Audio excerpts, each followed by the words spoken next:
You're listening to Driven, Legatum Book 2 by Lulu M. Sylvian. Prologue. Roman pushed through the doors to his father's office. The walls were dark, lined with bookshelves laden with leather-clad tomes. A single small window and low lighting gave an overwhelming sense of weight and oppression. When he was small, Roman had thought this was a room of power. Now he found it to be nothing more than a living tomb. The older man behind the oversized desk looked withered, tired. He sneered at Roman's crumpled suit. "What brings you here, Roman?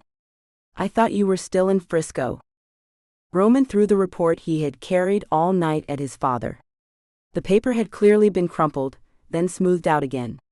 The report indicated that the man Roman had thought his cousin was in fact his half-brother. "How many bastards do you have?" He growled his words. Blackston swept the papers away in a dismissive motion. They lay discarded on the edge of the heavy wood desk. "You can't ignore this, father." "How many? Is that all you found out from your little DNA project? That I have other children?" Roman stared at his father. He pierced the man with his glare, his lips pressed tight, his nostrils flaring. What he had been working on was not some little project, but the discovery that wolf shifter DNA showed up as identifiable gene markers in human DNA tests. "Of course I have other children. I don't know, maybe 4, maybe 5. Blackston's tone was as dismissive as his hand wave. "Does mother know?" Roman's voice was quiet. Blackston blanched. His wife, his mate, Roman's mother, was gravely ill. He had dropped everything to be by her side during her extensive cancer treatments. "You will not tell her anything." His words were clipped and measured. "What about all your philandering and resulting offspring? I'm sure mother is aware on some level that you are a jerk. Or more specifically, should I not tell her about Dallas? That would kill her. It's not my place to tell her that you sired a son on her sister. You're right, this will kill her, as sure as the knife in her back put there by Aunt Bev. You're disgusting, you know that?" Roman paced back toward the double doors that separated his father's domain from the rest of the house. "Beverly loved me, it's what she wanted." Roman spun, facing his father. "You're her alpha, you took advantage of her.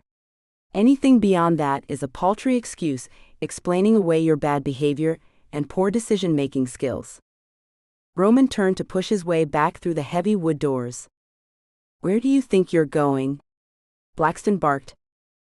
Roman heard the creak of leather as his father sat forward in his chair, leaning toward his son. He could picture the old man's hands gripping the arms of the chair until his knuckles turned white. "I'm going to visit mother.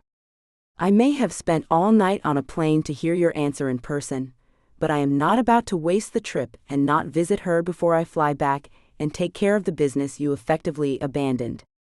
Roman sneered at his father. "Then again, that's probably how you dealt with all your bastard offspring, just abandon them, didn't you?" Roman stepped back into the office. "I didn't abandon my children," Blackston protested. "Then tell me, how many of us are there?" His father fell back into the chair, seeming to collapse under his own guilt. "Just you and Dallas." Roman scoffed. "What happened to 4 or 5? Have you ever been honest about anything?"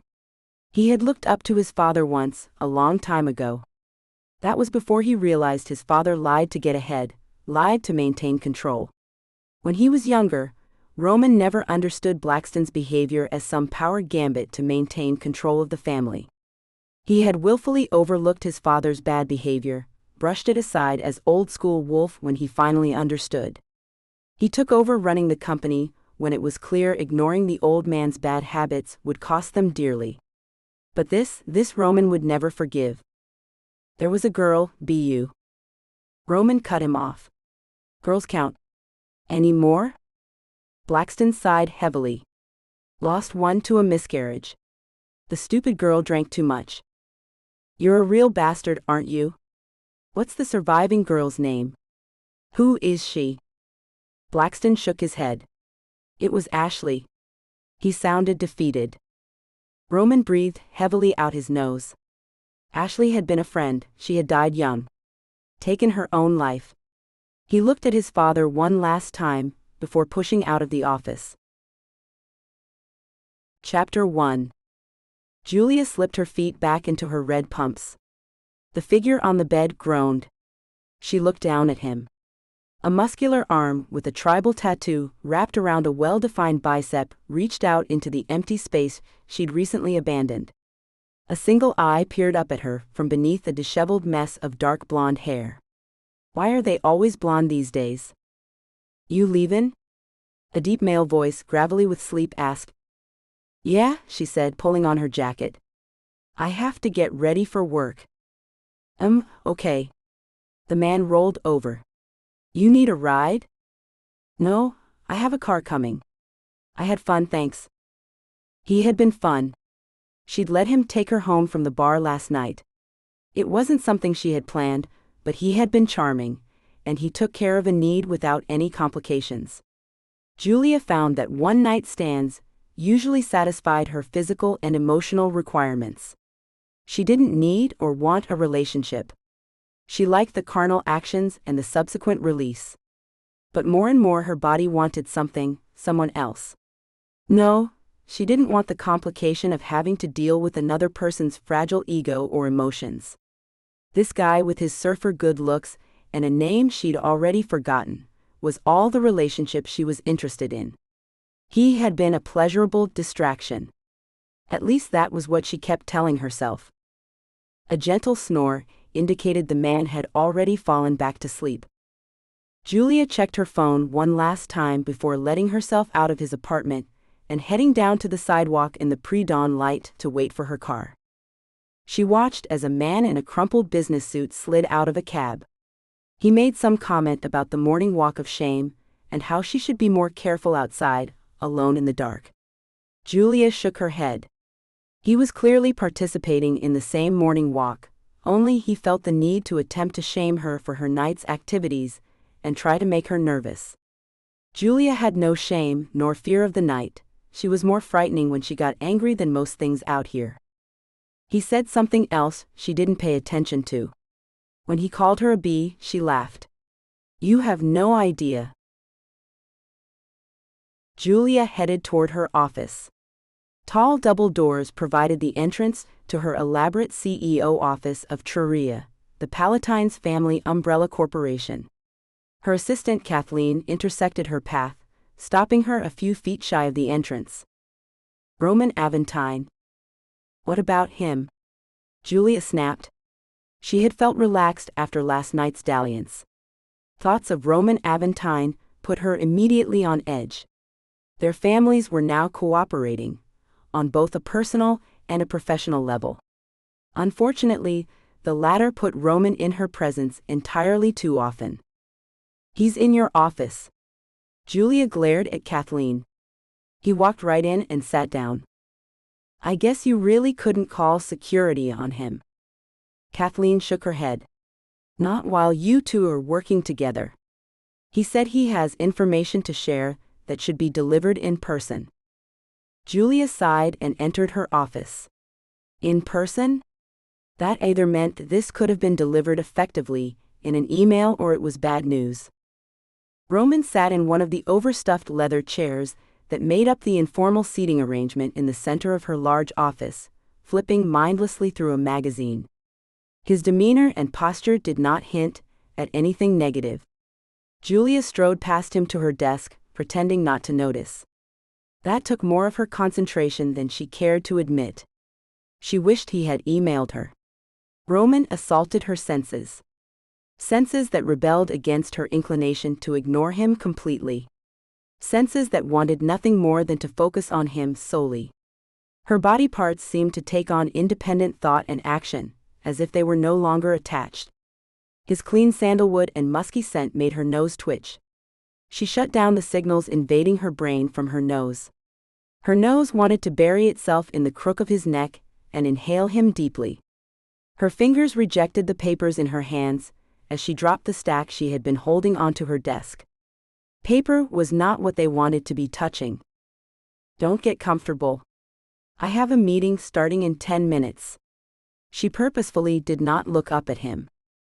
Good morning, Julia, Roman said in a cool, crisp tone. When he spoke, she wanted to cover her ears and cry for him to leave her alone. Her ears wanted nothing more than to hear him say her name again. Her brain was losing the battle against her body when it came to Roman Aventine. She had to forcefully brace herself against the sensual onslaught of his presence. What brings you to Triria so early, Aventine? Julia clipped her words. She only used his last name when he particularly annoyed her. Today, she fought an uphill battle. Her resistance must be down after a night of sexual play. It wasn't that she was more drawn to Roman than usual. No, it was her body still enjoying the endorphins and lustful hormones. He was a man, and her body was simply reacting to him on that level. She really should pay more attention to her cycle.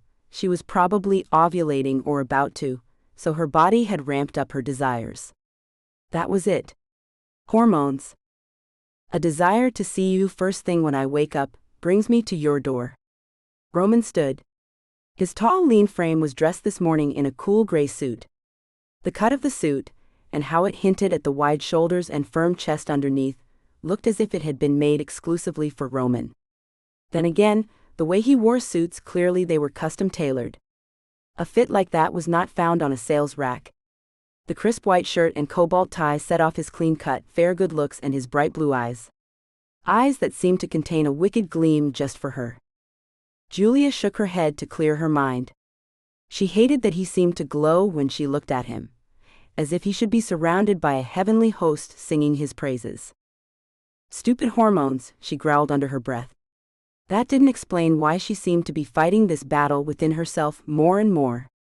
Last time they had a meeting, she had found herself not listening to any of the words he said. She had been focused on his lips and the way they shaped words and the tone of his voice. Surely her response to him couldn't be blamed on the same hormonal surges from a few weeks ago. Julia smiled at his sarcastic flirting. She knew he held just as much animosity for her as she did for him. The contempt between them was palpable and obvious to all. I thought you moved back to Boston? She asked, joining him at the center table. Mother and father moved back home after her treatments were complete. I was merely visiting. Kathleen entered with a tray of hot coffee.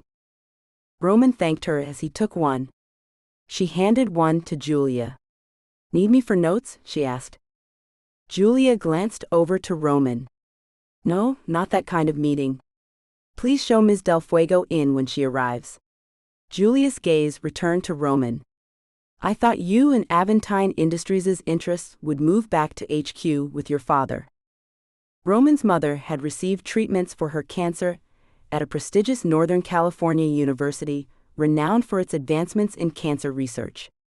That family's presence in an area the Palatines held had led to a much-needed truce. Blackston Aventine, Roman's father, did not have the focus to deal with the petty squabbles or much bigger brawls that would come from one family invading another's territory. Especially two families that had considered themselves rivals and enemies for so many centuries. At his wife's insistence, the Aventine primary alpha allowed Roman to reach out and begin peacemaking overtures that had resulted in the current atmosphere of tolerated animosity. At least that was how Julia thought of it. The atmosphere of peace had led Roman to share an important discovery with the Palatines. Not only were they now working together to further their combined knowledge, but they were in partnership on expanding their businesses into a new market. Roman seemed to take advantage of this new business alliance and make the most of any opportunity he could to pester Julia. Oh, the home office doesn't need me in person. I can handle practically everything remotely, and if not, Boston is a red-eye away. I wanted to be here for Mother. She's doing so well now, but I've decided to stay. Roman's gaze pierced her. I much prefer the scenery in San Francisco. Julia glanced away. She felt as if a blush spread across her cheeks. Don't be stupid, you don't blush. Roman continued. I found a symposium of genetics I think we need to attend. From the rundown of talks, it looks like we will both learn quite a bit. Also, He leaned forward, showing Julia the screen of his tablet. The displayed web page showed a list of presentations and breakout sessions regarding the sequencing of the human genome and how certain test results will be utilized for drug testing applications. I think this would be a place to start locating some resources for our little project of cornering the market on a certain piece of genetic data. Julia picked up the tablet and began scrolling through. Several months earlier, a local geneticist related to the Aventines discovered that wolf shifter DNA was showing up as an unknown ethnicity marker on genealogical genetic tests. As a wolf herself, the geneticist was able to confirm her suspicions through a small sample of controlled tests she ran at the lab. To the best of her knowledge, no one else had noticed. She hoped anyone who ran into that bit of genetic coding would see it as junk DNA, extra bits of DNA without biological function. Until a secured lab facility could be accessed, further research was on hold. They didn't yet know where else within the genetics that wolf shifter markers would show up, or why it was showing up as it had.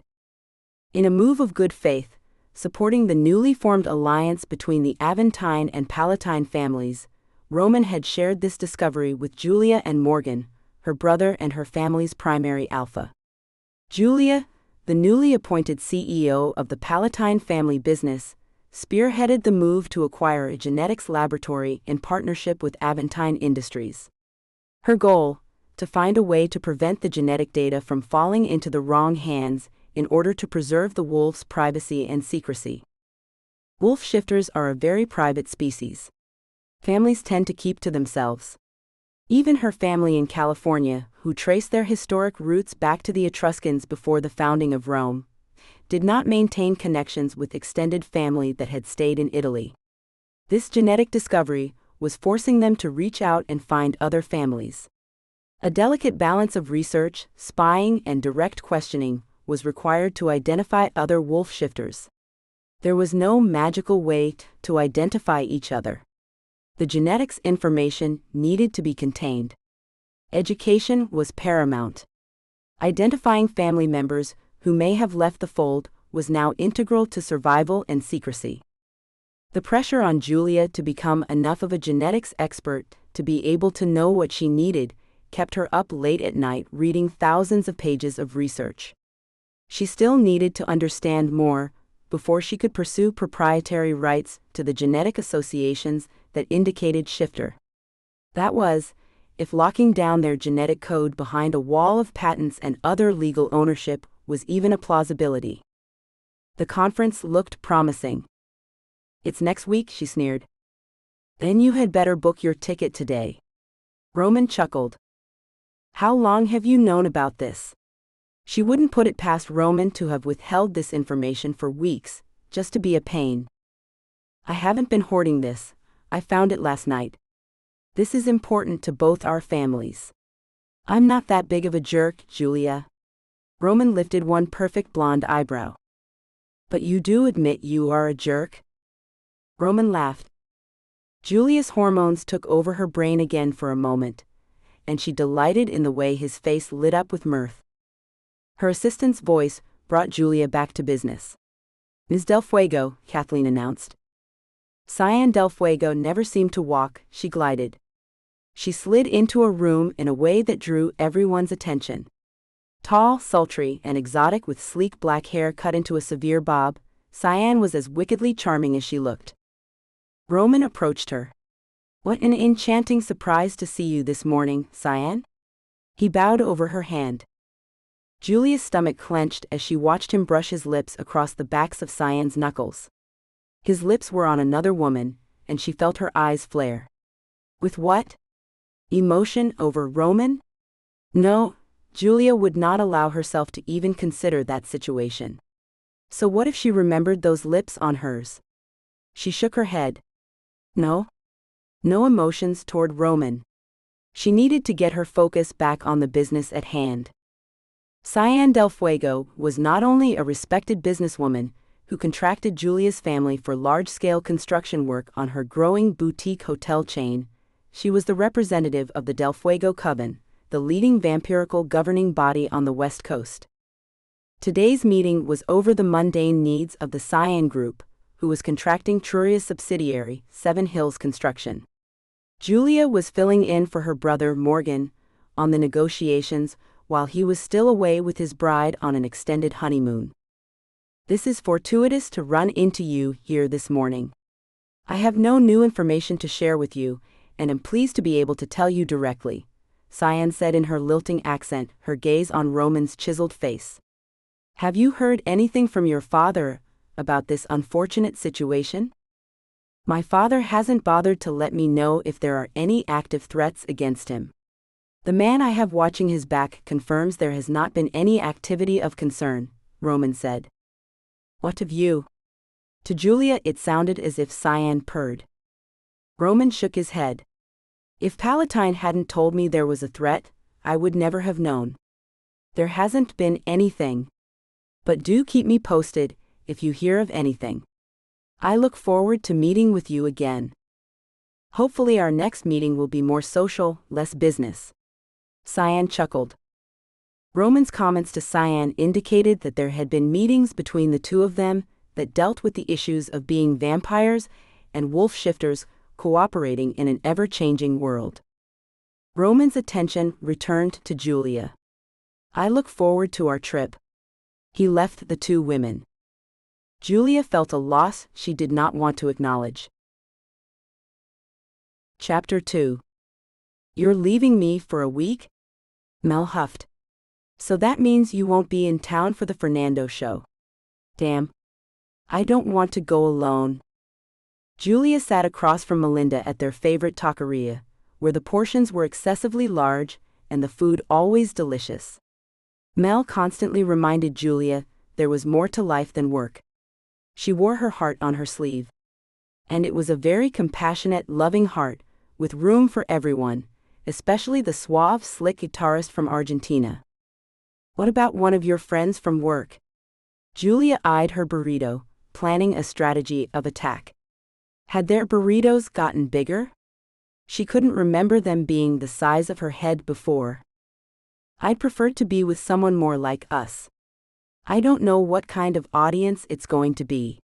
Melinda leaned forward and tapped her exposed canine tooth at Julia. I don't want to supply the snack food. If I said something like that, you'd be calling me out for racial profiling and pinching at the skin on your arm. Julia pointed at Mel's darker skin. They'd become best friends when Melinda's family sent her to live at the school the Palatines ran on their estate in Sonoma. Melinda had hit puberty late. Her mother had thought the wolf shifter ability had ended in her family line. Melinda's father was fully human, and her mother couldn't shift. She hadn't told Melinda's father or Melinda about that particular aspect of her family history. So when Melinda started shifting, it was a total surprise. The girl had been terrified, having had no clue or preparation for what was happening. The revelation destroyed her parents' marriage. When Melinda first arrived at the school, shaking like a scared rabbit, the other kids relegated her to Omega status. They harassed her relentlessly. With a guiding nudge from her mother, Julia reluctantly befriended the nervous Melinda. Julia quickly learned her new friend was insanely smart, had a wicked sense of humor, and liked the same music. They quickly bonded over boy bands and Sour Patch candy. Melinda became the beta to Julia's alpha. Yeah, well, black men don't suck all the blood out of your body. I've met one or two who have tried. Julia snickered. I'm sorry we'll miss Fernando. I'm sure he'll do more shows. Sure he will, in Argentina. Mel pouted. You had better have a good excuse for abandoning me. Genetics conference in Nashville. Aventine found a good one, so we're heading out in the morning. Mel dropped her taco and leaned in. You're leaving with tall, hot, and blonde for a week-long getaway? I'm not going away with him. It's a business trip, and we both happen to be going. Julia bit deep into the large burrito in her grasp. Melinda's insistence that there was anything going on between her and Roman was rapidly approaching the point of annoyance. Fine, live in denial. You had better bring me back a souvenir. Mel's taco disintegrated, as she picked it up. UHG, why do you do this to me every time? She asked the taco. They always do that, Julia mumbled around the food in her mouth. Why do you expect something different? It's never going to happen. I should know better, but their tacos are the best. Besides, the universe sometimes surprises you. So what do you want me to bring you? I'll already be on the lookout for a snow globe for Caro's collection. You want tacky magnets, a touristy t-shirt? What? Julia asked, looking at her best friend, knowing the request would not be as simple as expanding Caro's extensive collection. Melinda would want the impossible. And as always, Julia would do her best to deliver. Melinda wiped her hands on a series of small paper napkins. How about a hot country boy? You know, big muscles, a tan, and a sexy southern drawl. Julia laughed, impossible as expected. Of course, if Melinda was with her, she could capture her own country boy with her big golden eyes and sparkling grin. You want me to ship him back or drag him home unconscious in my luggage? Either works for me. As long as he is over 18 and has washboard abs. A boy with core strength can do amazing things, Mel mused. I bet Mr. Suit is ripped under all that designer wear. You need to cool down. Julia eyed Mel. She was heading into dangerous territory. Mr. Suit was Mel's nickname for Roman since he always wore a suit whenever she met him, and she thought he looked particularly good in them. Mel had a point. He made pinstripes really attractive. To Julia, admitting that out loud would somehow be admitting defeat to the battle inside her. And that could be very dangerous to her mental fortitude. What I need is to go wash taco off my hands. Mel held her sticky fingers away from her body as she stood.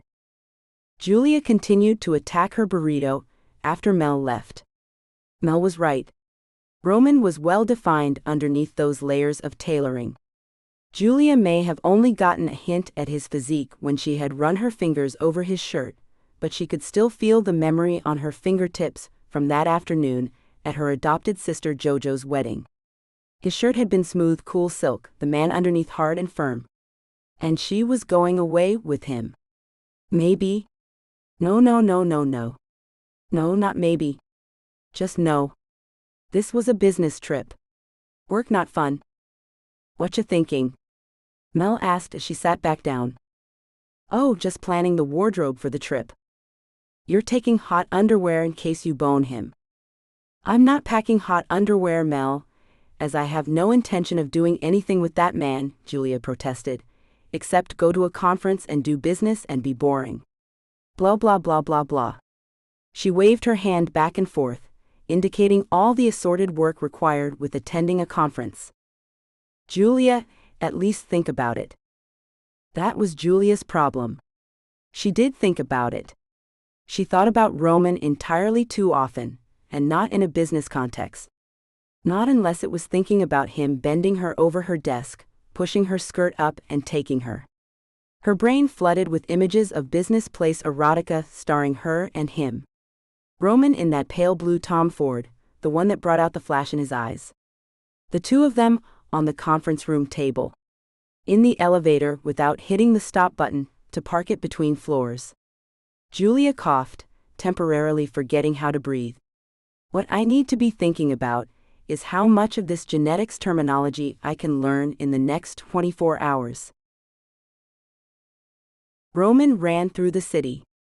His feet pounded the pavement in time to the throbbing music in his earphones. Dawn's thin gray light started to brighten the darkest corners as he passed buildings. Roman ran, he didn't jog.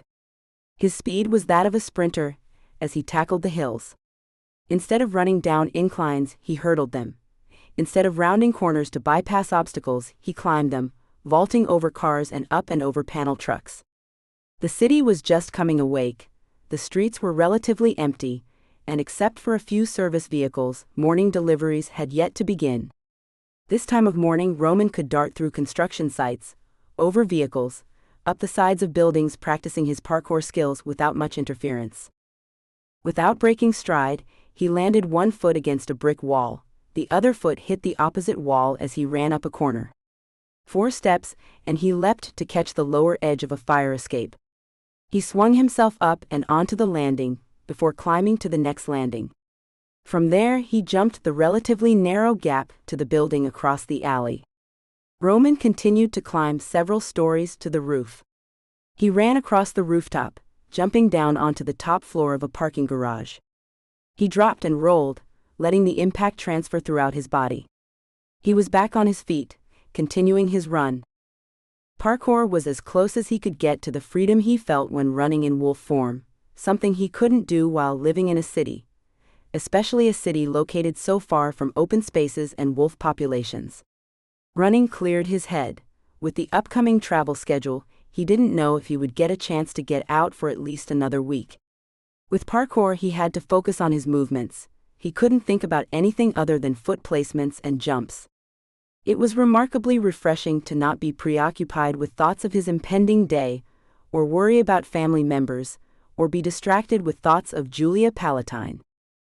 No, he didn't need thoughts of her warm hazel eyes that flashed gold, or her flowing chestnut hair that coiled into ringlets at the nape of her neck when she wore her hair twisted into a knot. He didn't need to remember her warm, full lips against his, or how the slope of her waist to hips had felt under his hands. Roman misstepped and landed with a flip onto his back. He laughed as he stared up into the violet blush of the dawn-lit sky. This was ridiculous. Julia was entirely too distracting. It was time to effectively begin wooing her.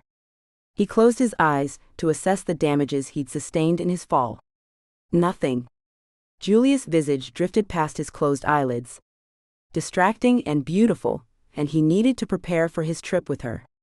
He wanted to be at the airport early to make sure the seating arrangements were to his liking. Roman got to his feet and jogged back to his apartment.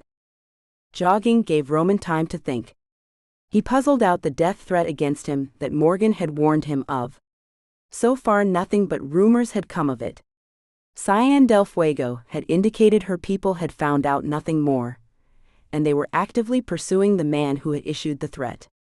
Yet it nagged at him in the back of his mind. How could it not? Someone out there wanted him dead, and he had no idea why.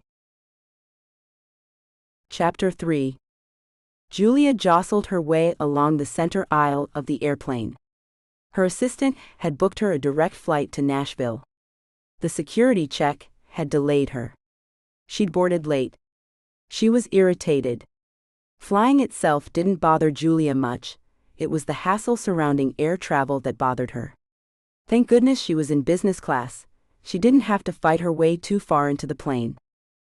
Julia scanned the overhead compartment for a place to store her bag. Nothing near her seat. Julia. The familiar masculine voice with a slight New England accent caused her to roll her eyes before she turned around. You planned this. I don't know how you did it, but you planned it. She sneered at Roman, already seated by the window on the row next to her seat. He closed the laptop in front of him. Purely fortuitous, I promise. Julia slammed her carry-on into the overhead compartment across the aisle.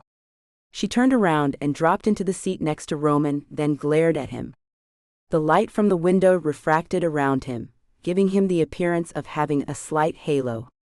She was going to have to get her eyes checked. The way light bounced around in her vision concerned her. Of course, she couldn't really think of any other time it happened, just around Roman. It had to be stress-induced, and not anything else she was willing to accept. She tucked the briefcase that doubled as her purse into the space by her feet. Fortuitous, huh? Of course. We can now spend several hours together, and you can discover just how charming I really am. Julia lifted an eyebrow at his arrogant declaration. Good. We should develop a strategy on how we want to approach this conference. I think we need to learn as much as possible, which means we take a divide-and-conquer approach. Roman opened his laptop. A few clicks, and he turned the monitor to face Julia. I've been reading up on the presentations. I think we both should attend these 2 presentations, but we should make sure to attend separate breakout sessions. Julia nodded. She had to agree, his approach was logical. Roman pointed out several other presentations he felt would be beneficial for them to attend. We can regroup in the evenings and compare notes. I think meeting in my room would be most convenient. Of course, we could always meet in your room. Roman gave Julia a slow wink. She rolled her eyes at him in response. You're out of luck. She smirked. I have a roommate. How did you get so lucky? I've been in communication with the Myers family in Canada. Toronto area. They are sending one of their best and brightest to help us figure out this genetic connection. Dr. Cynthia Kimbrough, a chemist. She has a heavy scientific background naturally, and I've been told she is interested in genetics as it impacts her work in pharmaceuticals. I figure she is going to be more than a few steps ahead of us when it comes to translating all this DNA jargon into English. The hotel is booked solid. They couldn't get her a room, so she's in with me. I just hope she doesn't snore. We will also be meeting up with Sholto van Haas. Dutch?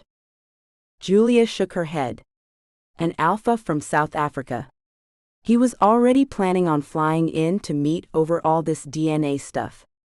He agreed to change his travel plans and should be joining us tomorrow or the day after. I'm slowly making more connections, but we hide well. Julia agreed. We hide well. Let's just hope we can continue to hide in this new and improved information age. Roman nodded. Can I confess something to you? You are finally falling for my charms? Roman asked. A smile played on his perfect lips. Julia caught herself looking at his smile and becoming distracted. She shook her head and shot a glare at him. Roman, play nice. I'm serious.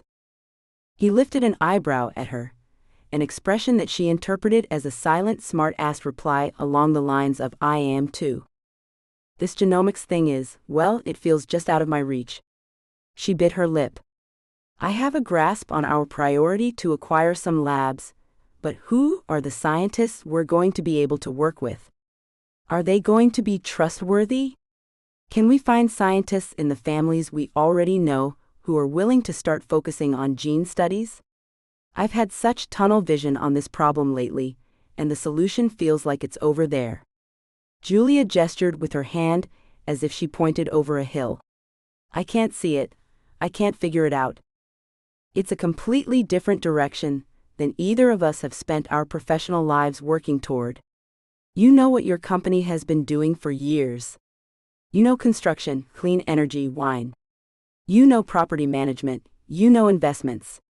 Aventine Industries has its own diversified portfolio and holdings, and I know how to chase after your business to make you nervous. This science stuff is new for us both.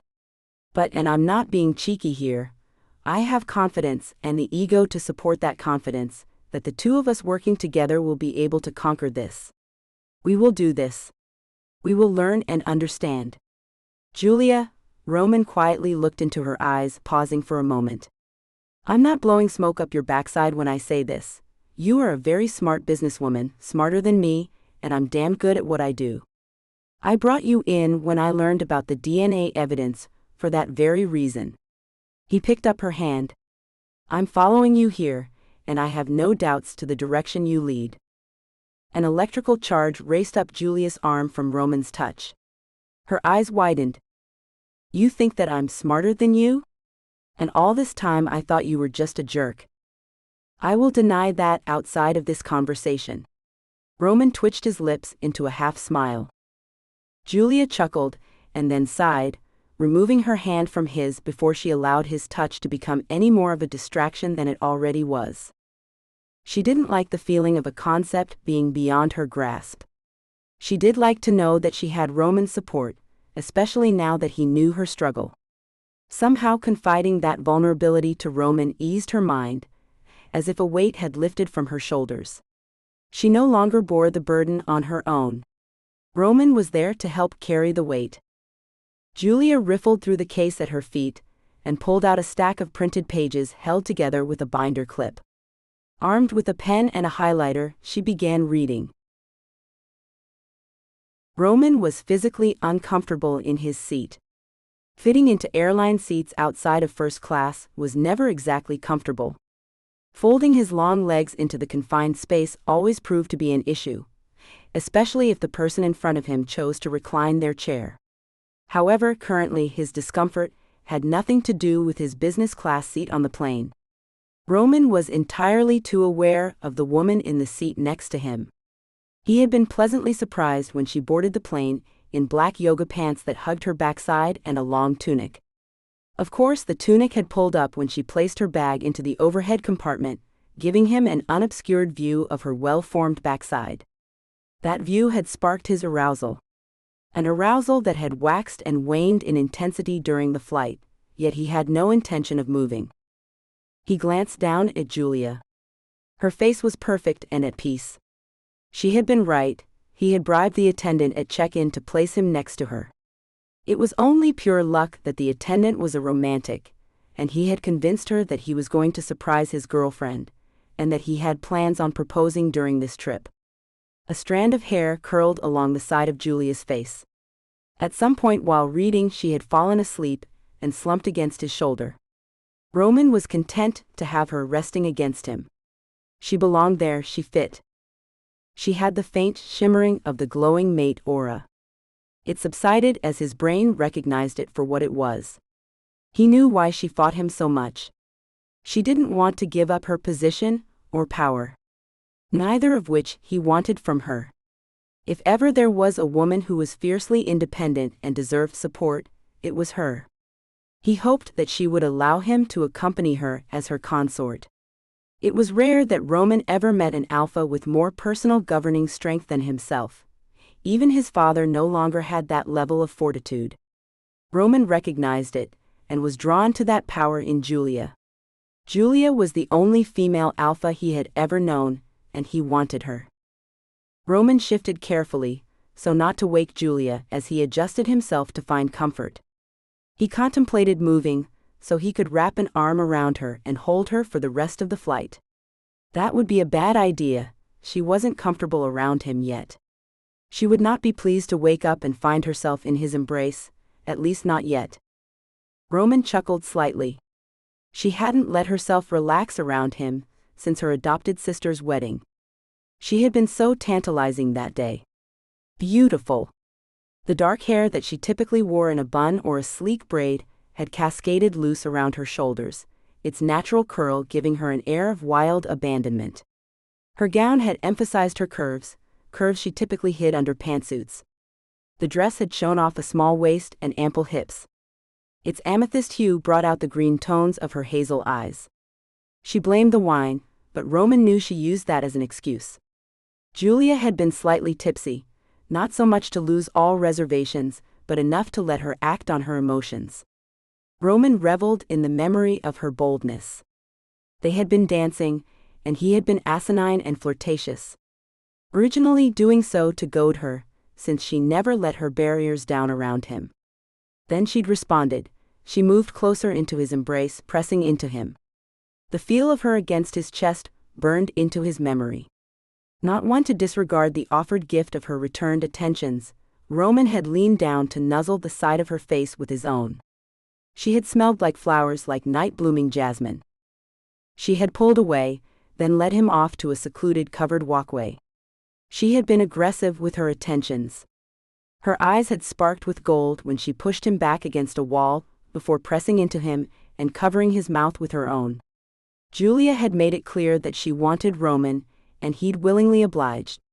He tried to not dwell on the lost opportunity. Julia's brother, Morgan, had interrupted their making out, and Julia, embarrassed, had run off. Roman reached across and brushed the stray hair from her brow, remembering how it felt to bury his hands in the mass of her hair. He longed to kiss and hold her again. Did she not realize they were ideal mates? Did she not see the glow? She didn't need to be embarrassed for how he made her feel. He wanted to shout how she made him feel from rooftops. Roman had been trying to get Julia to attend a conference with him for several weeks now. He enjoyed their verbal sparring, but had reached his limit. She had wanted him once, he would have her want him again. He needed to be with her for more than a few hours at a time, for her to realize what they were to each other.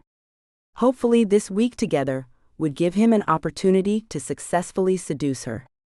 If nothing else, he would declare his intentions of wooing her.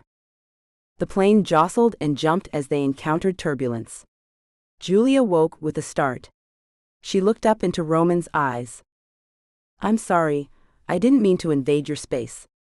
She wiped at her mouth, as if to make sure she hadn't accidentally drooled in her sleep. "You're fine. I didn't mind in the least. You must have been exhausted. You've been asleep most of the flight." "I've been up reading papers every night, trying to get a grasp on the science around gene data." She scoffed. "I feel like I'm crashing for an exam." "I wasn't on you for too long, was I?" "About 3 hours," Roman answered evenly. "You should have moved me or woken me up," Julia declared apologetically. Roman's voice lowered. "You can rest on me any time." "Ass," she hissed. Roman smirked, typical Julia covering her unease in anger. "Asses are made to bear, and so am I." "Are you quoting Shakespeare?" Julia let out an involuntary gasp as the plane bounced with a jerking motion. Reaching for the armrest, she missed, and her fingers bit into Roman's thigh in her momentary panic. "I faith you are too angry," Roman replied, raising his eyebrows. "Oh, I know this." Julia closed her eyes. She appeared to be trying to recall something. Hopefully, she would welcome the opportunity to concentrate on something other than the bouncing airplane. Something about a wasp. She held up her finger in a small triumphant gesture. Roman smiled. Come, you wasp. I faith you are too angry." "Ah. If I be waspish, best beware my sting." "Hey, wait a minute, are you calling me a shrew? Or are you distracting me?" The plane jumped again, luggage moved in the overhead compartments. Julia blanched. "Has the flight been this bad?" she asked. Roman shook his head. "We flew over a storm about an hour ago. You missed the worst of it." "Are you a nervous flyer?" "Not typically, but..." She trailed off as the plane dipped and shimmied. "But this isn't any fun," he confirmed. "If you need distracting, we could always make out." Julia rolled her eyes at him. "I think trading Shakespearean barbs fits the bill right now." "Thou speakst aright. I am that merry wanderer of the night." Roman lifted a single eyebrow at Julia to see if she recognized the line. After a pregnant pause with no response, he continued. "I jest to Oberon, and make him smile when I a fat and bean-fed horse beguile." She snapped and pointed at him in recognition. "Puck, Midsummer Night's Dream." "I don't know anything from that one." "Fair is foul and foul is fair." "That's Macbeth." "How come you know so much Shakespeare?" she asked. "Studied classics?" Roman's tone was more questioning than a statement. Julia shook her head, not satisfied with the answer that clearly wasn't forthcoming. "Drama geek in high school. Big-time drama geek in college. Worked the local summer Shakespeare festival my first few years of college." "You were a theater major?" Julia asked incredulously. "Minor. That and I discovered girls swoon when you quote the bard." Julia laughed and began softly singing. "Brush up your Shakespeare, and the women you will wow." It was Roman's turn to look at her, with an expression of disbelief. "Musical theater?" "Howard Keel in tights and Cole Porter." "Kiss Me Kate" was one of my mom's favorites. She really liked 1950s movie musicals. That, and Taming of the Shrew with Elizabeth Taylor and Richard Burton. I think that was her favorite of Shakespeare's plays. "And you?" Julia paused. "Hey, we're descending. Must be getting close." "How can you tell?" Roman asked. "Can't you feel that?" The pressure changed in my stomach. "We are starting to sink." "I can't tell." He chuckled. Any change in pressure Roman felt in his abdominal area was caused by Julia's smile. The clerk leaned across the counter and circled a room located on a colorful floor map. "You have a room that looks out over our Cascades atrium." She handed Julia a small envelope with a card key. Julia glanced down at the map in front of her. "And the conference?" You're with the clerk paused and referenced her monitor, Gene Tech Conference. She returned her attention back to the map.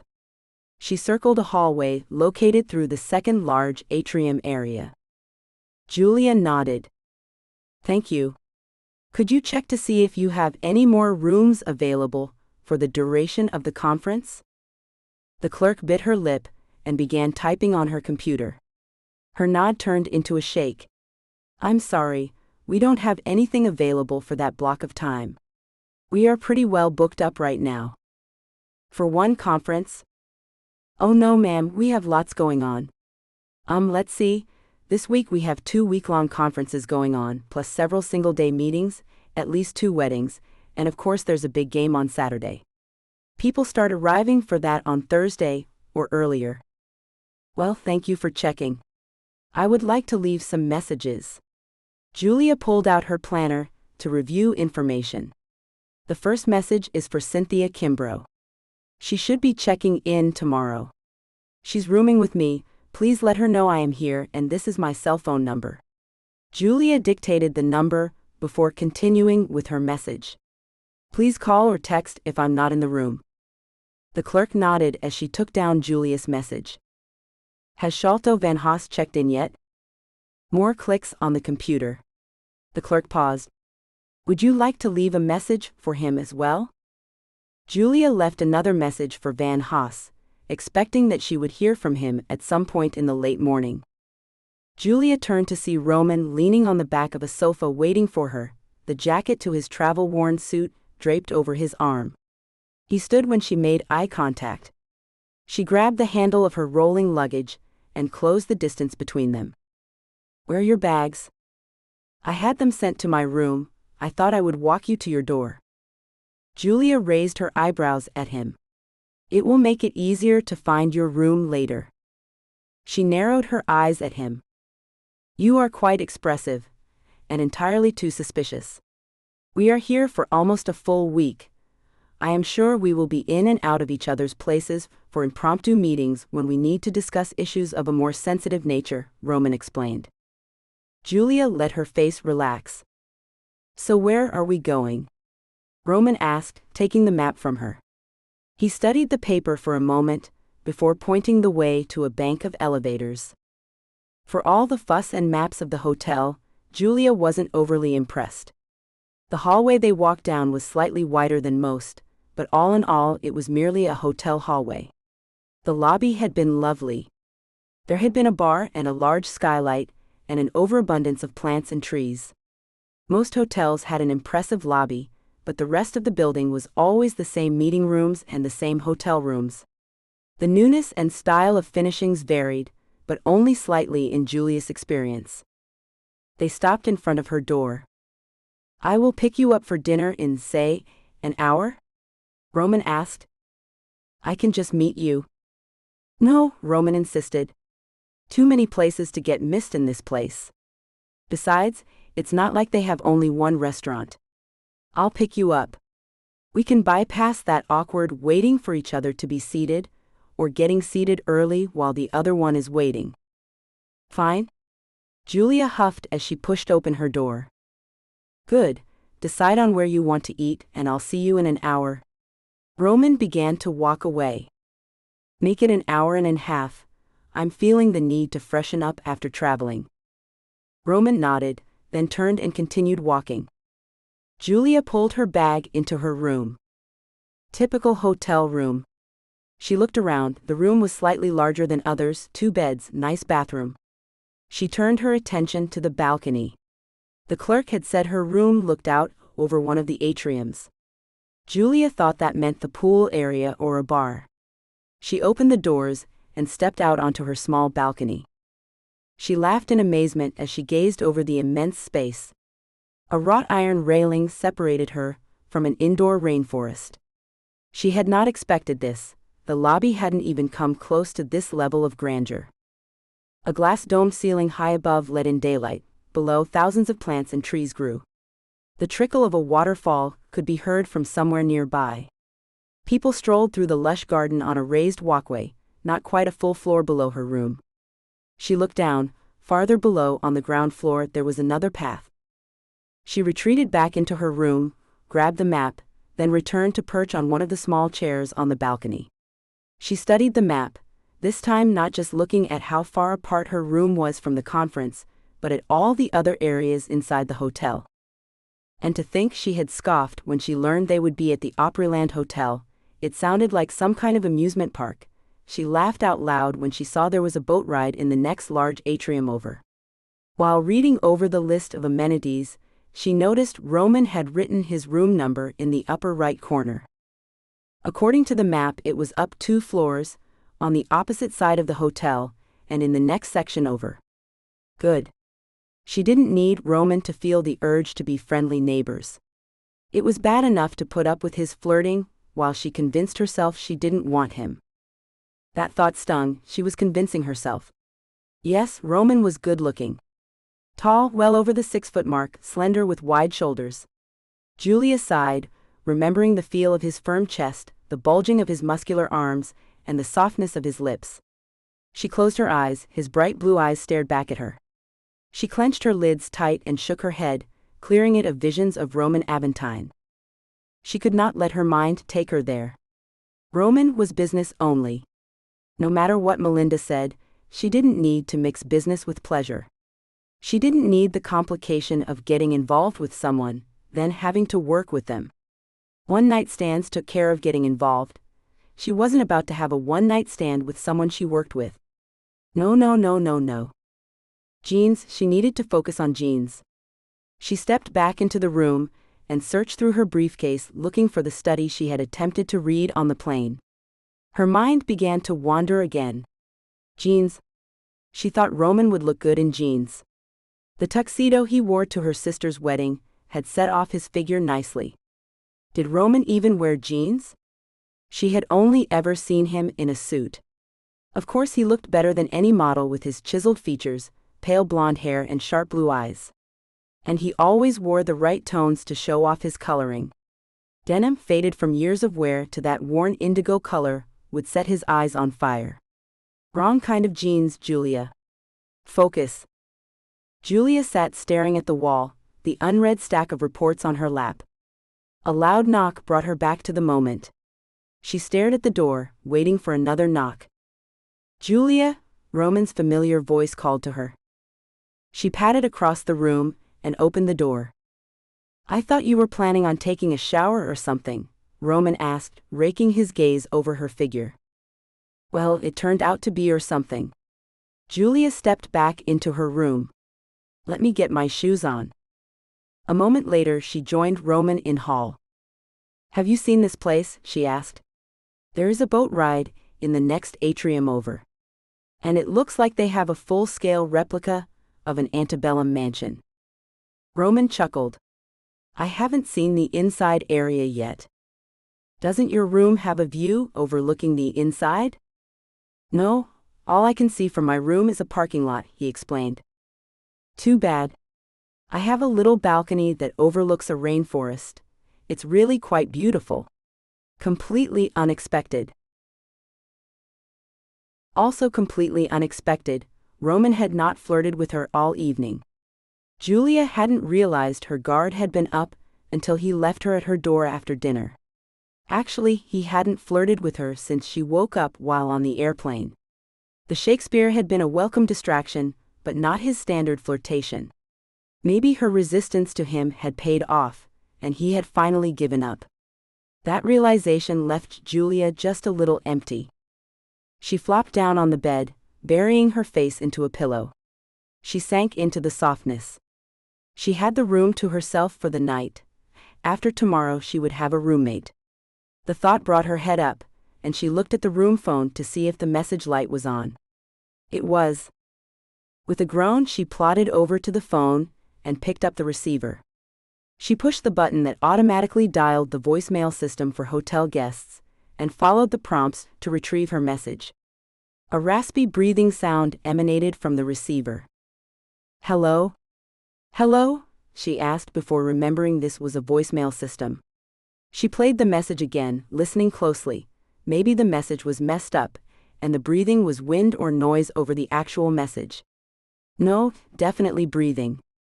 She hung up the receiver, staring at the phone for a full minute before she picked it up and dialed the operator. Hello, yes, can you tell me who I can speak to about the voicemail system for my room? Julia waited while she was connected. Hi, yes, I have a question about a voicemail I received. Is there any way you can access the messages left for my room? I received one that was rather disturbing. She paused, listening to the manager on the other end. Some heavy breathing. Can you track if it originated from inside the hotel? She listened again. Well, thank you. I understand. Nothing. The hotel could access and listen, but they wouldn't be able to track down the origin of the call. She picked up her cell phone and punched in Roman's number. Aventine, his smooth tenor announced. Roman, you didn't try to prank call me in my room, did you? Julia asked in an accusatory tone. Julia, if I am going to flirt with you, I do so openly and in your presence. Prank calls are not my style. Why? What happened? I just had an odd message, sounded like heavy breathing. Did you see if the hotel can trace it for you? I did, they can't. I thought I would confirm that it was, or wasn't you behaving inappropriately. I never behave inappropriately. Roman sounded offended. Oh, really? Julia chuckled.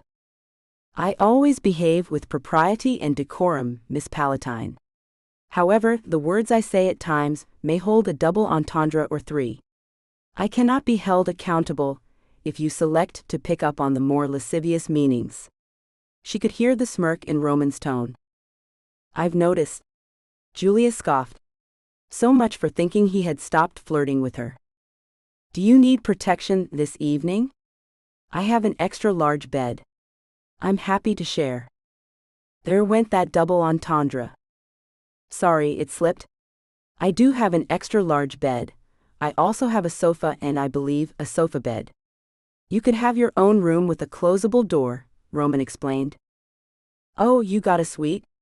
Julia asked. All the regular rooms were sold out.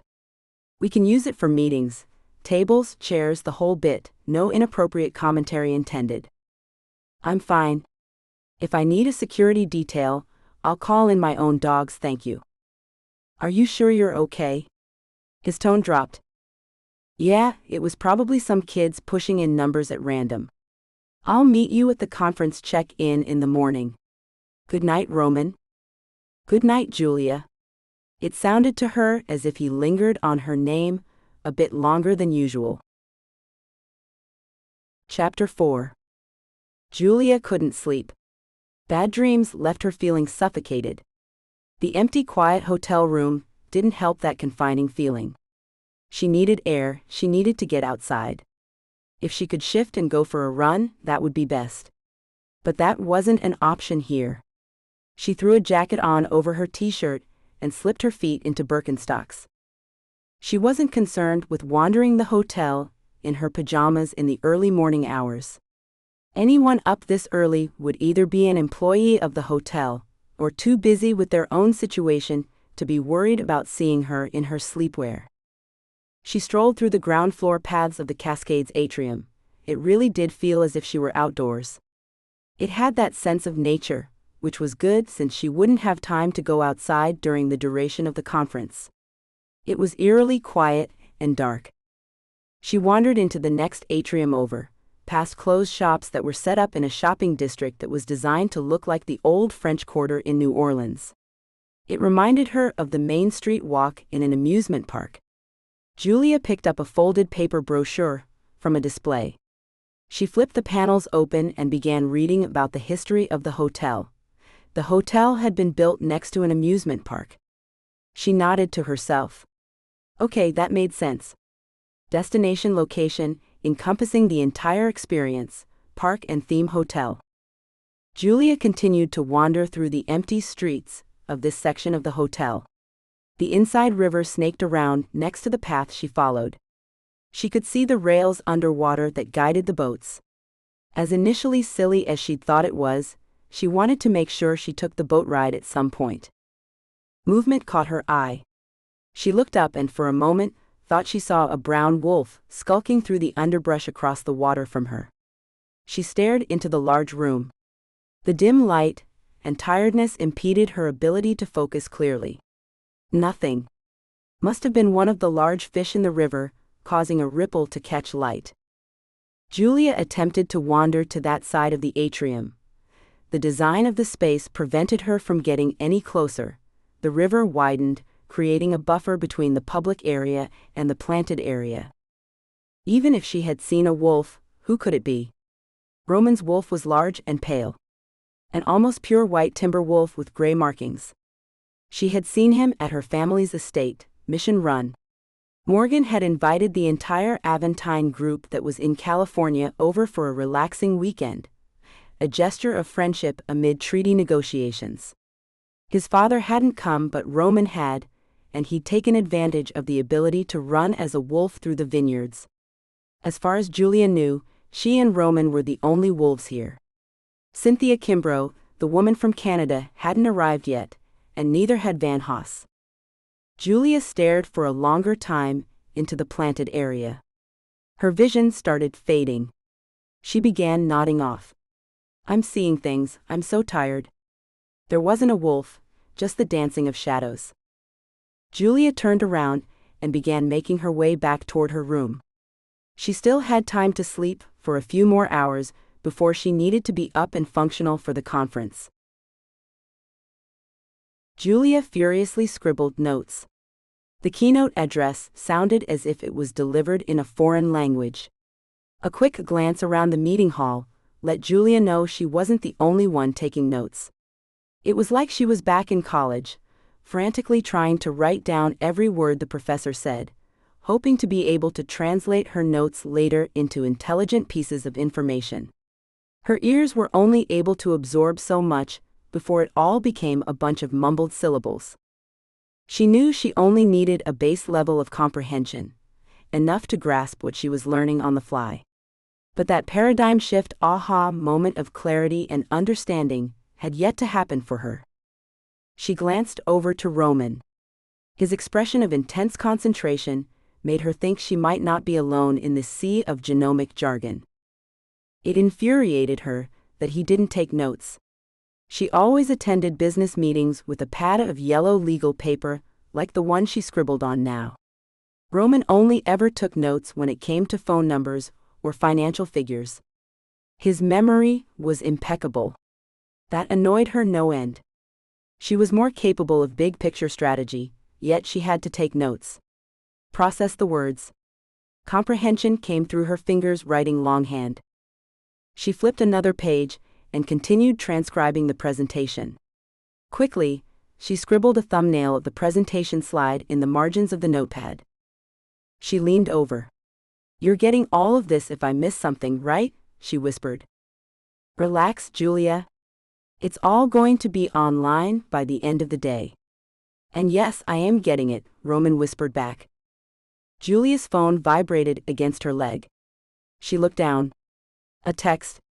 She picked up the phone, relieved to read basic English that she could comprehend, no scientific buzzwords. She expected to receive messages from either Dr. Kimbrough or Van Haas. The text appeared to be from Van Haas. Palatine arrived. Meet me in room 536 ASAP.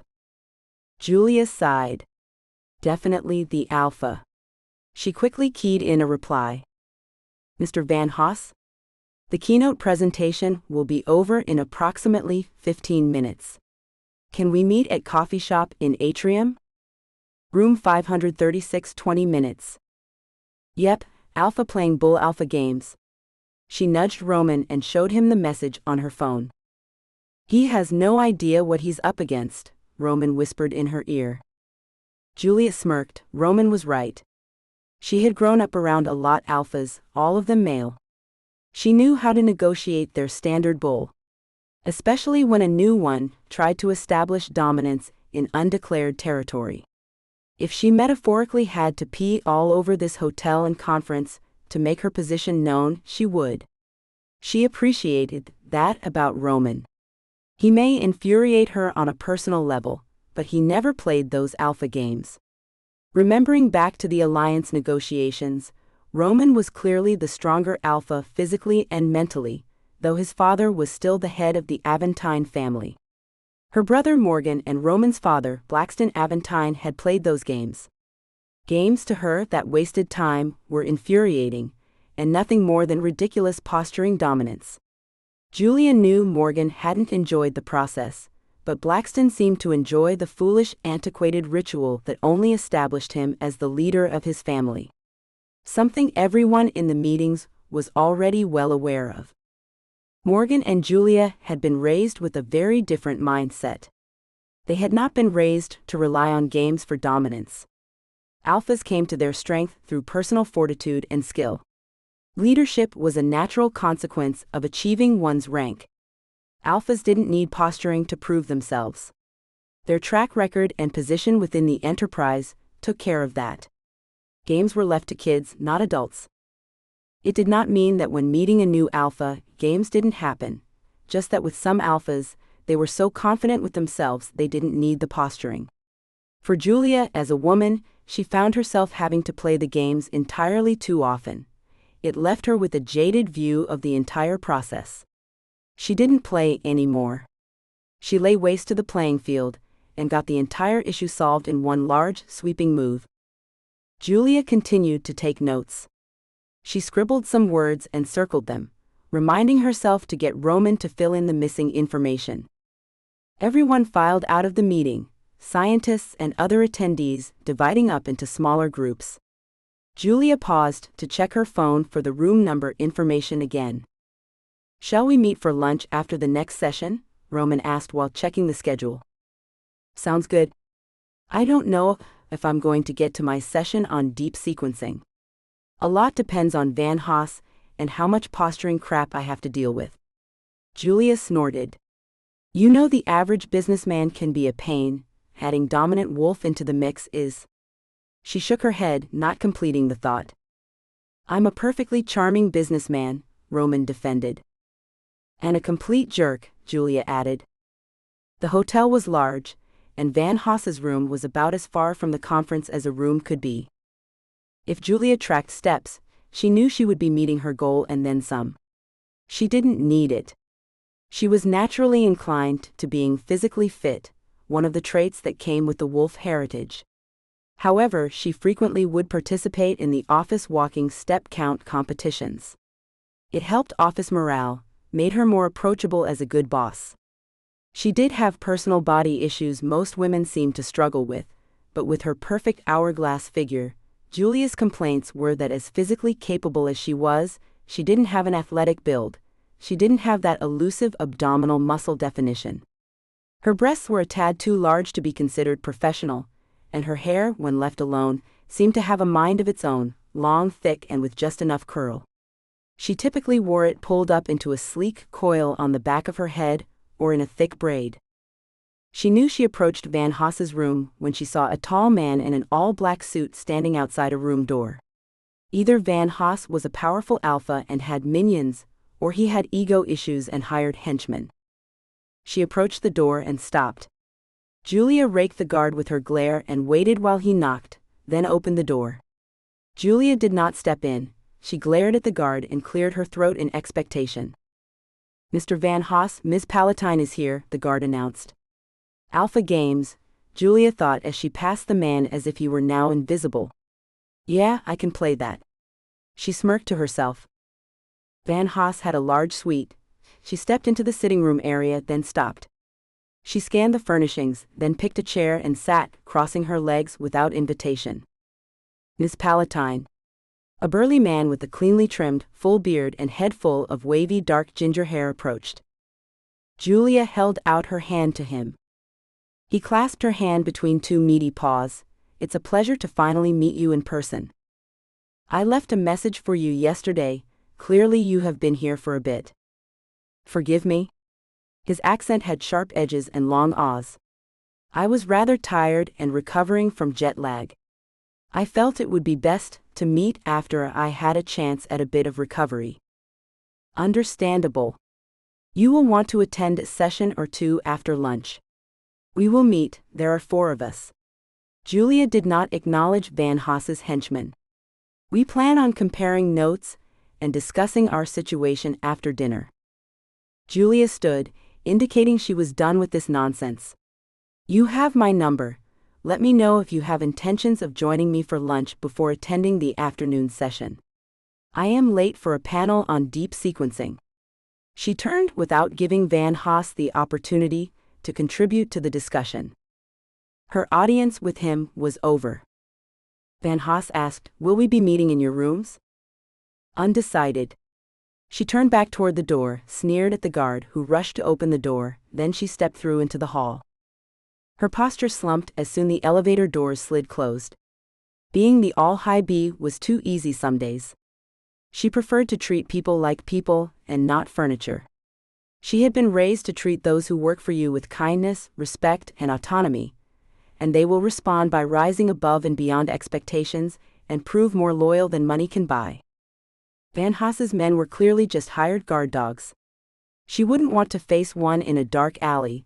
They were still large and formidable, but she could tell a big enough paycheck, and they would expose their necks to another leader. Julia stared at the closed elevator doors. Van Haas had a security detail with him. Those men weren't here to watch his back while he was at a conference. What was going on here? Were they really just to keep him protected? As an alpha, she would have thought he would shun away from having bodyguards. She knew she was capable of protecting herself. Then again, she had never considered herself to be in any form of danger. Her brother Morgan had. He had been kidnapped and hunted after leaving a meeting with Roman at Sequence, a gene sequencing laboratory in the East Bay. Morgan had been missing for almost 2 full weeks. Upon his return, he told the story that lone wolves, Smiths, were working with daywalkers for someone called his lordship. Smiths were wolves that chose to leave their family structure for one reason or another.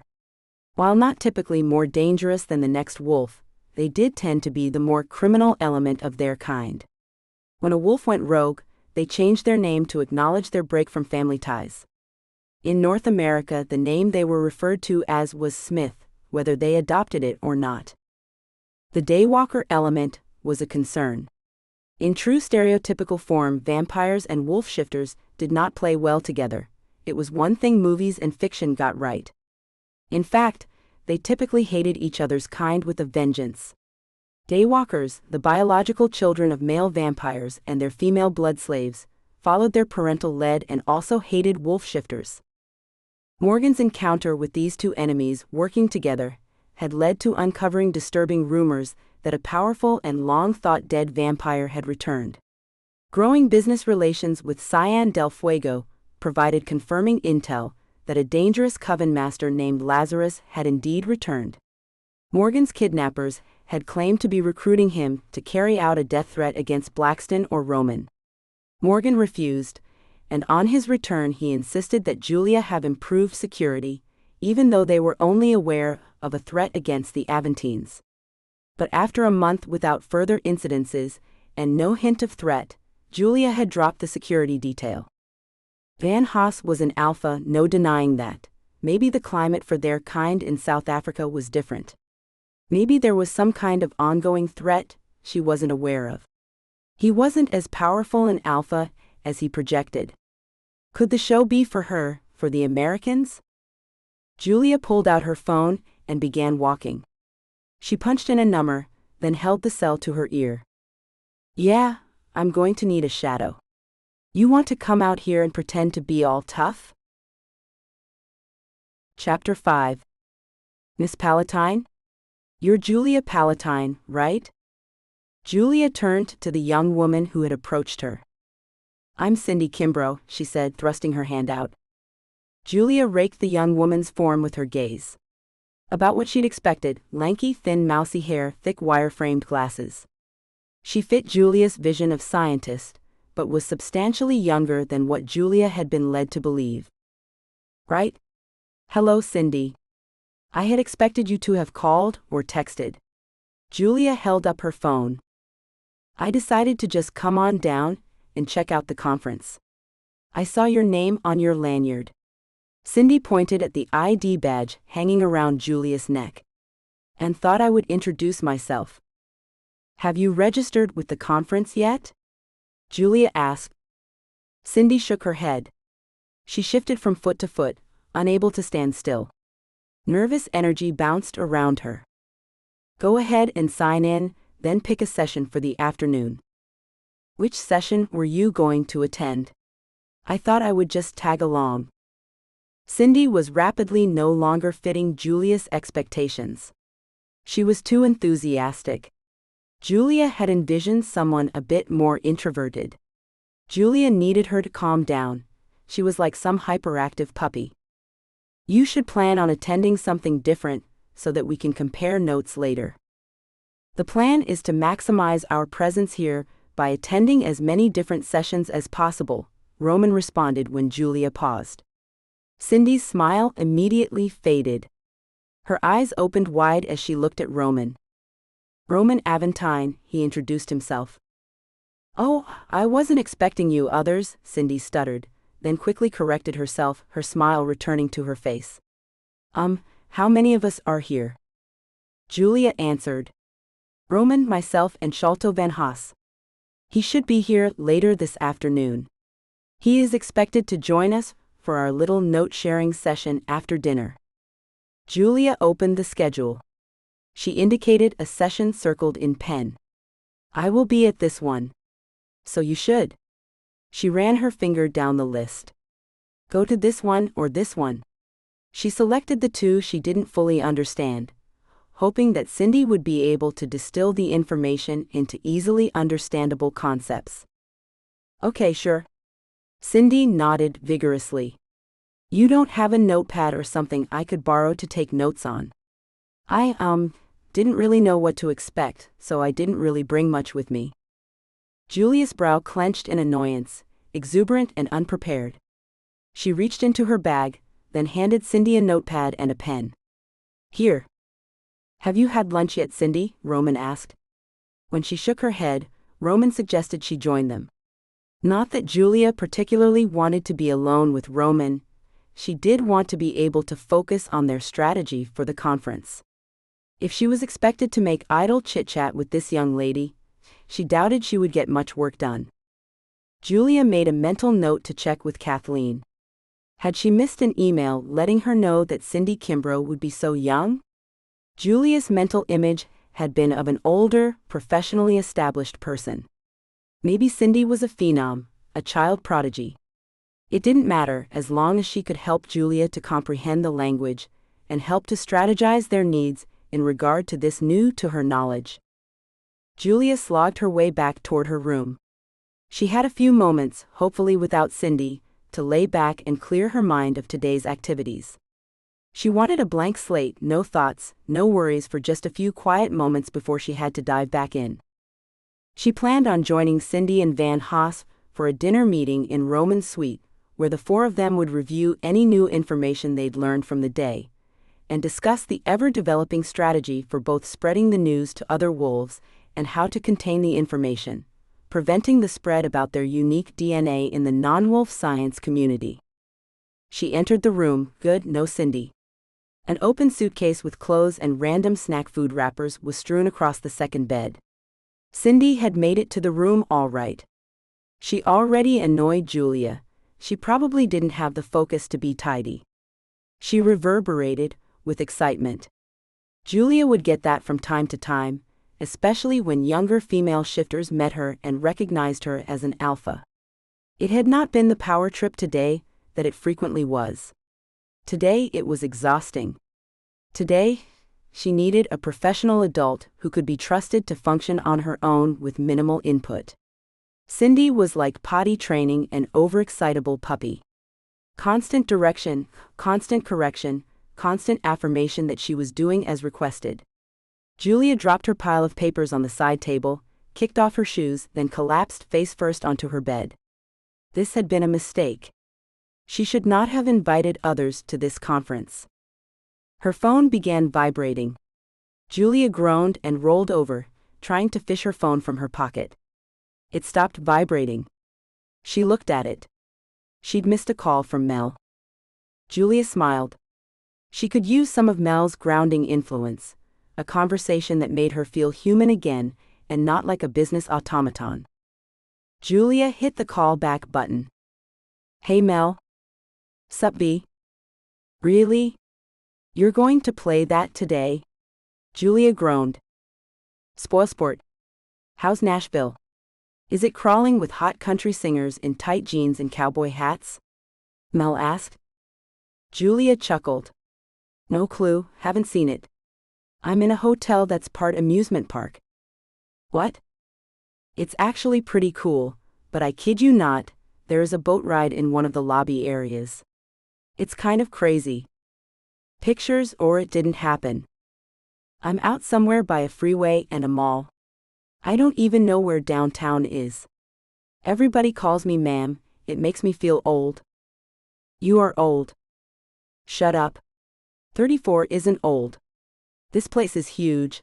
I probably won't end up leaving the building all week. Mel was the only person outside of her siblings and cousins who felt comfortable enough to razz her without fear. Being best friends for almost 20 years made her family. You work too much, Jules. Yeah, well, that's what I do. Was Mr. Dreamy on your flight? You mean Mr. Tall, Blonde, and Arrogant? Sat next to him on the way out. You two getting it on yet? Did you pack hot things? Mel? Give it up, Jules, we both know you have the hots for him. Do it while you're not home. That way if he sucks, you can pull the what happens in Vegas stays in Vegas routine. No, Mel, he's annoying, condescending, arrogant. You said that one already. He's a jerk. You want to bone him so bad. Melinda chuckled. I swear, Mel. Yes, you do. Now what's the worst thing that could happen? You do the deed, and it's horrible. So move on. That's not the worst that could happen. Julia sighed. Ooh, girl. You are not thinking the worst is you'd fall in love. Jules, that's the goal, isn't it? Grow up, meet Mr. Wonderful, fall in love. Love is too messy. I don't want any complications. Love hurt. Love lied. Love wanted to stifle and muzzle her. Liar. Julia pulled the phone away from her ear in reaction. Big fat liar, liar, pants on fire. Julia, you were always looking for the one. Is he the one? How will I know if he's the one? You are a bigger romantic mush than anyone I know. You just put up a front. You don't want to fall for Blondie, because you're afraid he won't fall for you. You're full of it. I am, but I'm right. And look, you have to go out and risk getting hurt once in a while or you'll never find the one. I did that once, remember? Julia didn't want to remember. I do, and that was years ago, Jules. It's time to pull on your big girl thong and move on. Stop being so smart, Julia chided.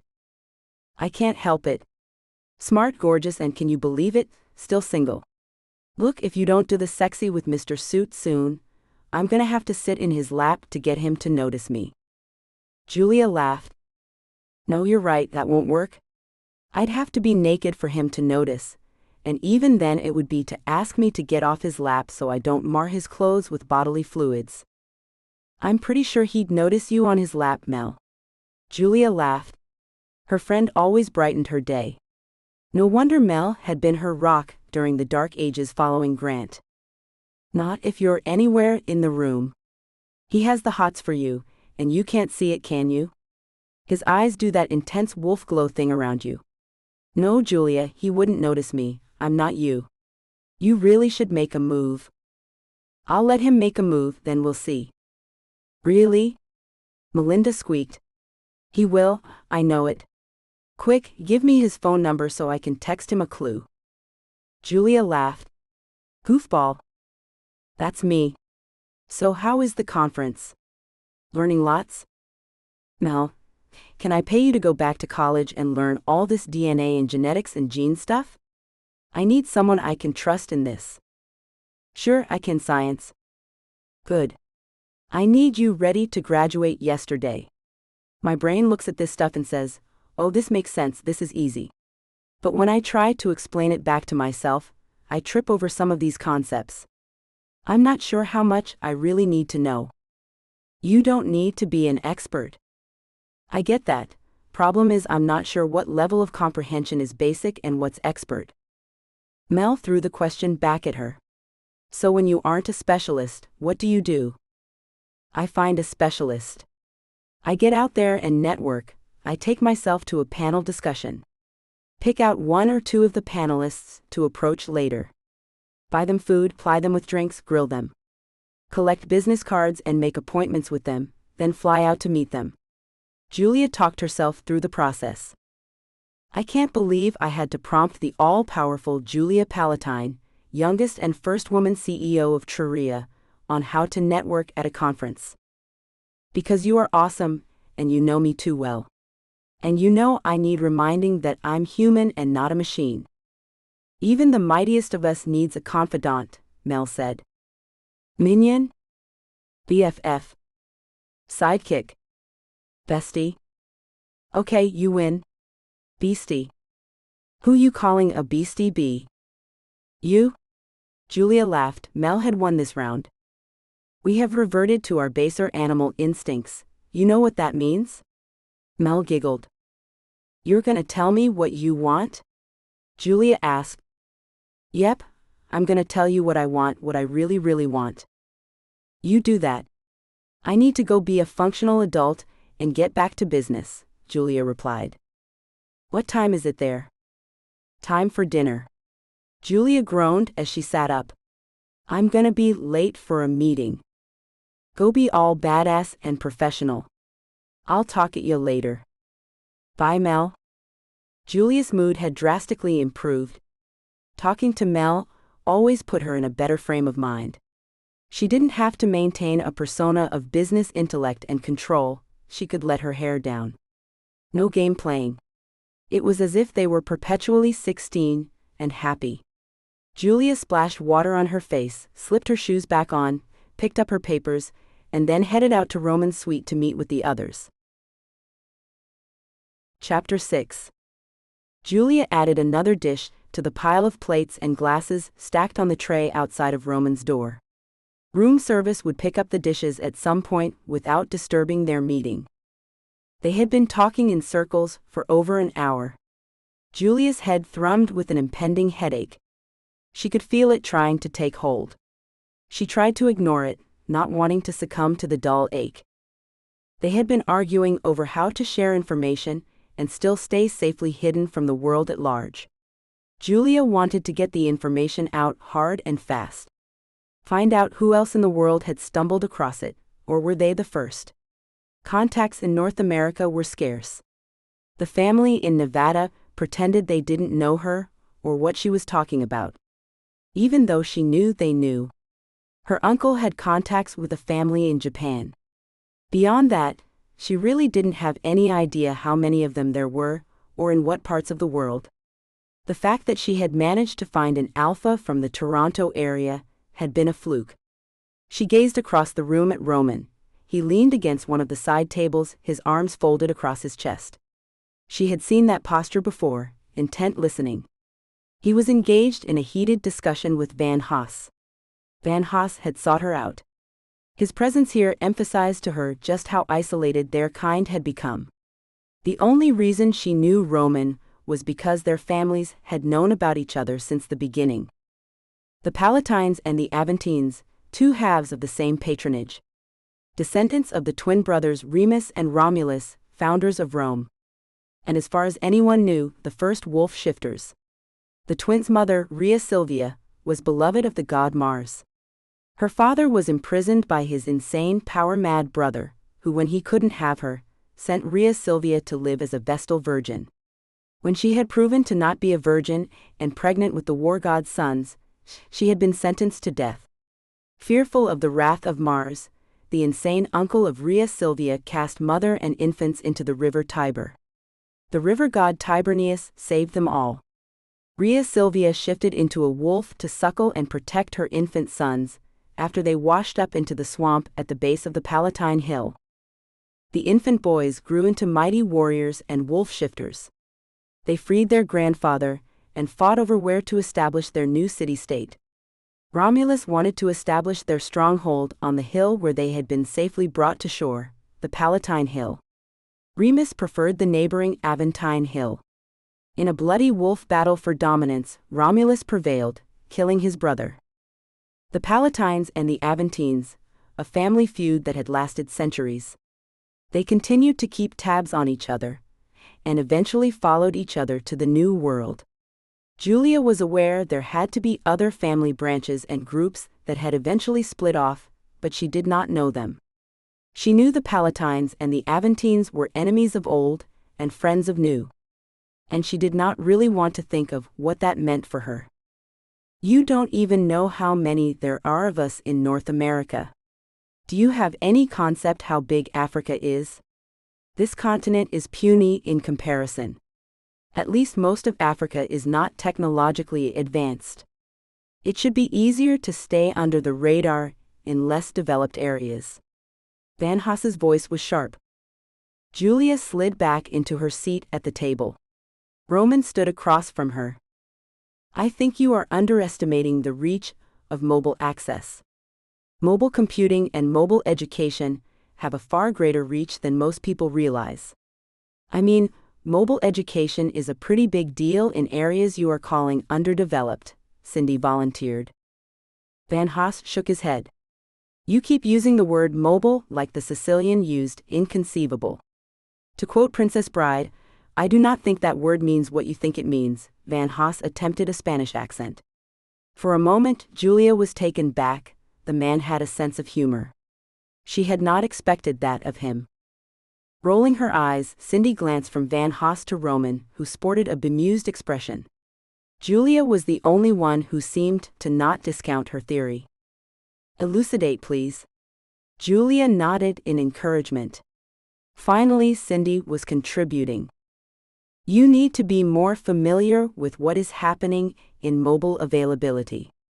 Education is a front-runner for bringing tech to the people. Mobile technology is reaching areas those of us in first-world regions think of as underdeveloped: Southeast Asia, India, Africa. I mean, there is better cell phone access in backwater areas of Vietnam than there are in parts of Connecticut. I honestly think China and North Korea are the only areas you can say connectivity is fully limited because of their governments. People are using their phones to complete college courses. If they can do that, that means they have access to the same information we do, Cindy explained with rapid-fire speed. I thought you said you were a chemist, Roman asked.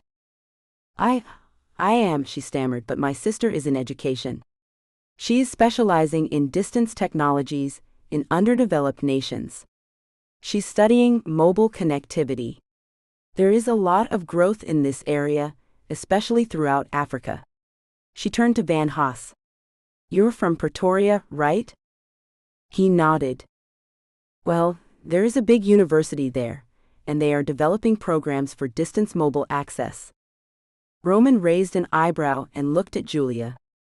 What kind of work does your sister do? She's in university. Why? Cindy asked. This might be something we need to enhance our outreach. Currently we have, Julia paused, indicating everyone at the table, this. I've been making initial contacts, then setting up one-on-ones. Julia directed her comment to Van Haas. As you said, we have no idea how many of us there are. But if we can make our information more widely available. Cindy jumped in excitedly. We still need to control access to the information. We want to educate our kind, not let non-shifting humans find out about us. So it's a dead end? Cindy asked, deflated. Not at all, Roman interjected. It's another area to explore. We see an area we need access to. At the moment we don't know how to get to it. Your sister might be able to help us with this new concept. Julia picked up Roman's thought. This is a new puzzle piece. We need to see if it fits in with our big picture. Is it going to be of use, and how so? We still need to get the information out to our people, while limiting the data from getting to the general public. How? That's easier said than done, Van Haas grumbled. True, Julia continued. The concept is simple, the execution complex. We need to approach this problem not as if there is a linear solution, but as if our answer is an octopus with 10 arms on LSD. Van Haas scoffed. Everything is interconnected, and it's all going in what seems like a million directions at once.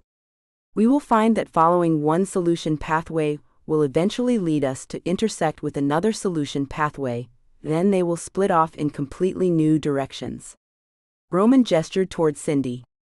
10 minutes ago, we didn't know about mobile computing access, and now there is a part of my brain chugging away on how this new information can be leveraged to our benefit.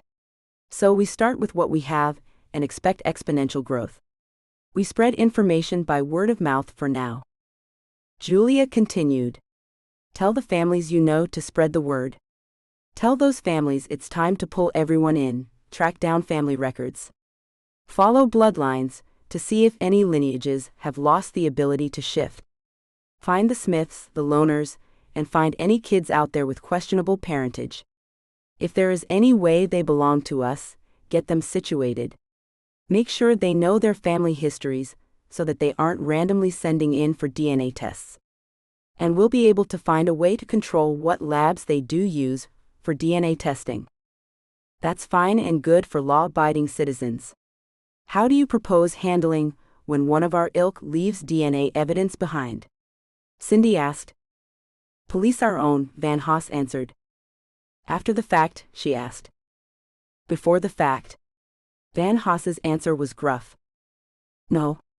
Roman's voice was sharp, his statement clipped. When good men do evil to prevent wars, wars are started. We will not be responsible for forming death squads. Who said anything about death squads? Van Haas scoffed. That's where it would lead, Roman explained.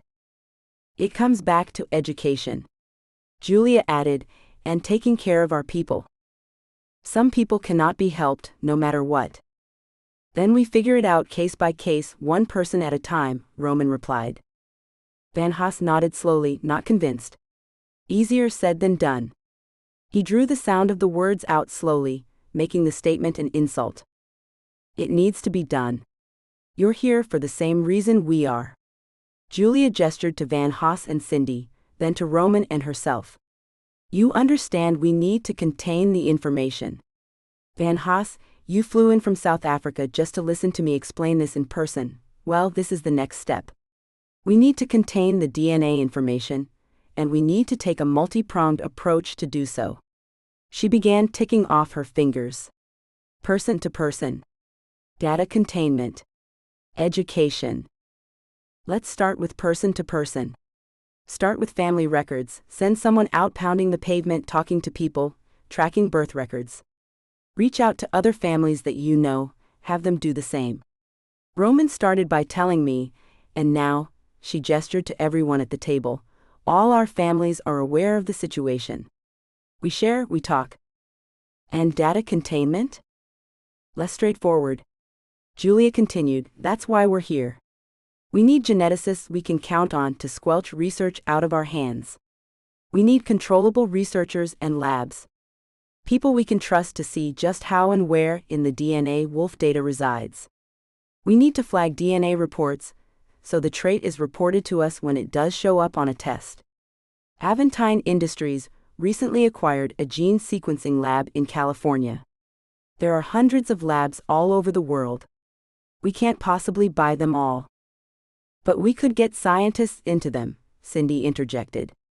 Pay for their educations, use whatever pull we have to get them into jobs. Create a network of genetic spies, as it were. I'm in full agreement on that. Julia nodded to Cindy. I have a few offers out on private labs.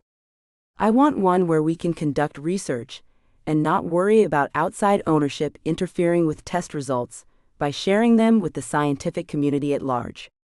Julia directed her next statement to Cindy. I will share any research I can with your alpha, but my work has been limited to the United States. There has been some Canadian crossover, but not much. Turning to Van Haas, she said, I will send over the parameters and requirements I've been looking at.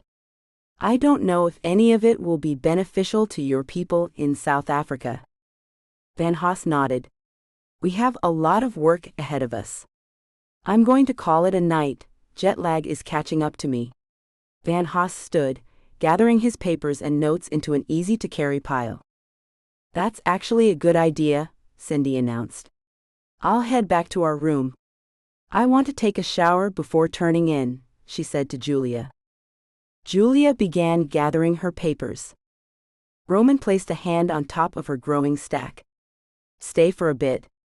We have acquisition papers to go over. Julia sat back down and gave Roman a side glare.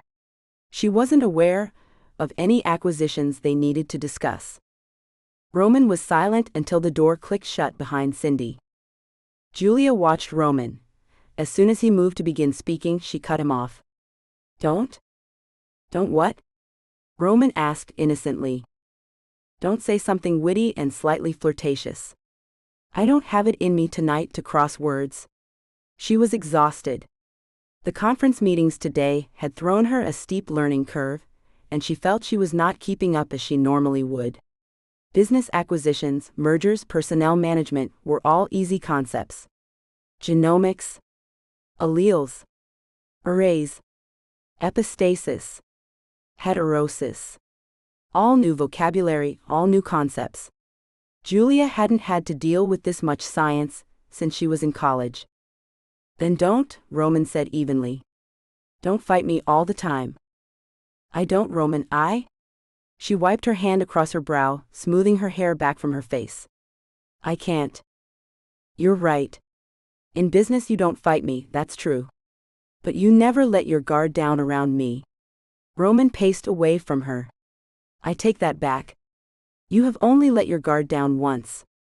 I would dearly like to see that, Julia, again.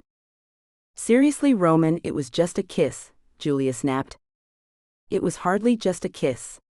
It lasted 40 minutes. Had your brother not interrupted, I'm sure there would have been more than kissing. Roman's tone was heated. Indignation flooded Julia with the reminder that it hadn't been a simple kiss, but rather an aggressive make-out session. We're doing it right now, arguing. Foreplay, Roman countered. I'm tired and I don't want this. Roman stood over Julia as she slumped deeper into her chair. You are a smart and strong woman. I am drawn to you like a moth to a flame. You were drawn to me once, but now you fight that urge inside you, don't you? You fight me. Roman's tone was low, gravelly. As long as you continue to play, I will happily flirt with you. Tell me to stop and I will. Tell me to leave you be and I will. But I want you, Julia, and I don't want to leave you be. Julia looked up at Roman. Her body yearned for him, there was no denying it. She fought her body's reactions to him constantly. She stared into his eyes, and caught the beginning of an intense glow. She shook her head, not wanting to know he wanted her as much as she wanted him. She didn't know what to say. She didn't want the complication of dealing with a struggle for dominance. She didn't want the confrontations that would come when Roman decided he needed to subdue her. I'm tired of the fight, she confessed. I'm tired of having to put forth a more concerted effort to be taken seriously. I'm tired of my natural dominance being second-guessed. I never question your lead. So why are you fighting? Your father never once acknowledged that I was in the room during the Accord meetings, and I was there as Morgan's second. The board questions every other move I make. I'm tired. I'm not my father, Julia. And your board of directors, with a few exceptions, are all old men trying to stay relevant. Those are different fights, those are not with me. I promise. His tone was soothing. She wanted to lean toward him. She wanted to believe him. I'm tired of empty promises. Are you tired of me? Words were out of her mouth before her mental editor kicked in. I like you, Roman. I like the attention. Realizing the words she'd let slip, she froze and then sighed. Can we call a truce this week? You back off with the over-aggressive flirting, and I'll back off with the over-aggressive crankiness. Roman held out his hand. Julia slipped her fingers into his palm, allowing him to help her stand. His hand felt warm, soft, and like a caress wrapped around hers. She stood so close she could feel warmth radiating from his body. Her gaze followed the movement as Roman slowly raised her hand to his lips and lightly brushed her knuckles with a kiss. His glowing blue eyes gazed back at her through lowered lashes. "As you command." The tone of his voice combined with the flare of glowing passion from his eyes sent a shiver down Julia's spine. She stumbled back, noticing the faint, shimmering aura surrounding Roman. Her chest tightened and she struggled for breath. Realization of what she was looking at pierced her chest like a spear. "Oh," she said out loud. Internally, she began cursing. Damn. Julia finally admitted to herself the meaning behind the glow. That's what Mother meant when she said I'd know. She forgot to mention I needed to accept it for what it was. Julia sat against the pillows on her bed, typing away on her laptop. Cindy gently snored on the other one. A sharp knock sounded on the door. "Julia." A familiar deep voice. A voice that should have been in California. She opened the door. Tall, with a Hollywood-perfect smile and curly dark hair, her cousin filled the doorway. "Dante, what are you doing here?" she snapped. He held up a garment bag. "Playing security, apparently." "What's up?" He began to step into the room. Julia looked over her shoulder at her sleeping roommate before flipping the bar lock and stepping out into the hallway. "I called Shane. What are you doing here and how did you get here so fast?" "You called Shane?" "Shane called me. I was closer in Chicago when Shane told me to grab a suit and get my butt over here to you," Dante explained. "Chicago on business?" "I would have thought that would be Shane's thing," Julia responded dryly. "Yeah, no, he's headed to Peru. So he sent me. I met with an adorable little day walker, Erica. Did you know they have fangs too? Sexy as hell. Why don't we like them again?" Dante, focus. "Right, they have a gossip network you would not believe. They already know about what we're looking at, with regard to Lazarus and the Del Fuegos. I'm sure they have more intel on what's going on than they are willing to share. How come the vampires are more organized than we are? They rely on each other for survival and protection. Something about getting crispy in the sun." Julia smirked. "Right," Dante drawled. "I am here to save the day, but we do have a small problem." Dante paused. "The hotel can't get me in a room for at least 2 days. And clearly you can't put me up in there. So now what? How am I supposed to play bodyguard if I'm staying in another hotel?" "I have an idea." Julia dashed back into the room and grabbed her phone. She was already dialing a number by the time she returned to Dante. "Roman, I need to borrow that couch tonight." "No, not for me." After speaking to Roman, she ducked back into the room, tossed on a hoodie, slipped her feet into Birkenstocks, and grabbed her key. "Aventine has a suite. You can crash on his couch," she explained as she led Dante through the hallways and up to Roman's room. "So what's the drill? I'm furniture?" Dante asked as he followed behind Julia. "You're furniture," she confirmed. "I've been here the entire time if anyone asks. They just haven't seen me before?"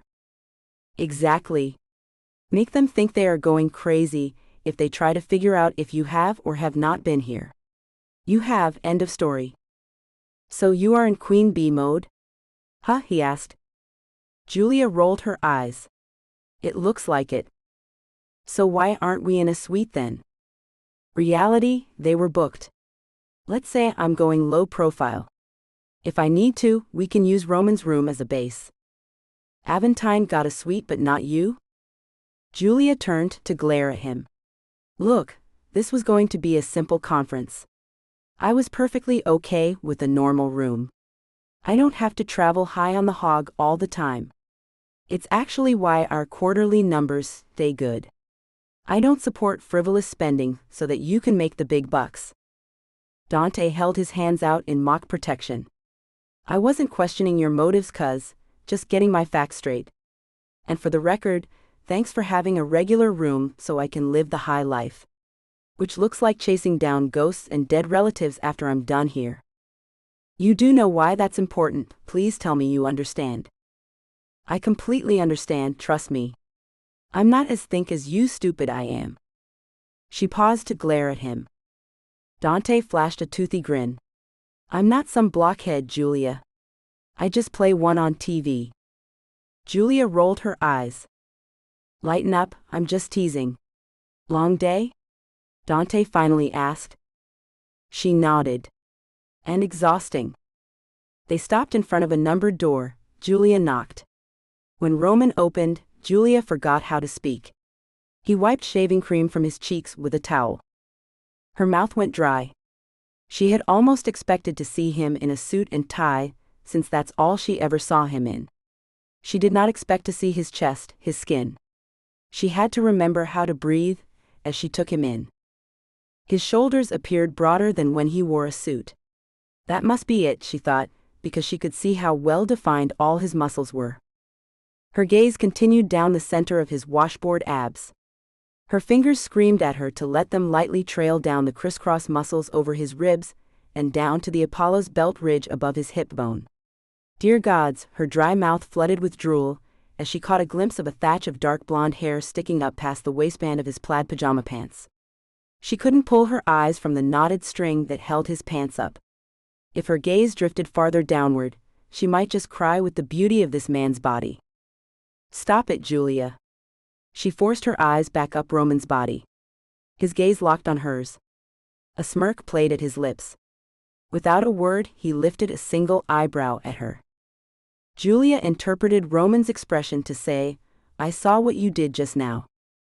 Dante clapped Roman on the shoulder. Hi, roomie. So where's my couch? He brushed past Roman without a glance at the man's state of dress. Julia hovered in the hall until Roman stepped aside, silently inviting her in.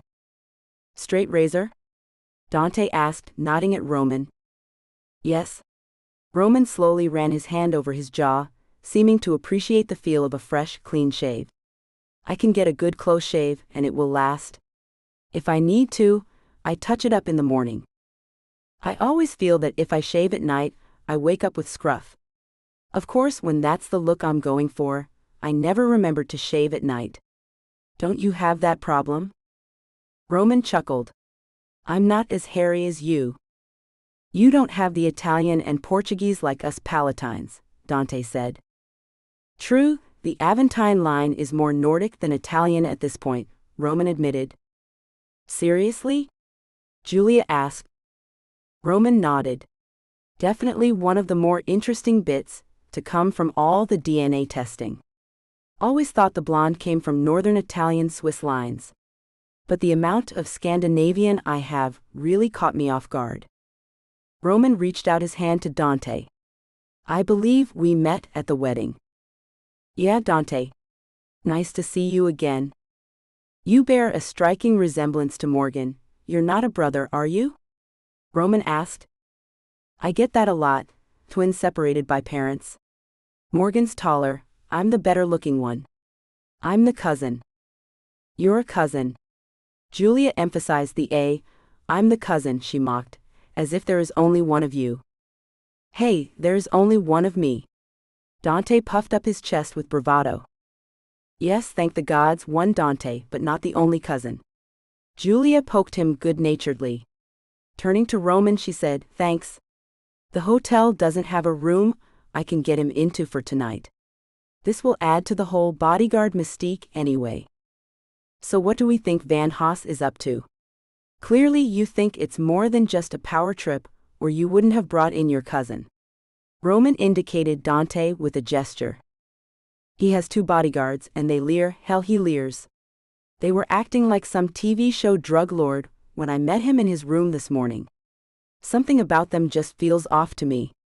Sinister. Julia turned to Dante. I don't actually need you to guard me, but having an extra pair of eyes at my back will allow me to focus on the business at hand, and not be constantly looking over my shoulder. Chapter 7. Her phone buzzed with an incoming text from Melinda. You do it yet? I'm in a conference. Julia texted in reply. That's a no. 3 exclamation points. Call me. Julia shook her head at her friend's persistence. Melinda wasn't going to give up. Ever since Julia admitted to making out with Roman at Jojo's wedding, Melinda had been trying to get them in bed together. There were days Julia not so secretly thought the two of them were conspiring against her. Maybe she should give in and make everyone happy. Hell, it would probably make her happy too. Julia turned her attention back to the presenter. He was droning on about assays and DNA that stood up. This entire presentation needed a translation into English, as far as Julia was concerned. The individual words may have been English, but once combined they were no longer comprehensible. Julia made an executive decision. She did not need to know this information or struggle with it any longer. She picked up her case and quietly exited the room. Once in the hallway, she reviewed the conference schedule. No, she was not going to anything else until after lunch, she decided, before making her way into the atrium to find a coffee shop. She would sit under a patio umbrella, pretending to enjoy the morning outside in fresh air, while she checked her email, or something more productive than sitting in a presentation that gave her a headache. She looked up when Dante joined her. "Playing hooky?" he asked. "Don't you know it? There wasn't anything for me in that session, so I thought a break and doing something productive was in order." "That Cindy chick isn't around, is she?" Dante looked behind him as he sat in an empty chair. "No, why?" Julia sipped her coffee. "Can you please clue her in that groping the help is frowned upon?" "What?" Julia coughed. "You shying away from the advances of a woman?" Dante smirked. "She's not a woman. She's a little girl playing dress-up. She's acting like a co-ed gone wild on spring break. And believe it or not, I do know appropriate place and time behavior. She's got neither. Convince her I'm like a service dog. I'm at work.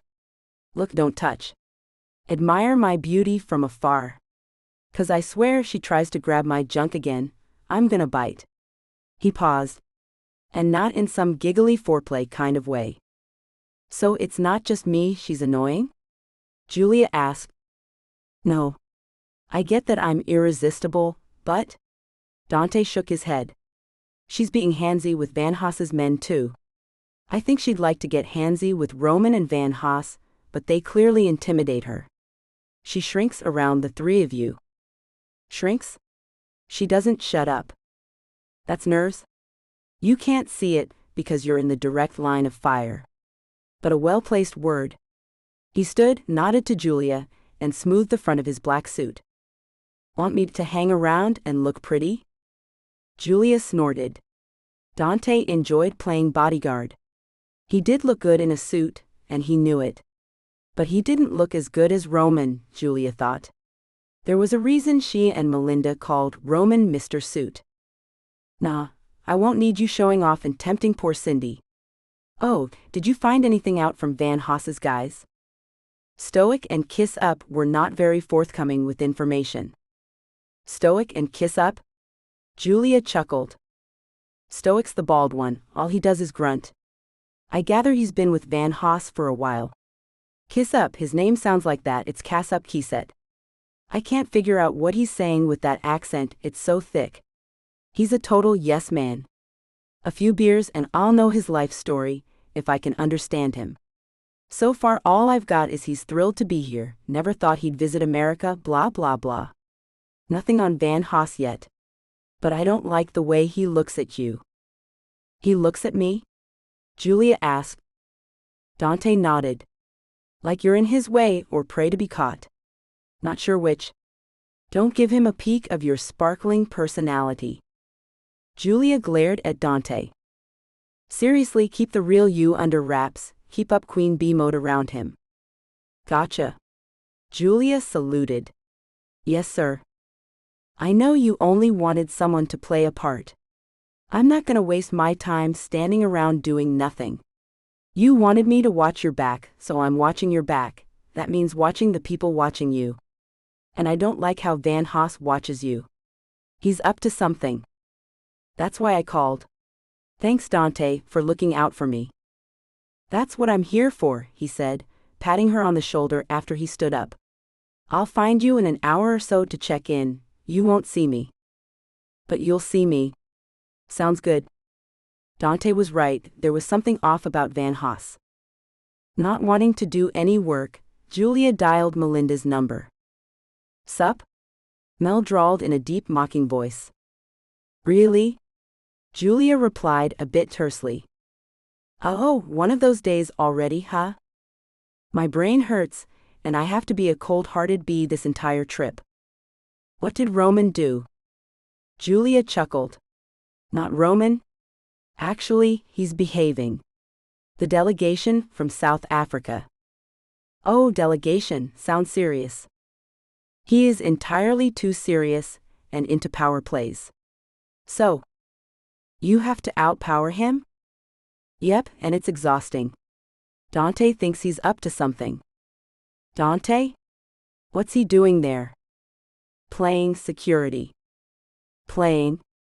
Melinda emphasized the word, making it a double entendre. Julia shook her head. At one time she knew Melinda had a thing for Dante. Then again, Melinda had had a thing for most of the men they grew up around. Anyway, Julia pulled Melinda back onto the conversational track. "I'm in high B mode and that is exhausting." "Ouch, you can't be flirty with Mr. Suit with delegation guy around, not if you're in Ice Queen mode." "Ice Queens don't flirt," Julia agreed. "But I'm not flirting with Roman either way." Julia paused. "You know, I was thinking about that offer I made you." "About being my lesbian lover?" "About sending you back to college to learn this gene stuff." "I'm serious if you want." "And give up my brilliant career in social work?" "Yeah." "It's a nice offer, Jules, you know that. I'd science for you, but my guys need me more." Melinda hated her job but loved her work providing support and finding help for veterans with PTSD. She wanted nothing more than for her job to be obsolete, but until it was, she would be there holding hands and taking calls in the middle of the night. It was why Julia loved her best friend. Her capacity for compassion was staggering and her loyalty fierce. "Yeah, I know. You are doing good in the world. I shouldn't try to take you away from that. I'm playing hide and seek from the conference. So what have I temporarily lured you away from?" "It's what 9 there. Morning group ended early, so I'm catching up on paperwork." "Shouldn't you be networking right about now?" "I'm playing hooky. As soon as I get off the phone with you, I need to call Kathleen, make sure my family's empire still stands." Melinda chuckled. "I'll let you go then. I hope delegation guy keeps out of your way, unless..." Melinda paused. "Is he hot? Maybe you should bone him, make Roman jealous." Julia laughed. "Not bone-worthy, definitely not bone-worthy." "Oh well, work requires my attention. Call me later." "Will do." Julia ended the call, placing the phone on the table. She flipped open the laptop and booted up the system. Her inbox was virtually overflowing. She sorted out all the newsletters and sales offers that sneak through the email program's filter system. Messages from her assistant went into a folder for processing before she began reading messages from the few new contacts she'd made the day before. 2 scientists were looking for jobs, thanks but no thanks. A few messages that were just follow-ups from having met at the conference. Nothing promising, at least not yet. She began sorting through the messages from Kathleen. Her assistant firmly believed in and used an effective flagging system. Red flag urgent, orange, yellow, green flags less urgent in descending order. Only one urgent red flag. Julia opened that email first. Nothing drastic, but still very important. It was Carolyn's birthday. Kathleen had flowers sent, but Julia needed to call her sister. Julia cursed herself for being distracted and missing her sister's birthday. Then again, that's why she treasured her assistant. She actually paid attention to schedules and dates and birthdays. "Happy birthday, Caro," Julia crooned as her sister groggily said hello. "Any big plans today?" "Producing milk and changing diapers. I got the flowers, thank Kathleen for me."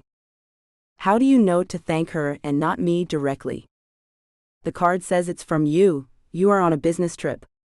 It's okay, Julia. You've been seriously distracted lately. But you had better bring me a really cool and touristy snow globe for my collection. Julia laughed. I will. How's that baby? He's an eating, pooping machine. And you love every second of it. I really do, Julia. I'd love to talk, but I'm exhausted. It's morning nap time. Come see me when you get home, okay? Will do. Happy birthday. And have a good nap. Julia ended the call. She was busy typing, responding to Kathleen's messages and task lists when Roman sat down. He placed a fresh, warm cup of coffee in front of her. Julia glanced up and grinned despite herself. Mr. Suit really did describe him, especially this morning. Roman looked sleek and slightly dangerous in his designer suits. It didn't help that Julia knew under the suit he was just as well put together, with perfectly defined abs and pecs. Julia wondered how many suits he'd packed for this trip. She had packed a limited module wardrobe, one where each piece had to serve double or triple duty, and she expected to wear the combinations more than once. Roman almost never appeared in the same combination twice. Today his suit was a dark storm gray, with the faintest windowpane grid pattern woven in blues and paler shades. His shirt was a pale blue, his tie silver. The colors made his eyes look like a storm building on the horizon.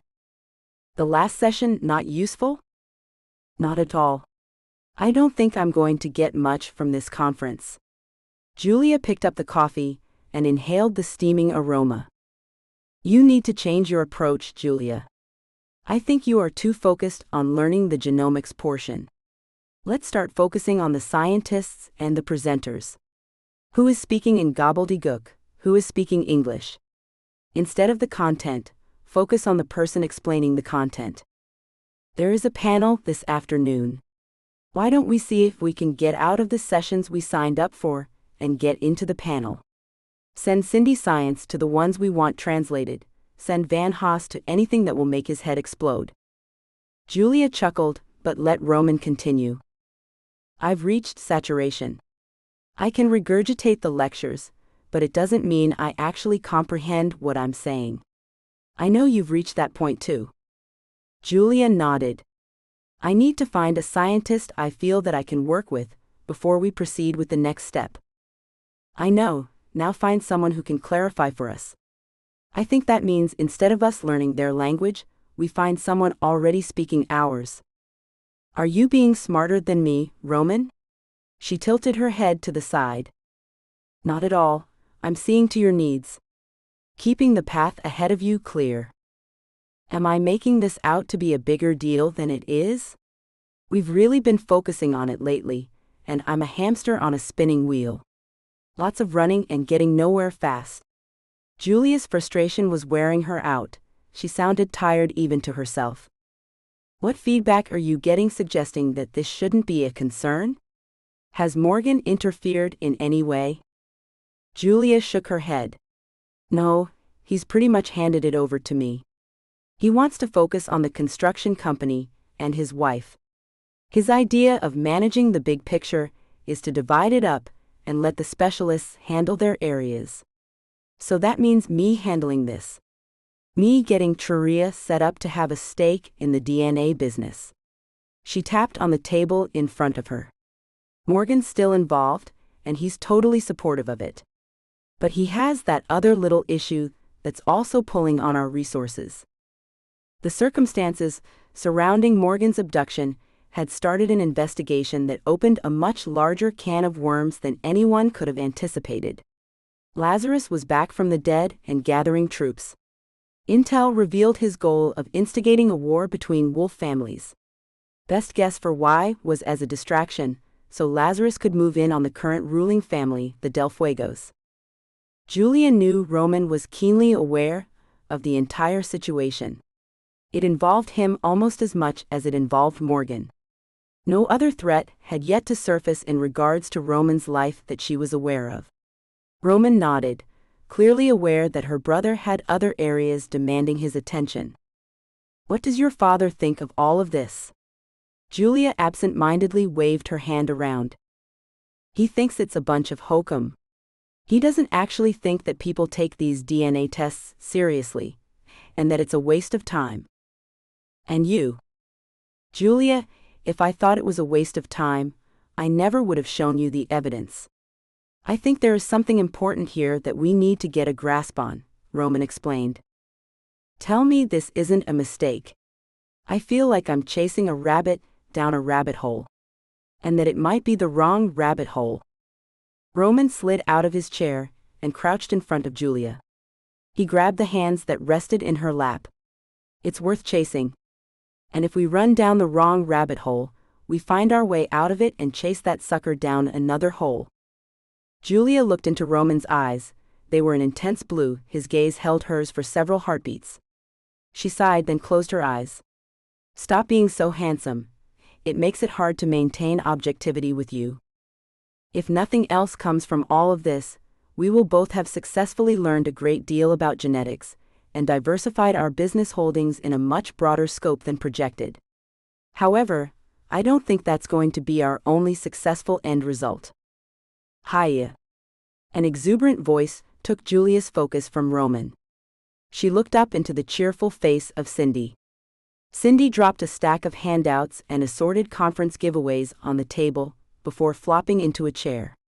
This conference would be really cool if it made any sense. At least the giveaways are fun. Look at all this swag. She began picking up and showing off helix-shaped post-it notes and pens with corporate logos. Roman cleared his throat and slid back into his chair. Are you finding anything out that seems relevant? Julia questioned their new companion. I'm not really sure. It's all pretty boring information. I mean, the session this morning was all about identifying. She paused, reviewing the title on a notepad. Mitochondrial haplogroups. They showed a bunch of maps with arrows and talked about mothers and caravans and stuff. I just don't see how that's going to help with tracking down how our kind is showing up as an ethnicity. So what are we doing for lunch? Cindy flipped the notepad closed and looked up expectantly. Chapter 8. Lunch had not been relaxing. Cindy and Van Haas had joined them at one of the hotel's more exclusive restaurants. Instead of planning on how to best approach the new strategy Roman had suggested, or learning more about haplogroups from Cindy, Julia felt they were relegated to idle chit-chat. Cindy's inane conversation made Julia wonder exactly what kind of science she specialized in. She had been told it was chemistry, but after talking to the girl, Julia began to think it was probably kindergarten science and nothing more complex than that. Julia was fairly certain that she actually understood genomic concepts better than Cindy. Julia was also beginning to question the woman's doctor credentials. Van Haas was in braggart mode. He discussed his ranch and other holdings. Julia really did not care about his car collection or his hunting experience. When he mentioned the acreage of his ranch for the fourth time, it was too much. Cindy seemed impressed with Van Haas. Then again, Cindy seemed to be impressed with everything, especially anything that seemed to indicate money. Julia felt a bit sorry for the young woman. Her ill-fitting clothes indicated that she wore hand-me-downs or was a thrift store shopper. Not a thrift shopper herself, Julia did think that the source of the clothing shouldn't indicate how poorly they fit. It was possible that she wasn't a scientist, not yet at least. If she was still in school and studying to be in the sciences, that might explain her overenthusiasm. Then again, if that were the case, wouldn't her alpha have mentioned that instead of saying she was a chemist? Julia couldn't quite figure the girl out yet. Roman had been no help in the lunch conversation either. He spent his time smirking and nodding. Julia felt positively abandoned when he excused himself to leave early. He expressed his hope in being able to meet with a presenter prior to the next session. Cindy followed shortly after Roman left, leaving Julia on her own with Van Haas. Once alone, he seemed to morph from a human into a slimy toad. She couldn't put her finger on the exact differences of his actions. Possibly it was a change in his breathing patterns or how he said her name. No matter what, she recognized that her own reactions changed. She immediately became haughtier. She was in full snob mode, Queen Bee as Dante referred to it. It's time to return to the conference. She placed her napkin on the table and reached for her water glass. She made no excuses, making no concessions for Van Haas's time. While she played this part, she knew she didn't have to. Van Haas leaned across the table. We have plenty of time. Which session will you be attending? I'm in a continuing breakout session from this morning's presentation. I will admit, this is all very interesting. I am learning much. I look forward to sharing my newly learned information with you this evening. His fingers trailed across the back of Julia's hand as she held her water glass. Admittedly, I don't know how we will begin to track the information. But it is good to know about. Julia stared at the back of her hand. She glared at Van Haas, making sure he was aware as she snatched her napkin back up and wiped her hands off. Time is limited, and we are currently only one step ahead in our need to be. Julia paused, looking for a word, contained as it were. I quite agree. I am waiting to hear from a colleague back home. I may have a contact at the University of Pretoria. If this mobile learning is something we need to be concerned with, might as well get started. She stood, trying to ignore his actions and focus on his words as he continued to speak business. Van Haas vocalized that he was on board, in pretense if not in actuality. One of his suited goons leaned into their conversation. Mr. Van Haas? Julia ignored the man completely, just as one would paint on the wall. Pardon me, Miss Palatine, Van Haas said. Her name oozed from his lips. A shiver rolled down Julia's spine. She felt nauseated at the sound of her name. Everything about him just felt off. He had zero appeal and wasn't even properly dominant. If he was going to pretend to play the big alpha, he was going to have to learn how to be around subordinates. They were furniture until you wanted them. And they never interrupted. She glanced at her phone after feeling it buzz. Lol. These guys could really take some lessons, couldn't they? She glanced over at Dante. His stoic expression gave nothing away, yet he was laughing in his text. Seriously? For Julia and Dante, it was so much game playing. They knew exactly what they were doing, and exactly how to be the big dog in the room. Van Haas was failing. So which dog was that? That stoic, name's Kruger, built like a bulldog, about as much sense of humor. Julia pretended not to pay attention to Van Haas and Kruger. Their heads were conspiratorially close. She was being paranoid. They were probably simply discussing nothing more nefarious than if housekeeping had given them enough towels. Are you listening? Julia wondered why the men whispered. Of course, Van Haas probably had been ignoring Julia's alpha traits. As an alpha, Julia had command of her shifting and senses, something that if she were a lesser wolf, she wouldn't have. With Dante playing bodyguard, Van Haas and his men probably assumed him to also be a lesser wolf. After all, an alpha like Van Haas would never pull guard duty. Little did they know Dante was a strong alpha with full control and the ability to shift instantly. Sure am. Miss First Part. Locating someone. Bring them, Dante texted. I'll see what I can find out. So sorry for the interruption, Van Haas said. I regret anything that takes me away from your company.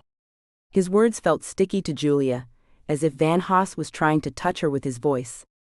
He fell short. His voice was not calming nor soothing. While deep, it had greasy overtones to it. Just talking to the man made her skin itch. The day before he hadn't seemed so oily and oozing, but today Van Haas seemed particularly attentive, and it was not a comforting prospect. Shall we? He held his arm out, indicating they should begin walking. Julia tipped her nose in the air. She had been herded. Julia made sure Van Haas knew with her visible disdain that she did not appreciate the action. She hated these games, yet they were a necessary evil. Van Haas had to recognize her as superior, and more importantly, so did his dogs. Stupid, weak men could be dangerous, especially when they didn't fully understand their place in the hierarchy. Julia did not like this feeling.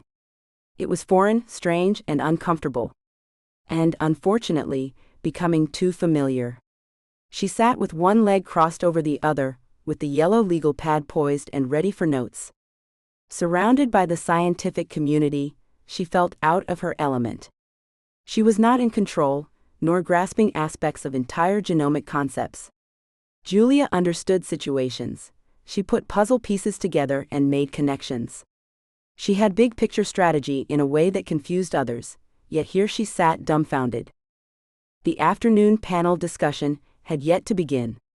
Two of the scientists on the panel sat behind name tags. After this morning's revelation that she didn't need to understand it, she just needed someone who could explain it in clear language, she'd begun to feel better. But now she was back to feeling like some wannabe poseur, because science is cool. She felt a little ridiculous dumping her concerns on Roman, yet she knew he would understand. She trusted him. She really did, especially with this. Funny how she could admit that to herself when she was alone and nervous. She could admit Roman had her back, as it were, and it comforted her. Yet, and she knew this, if he were sitting next to her, she would have her walls of animosity up, and she would question his motives. Because the second she was around him, the back of her mind reacted as if he were Blackston, clenching and wanting to pull away. "You are messed up in the head." Julia looked up as several more panel members stepped up on the raised platform and took their seats. She nervously tapped her pen on the paper in front of her, waiting for the session to start. Hopefully this new approach would prove to be more fruitful than any of yesterday's sessions. The discussion began, and Julia focused as different panelists, all genetic scientists, discussed various topics. Nothing made sense, everything she heard was noise and sounds. She continued to take notes as she associated letters and words to the sounds she heard. Her stomach sank, this new approach was not working. Then she stopped. One panelist was speaking English. Clear, understandable English. It wasn't that the other panelists weren't. It was that they were using terms and jargon that Julia had a hard time remembering the meanings to. She felt like clouds cleared, and rays of sunlight shone down from the heavens on this one person who made the connections between how information was stored in different gene groups and were expressed on different locations on the DNA strand, and how different gene groups associated and worked together. Julia put her pen down and listened. Another panelist commented, and the conversation between the two made Julia feel like one spoke English and the other a foreign tongue. She wrote his name down, Dr. Jeremy Rosemond, and she circled it several times. Every time Dr. Rosemond spoke, she drew another arrow pointing toward his name. By the end of the session, Dr. Rosemond's name on Julia's notepad resembled a porcupine with hundreds of quills sticking out from it. She would approach Dr. Rosemond at a later time during the conference. Right now he was swamped. She did not want her business card to get shoved into a pocket with so many others. No, she wanted a chance to really meet and speak with him. Julia left the panel presentation, feeling good about the entire prospect for the first time since she'd begun. She didn't need to know the details of the science, she just needed to know enough, and to work with someone who explained it in understandable terms. Roman was a smart man. She could kiss him for his insight. Julia paused. She could kiss Roman. That was not a repugnant thought. Actually, kissing Roman was not a repugnant action. She recalled what it was like to press against his lips. Nice, soft, warm. Distracting. Why was she thinking about running her hands over Roman's firm anything when she should be focusing on the victory at hand? Having located someone who might just be able to explain all this genomics mumbo-jumbo. Julia shook her head. No, Roman wouldn't get a kiss for this. A cup of coffee, yes. Julia was not going to let her lips get anywhere near that man. Chapter 9. Roman, unable to focus, walked through the hotel, trying to clear his head after another long conference day. He contemplated getting another drink before turning in, but knew in his current state that might not be the wisest of choices. Too many things to focus on, everything being distracted by large hazel eyes. Eyes that glowed amber around him. Business matters he could relegate to business hours, but Julia would not stay limited to business. He didn't want her limited to business, he wanted her in his bed. He wanted her, pure and simple. She took over his thoughts, she clouded his judgment, she messed with his senses. He would smell her and his brain would turn off. He would see her and his fingers would stop writing, instead they wanted to feel her softness. Getting women had never been a problem for him before he met Julia. Then again, Julia wasn't just any woman. She wasn't someone to conquer, she was someone to cherish. His need of her made him edgy. The physical need could be taken care of easily enough, the emotional need left him raw. Being rude to the one he cared for the most showed his knee-jerk response to how much it scared him. Movement, a change in the light caught his attention. Roman's gaze was drawn upward. Julia shimmered as she leaned on the balcony above him. She watched something farther away and had not noticed him. He stared at her perfect beauty. She always commanded his attention, but something about her, relaxed and in her pajamas, shut his brain down. Something had spooked her in the past, but he was tired of tripping over eggshells around her. Yes, she was alpha, but so was he, damn it. She was his ideal mate. Time to stop dancing around the subject and do something about it. The room phone rang. Julia rushed from the bathroom to pick it up. Heavy breathing assaulted her ears. She slammed the receiver down and immediately called the front desk. Hello, yes, this is Julia Palatine again. I'm still getting some prank phone calls, heavy breathing. Are you sure there is nothing you can do about it?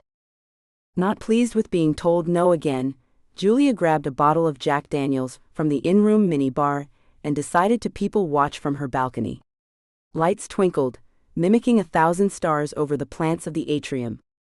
A couple strolled past on the walkway, the woman resting her head against the man's shoulder. Julia sighed. It was a romantic setting. Perfect for a beautiful evening stroll, as if one were outdoors in the tropics without the bugs. Love. She shook her head. Romance was so messy. Too much ego stroking, too much ego coddling. Julia wanted an equal, not someone she would lose herself to, and not someone she would constantly have to direct like a child. Roman passed by her mind's eye. She sighed again. It was time to acknowledge what that glow was. She tried to ignore it, goodness knows she'd been trying for weeks. Sweeping it under the carpet as stress or needing her eyes checked. It was that "you'll know your mate when you meet him" bit of magic her mother had always told her about. But Mom had never gone into details. She must have thought she had plenty more time to explain it. Time for Julia to come to her and say, I met a man and he glows with love. Time to see her children married. Julia closed her eyes and wished yet again that her parents hadn't died and were still around, so that Mom could elaborate more on the whole mate glow thing. All this time Julia had thought it was just a fairy tale Mom had told to keep her chaste. Hell, maybe if she had paid better attention, she wouldn't have wasted time or emotion on Grant. He had never glowed. Not even a little. Did she glow for Roman? Dare she even ask? She conceded that they would be good together, an ideal power couple. But would Roman really be able to treat her as an equal? He did okay in the boardroom, but the bedroom? She shook her head. That was another issue. Emotions messed with things too much. She didn't want to make that mistake again. But she yearned for him. She knew it. As long as he was an obnoxious flirt, she could hold her own against him. But when he stopped all that and did not put up a front, she wilted. Last night when she'd called a truce and he agreed, she hadn't realized that her resistance to him would all but disappear. Today he had been charming, but not in a forced manner. He had been supportive, without being condescending. His easy smile had set her senses all atwitter. She had lost words, and entire concepts fled her brain as she thought about kissing him. And she had thought about kissing him more than once today. Julia, his deep voice called to her. The sound surrounded her, and brought the nerves in her skin to life. Her gaze swept the walkway below her room. Roman stood there. She wondered if this was as disheveled as he ever got, shirt sleeves rolled up exposing his forearms, collar undone, tie gone, shirt untucked. His normally slicked back hair mussed, as if he had run his hands through it repeatedly. She smiled down at him. The grin he returned weakened her knees. What light through yonder window breaks?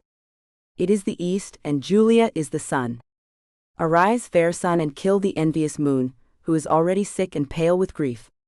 Roman made a broad sweeping gesture with his arm. Julia's smile began to hurt her cheeks. She covered her mouth, convinced she was blushing. Roman jumped onto the walkway's railing. Roman? Julia called out as he swayed, finding his balance before continuing. You're going to get kicked out. Be careful. Oh, speak again, bright angel. For thou art as glorious to this night, being o'er my head, as is a winged messenger of heaven, unto the white, upturned, wondering eyes of mortals that fall back to gaze on him. As he spoke, he walked with the skill of high-wire artist along the railing's edge. Roman? Julia called out again, imploring him to stop but not finding the words. Your line is, Romeo, Romeo, wherefore art thou Romeo? But I'll let you replace that with my name, he corrected. What are you doing? She asked. Parkour. Roman crouched on the railing, before leaping into the air. He reached out into the void, with the grace of an athletic dancer. He grabbed onto a thin palm tree, and let it swing him across the open space like a pole vaulter. His hand gripped the landing, and he let go of the tree. He pulled himself up using the railing, before swinging a long leg over the wrought iron. Julia gasped and stepped back as Roman joined her on her small balcony. He crowded against her, taking over her personal space. I've always wanted to do the balcony scene from Romeo and Juliet. He chuckled. Young lovers realizing they have the world against them, but they don't care. He stepped into her, closing what little space was left between them, and slipped his arms around Julia's waist. Deny thy father and refuse thy name, he whispered in her ear. Or if thou not be but sworn my love, and I'll no longer be an Aventine. I'm pretty sure it's Capulet, or Montague. I know that much, Julia corrected him. Capulet and Montague. I'm not quoting anymore, Julia. Roman's voice was soft, thick with emotion. I'm wooing you, and I would give up my family for you. He dipped his head down, covering her lips with his own. Julia braced her hands against his chest. She could feel the rhythmic tattoo of his heartbeat beneath her palms. It raced as fast as hers. Roman's lips covered hers, surprising her with the fierceness of his kiss. Her hands grabbed onto his shirt, pulling him closer if that were possible. Roman closed his arms around her, pressing against him. Hello, Julia, Cindy called out as she entered their room. Julia broke off the kiss and pushed Roman against the wall so he was hidden from Cindy's view. Her hand rested in the middle of his chest. I'm out here, Julia called back into the room. Roman panted, his chest lifting against the hand Julia pressed to his chest. Okay, I'm gonna take a shower. You need the bathroom before I do? Cindy asked. Julia maintained eye contact with Roman. She knew her eyes glowed with desire as much as his eyes did. He pulled her hand up and began nibbling her palm. Julia closed her eyes as his lips made more than her hand tingle. No, I'm good, Julia called back. She looked at Roman. Shush. She nodded her head toward her roommate. Roman looked down from the balcony. Meet me under the waterfall. Let me continue to seduce you with words, he whispered before he leapt. Julia gasped, watching him descend 3 stories to the ground floor. He landed with a crouch and a roll. His parkour skills were clearly exceptional, but a drop like that, Roman was showing off with some alpha-enhanced skills. He stood, brushed himself off, then looked up at Julia. The fierceness of his glowing gaze made Julia's abdomen knot with anticipation. He wanted to seduce and woo her, and she was going to let him. She turned, rushed through the room, remembering to call to Cindy that she was going out before the door closed behind her. Curse the size of the hotel. From her balcony, she was only about 50 feet from the small waterfall. From her front door it felt like miles. She ran down the long hallway to the elevators. She pushed the button. When an elevator didn't immediately appear for her, she dashed down the stairs, her feet flying until she was on the path to the waterfall. Once on the path, she slowed, mindful of her step. The aggregate pathway was rough against her bare feet. Anticipation grew as she approached the waterfall. Roman appeared from nowhere and whisked her into a grotto behind the falls. She was in his arms. His scent filled her senses reeled. They were finally getting what they wanted. Her nose breathed him in, her fingers caressed his strong muscles through the fine cotton of his shirt. She pulled back, breaking the kiss. "I thought you were going to seduce me with words? No more Shakespeare?" His arms still held her close. He caressed the side of her face, reaching back and pulling the hair band out of her ponytail. "I have no words for how it feels to have you in my arms. My brain can only think, want, need. My tongue doesn't want to talk, it wants to taste you." Roman growled in his throat as he lowered his head for another kiss. His hand held the back of her head, buried in the thick curls of her hair. "You want me?" Julia asked, speaking against his lips. "Then I need words of seduction." Julia's head rested against his chest. Her hair cascaded over his shoulder, a fall of cool silk. Her gentle, even breaths tickled his skin. Roman traced circles on her exposed shoulder. "Can we ignore the rest of the conference and stay here like this?" Roman asked. "In bed, living off room service?" Julia purred. "Sounds perfect." Julia pushed up to look at him. "Are you a romantic, Roman?" "Romantic, gentleman, lover. All of the above. I thought you were just a jerk most of the time. And you, my dear lady, are a cynic. I like to be in control. I don't have to fight for power. Not everything is a fight for power." Julia's mood turned serious. "For me, it is. Roman, I know you understand the jostling for power and authority, but at some point you are established as alpha, as boss, and it stops. For me, it never stops. Especially when dealing with regular people. I constantly have to prove my worth, demonstrate my intelligence, exert my authority because I'm a woman. When was the last time you heard of a female alpha? Well, never." "Exactly. Have you not noticed how Van Haas always looks to you to confirm my statements?" She pulled his hand away from her. "No, but..." "Well, start paying attention." Julia sat up. Roman placed a hand on the small of her back.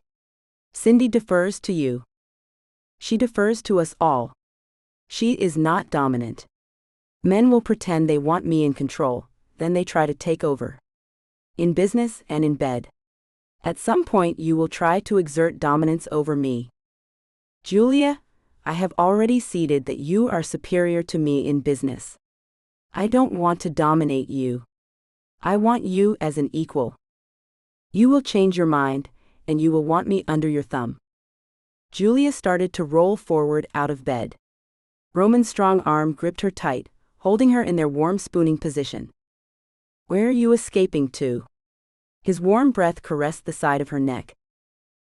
She sighed, comfortable in his embrace. "I have to head back to my room, take a shower, get dressed. You know, all that functional morning stuff." "It's not functional morning time. It's still early, you can stay for a bit longer." Julia ran her hands along Roman's forearm as she snuggled against him. "I could stay a bit longer." "There's a but coming, isn't there?" Roman chuckled. "Yes, but I don't want to be seen prowling the halls in my pajamas while there are lots of people up and about. I've stayed longer than I should have." "Nonsense, you haven't stayed long enough. Give me 15 more minutes of you in my arms." "I can give you 15 minutes." Julia sighed and closed her eyes. Roman's embrace was perfectly comfortable. She actually thought she could easily stay here the entire night if it weren't for her clothes. A deep soothing voice rumbled near her ear. Julia squirmed her head deeper into her pillow. She was warm and comfortable and having a wonderful dream, and she did not feel like waking up just yet. "Julia, darling, you fell back asleep." Julia groaned. "You let me?" Why didn't you wake me? I feel asleep too, Lambkins. I woke you when I came back around. Julia turned in Roman's arms. Her face brushed his. Rubbing her cheek against his, she purred. This is nice, but did you really just call me Lambkins? I did. Roman smiled as her hair tickled his face. You like it when I recite Shakespeare, remember? Oh, I remember. Roman's arms wrapped tighter around her back. Do you have to leave right now? His voice was a low grumble. I do. Then you had better stop kissing me. Julia giggled and squirmed away from Roman. We have to be functional today. Remember, we are on the hunt for a geneticist we can work with. Roman rolled onto his back and groaned. Yes, Miss Palatine. You are correct. We have work to do. Roman sat up. Julia had slipped from the bed. You sure I can't convince you to stay? Wilt thou leave me so unsatisfied? Julia finished pulling her pajamas on. Not fair, I'm trying to be focused here. Fine. Will you meet me for breakfast? 8:30 at the coffee shop. Don't be late, Julia said. As you command. Chapter 10. Cindy looked more like a pile of blankets and empty chip bags than a sleeping person. Julia walked around to the side of her bed, just to confirm that Cindy was in the pile and that she could breathe. Had the girl even noticed if Julia was gone all night? It's not that Julia cared, unless Cindy was the type to harp on her obvious absence. Julia yawned. Her bed looked cold and uninviting. Staying in Roman's warm embrace would definitely have been the happier choice, but all her clothes and toiletries were here. She hadn't planned on spending the entire night with him, but it felt so natural. Julia picked up the phone and ordered a coffee service and padded into the bathroom. A long hot shower would be perfect to help her get ready for the day. Warm water ran down her bare skin that still tingled from Roman's masterful touch. Today is going to be a long day, she thought, as she adjusted the water temperature to cold. Julia leaned toward her reflection as she applied mascara. Cindy hadn't stopped chattering since she woke up. Fortunately, she was now in the shower, and the barrage of questions and comments had ceased, at least for the moment. If she had noticed Julia hadn't slept in her bed, she hadn't said anything, which was remarkable considering how much talking the young woman seemed to do. The bathroom door opened. I wish you had come dancing with me last night. The club in the hotel is really good. It was so much fun. Cindy picked up the conversation as if she hadn't stopped to breathe, let alone take a shower. There is a group from the conference going out tonight. Apparently, the hotel has a shuttle, and it will take us into downtown. You want to come with me? We aren't going to have another one of those boring recap meetings you seem to like, are we? I mean, I can pretty much just give you my notes if you really want to know what they talk about in the different sessions. Please, Julia, please don't make me have to review everything after dinner. Julia sighed. She should have stayed with Roman. Do we really need to go to today's session? There is a mall right over there. She pointed in the general direction of outside. Let's go shopping instead, it will be fun. The whole point of coming to Nashville is to see the place. No, Cindy. Julia's voice was sharp. The entire point of coming to Nashville was to attend a conference on genomics and to learn what we can regarding DNA and genes. You're a scientist. You're supposed to be here to help me understand what we're learning. Well, it's not my kind of science, Cindy whined. Can you at least come to the sessions with me? I don't know what you want to know. Julia had already reached her saturation point with the girl. Funny she thought of Cindy as a girl and not a professional scientist. Her attitude was more like a pouty teenager. She kept her room like one, with candy wrappers and empty soda cans all over the room. You were highly recommended by your alpha. And that is why I am paying for you to attend this conference. You should consider behaving a little more professionally while you are here. I'm not your BFF for the week, we are not here to party. I'm essentially your boss for the week, and as such you need to go to the various sessions, take notes, and share what you have learned. Cindy crossed her arms and glared at Julia. Maybe I wasn't clear regarding my expectations in hosting you to attend this conference. We need to learn anything and everything we can. We review the information. We refocus, narrowing in on a goal of understanding. I am here to grow my understanding of genetics and how I can approach the business of genomics to help contain information. I need your assistance in helping us determine where to target our attentions. Cindy harumphed. Fine, I'll attend the sessions. But do I have to go alone? I think they are a waste of time. They are really obscure topics. We are all attending different sessions. Yes, some are obscure. That's what I need your help with determining. Julia didn't want to work with the young woman any more than Cindy wanted to be here. May I suggest a compromise? You don't need to make a presentation to the entire group tonight, just me, and then you can have your evening free after that. Julia paused with the mascara wand in her hand. She focused her eyes so as not to smudge the still damp makeup and sighed.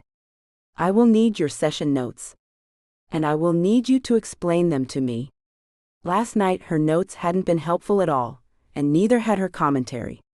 Beyond that one little nugget regarding mobile technology, the first night of the conference, as a way of connecting with people, Cindy hadn't contributed anything of value. Nothing.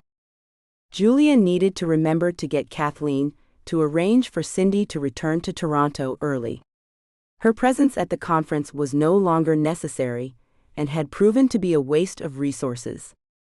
I can do that, but I'm still going out with that excursion to downtown tonight. Come with me. It looks like it should be a lot of fun.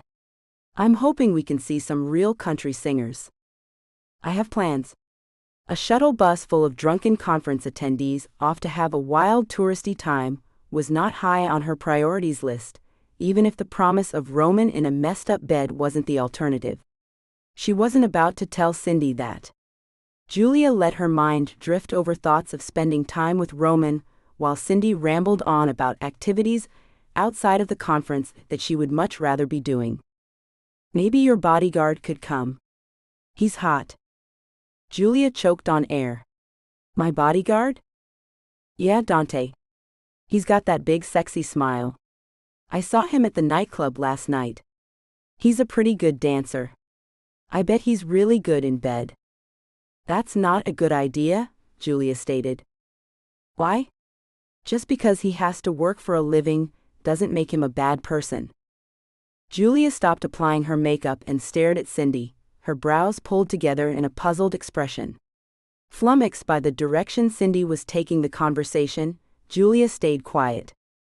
He probably works twice as hard as you and makes less than half. That doesn't take away from his attractiveness. I mean, maybe for you. You don't seem to even notice all the men who are falling all over themselves every time you speak. Excuse me? Julia finally asked. You haven't even noticed that Sholto is walking around with some kind of metaphysical attraction for you, and Roman is always having some kind of extra paperwork for you to go over. Julia shook her head. She did not want to think about Van Haas having any kind of attraction. Aventine and I are business partners on several projects. We really are going over an infinite pile of paperwork. When I said it wasn't a good idea to pursue Dante, I meant he's a bit of a dog. But, Cindy began. But nothing. He will lure you in with big puppy dog eyes, then ditch you without a by your leave. I wouldn't even attempt to get his attention that way, if I were you. Womanizer is spelled D-A-N-T-E. He just needs the right woman, Cindy purred, clearly thinking she had what it would take. By all means, don't think you are going to be the right woman to change him. I've seen that train wreck too many times to count, Julia explained, exasperated. Cindy just wasn't cluing in. Look, do me a favor. Don't try to seduce him while he's working this conference for me. If he's interested, hook up with him afterward. She couldn't believe she was about to use his words. Think of Dante as a service dog. You can admire him while he's at work, but but it's not good form to distract or touch while he's working. Slip him your number. If he's interested, he'll come find you after the conference. Julia looked for understanding in Cindy's eyes. When the girl smiled, Julia knew she'd succeeded in getting Cindy to back off a bit. Oh, that's a good idea. Do you think he's interested? No clue, Julia lied. As soon as Julia finished with her makeup and the rest of her preparations, she slipped her feet into her shoes and picked up her case. Why are you off so early? Sessions don't start until after 9. I have a morning meeting with... Julia paused, savoring the feel of his name on her tongue and hoping she wasn't giving away anything she felt. Roman? I want to implement a different strategy. We'll be working that out. You should have told me sooner. I think I can be ready in... You don't need to be there. You have your list of sessions for the day, stick to that. And we will meet up just before dinner to review your notes. Oh, I'll see you later then. Cindy sighed, she sounded deflated. Julia left as Cindy flopped into her bed and buried back under her pile of covers. In the hall, Julia paused to clear her mind of the incessant noise. Cindy's voice was brittle and bright, and far too exuberant for Julia's nerves. No, her nerves desired the soothing tones of Roman's rumbling voice. Especially in iambic pentameter. He had been right, girls certainly do respond to words of the Shakespeare. At least she certainly had. Roman sat at the cafe, waiting for Julia. 2 steaming cups of coffee sat on the table in front of him. Today would be a challenge in more ways than one. He needed to focus on work. Yesterday, he'd identified a scientist whom he thought would be beneficial to work with. Now Roman had to make a successful initial contact and establish a foundation for a working relationship. Conferences were places where networking contacts were made, yet those connections could be quite tenuous. Business cards got lost, emails misspelled. Roman was mostly concerned because his ability to focus on the business at hand was completely gone. Julia pervaded his entire existence. He no longer particularly cared if they succeeded in locating a geneticist who could help them navigate the ins and outs of DNA, and how genes that determined ethnicity were also tied to other genes that defined shifting capabilities. Roman didn't care. He cared that Julia glowed. He cared that her tongue took away his ability to speak. She defined beauty for him. He looked down at his hand and remembered how her hair had woven itself around his fingers. The mere thought of Julia and he was lost. Yes, today was going to be difficult. My mate. He sighed. She's not mine yet. He reminded himself. No, I have to convince her to be mine, to let me be hers. He smiled broadly as she approached the table. Roman stood, taking her bag and holding the chair out for her. I wasn't sure what you like for breakfast, so I didn't order, but I did get you a coffee. Thank you, Mr. Aventine, Julia purred. Coffee is perfect for now. The tone of her voice tightened his groin and made him ache for her. He leaned in and whispered as he helped to scoot her chair to the table. If you continue to speak to me like that, there will be no breakfast. I will make a spectacle of myself by turning into a primal caveman and tossing you over my shoulder to return to my cave. Mr. Aventine, Julia said with a mockingly shocked tone. I might not make it that far. I might just take you on the table right here. He sat back in his chair. Julia leaned across the table. Stop being so tempting. Roman groaned. Tempting? Then let's take this back to my room and forget about the rest of the conference. Julia closed her eyes. Roman couldn't help but watch her sigh. Conference hours are for business. Julia said. We're going to have to split up for the morning then. Julia, you are far too desirable, and I confess, I'd rather focus on you and your genes than anything else. You will be too distracting if we are in the same room together. Julia laughed. Distracting? I'm distracting? Roman lowered his voice. I know how you taste, and I cannot think about anything else at the moment. With you in the room, I will remember nothing. I will count your breaths. Every time you squirm in your seat, I will wonder if you're thinking about me. Julia sat back, a grin spread across her lips. Roman watched a flush wash over her. I think that would be best then. I certainly don't want you misinterpreting the discomfort caused by sitting in a chair as arousal. However, since we are on the topic, I think you are the one who would be distracting for me.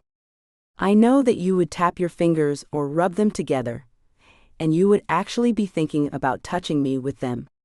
You would be thinking about stroking my skin. You know that I would know this, and you would do it on purpose, making me desperate to be touched. Roman closed his eyes, resting his brow against his fingers. He held his reaction in check and let out a long, steady breath. Julia, he said, looking up at her. We need to stop this now. I'm about to embarrass myself. Need a cold shower? She teased. Already took one. Are you sure we should do this today? Do what? Attempt at being functional. I want you back in my bed with a fierceness that is hard to describe. Julia chuckled. We have work to do. Damn it, woman, do I not affect you the way you affect me? Seriously, Roman, do you think I would admit to it? Roman leaned back and smiled wickedly. What? Julia asked incredulously. I do. He smirked. You do what? I affect you.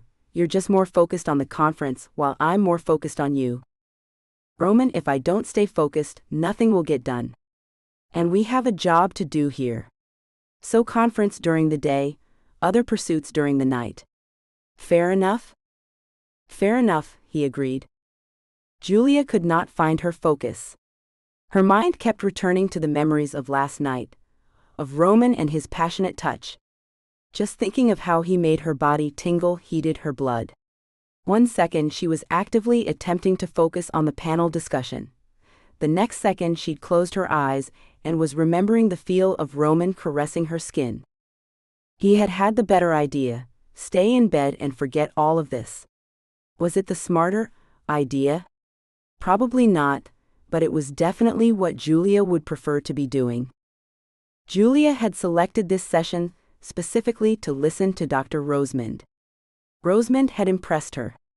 Would he make as much sense today as he had when she first listened to him? As soon as the session ended, she should approach Rosemond, see if she could arrange a dinner or lunch during the conference. She also knew that she wouldn't. Julia's problem was not that Rosemond wasn't speaking in terms that she understood. It was that he wasn't Roman.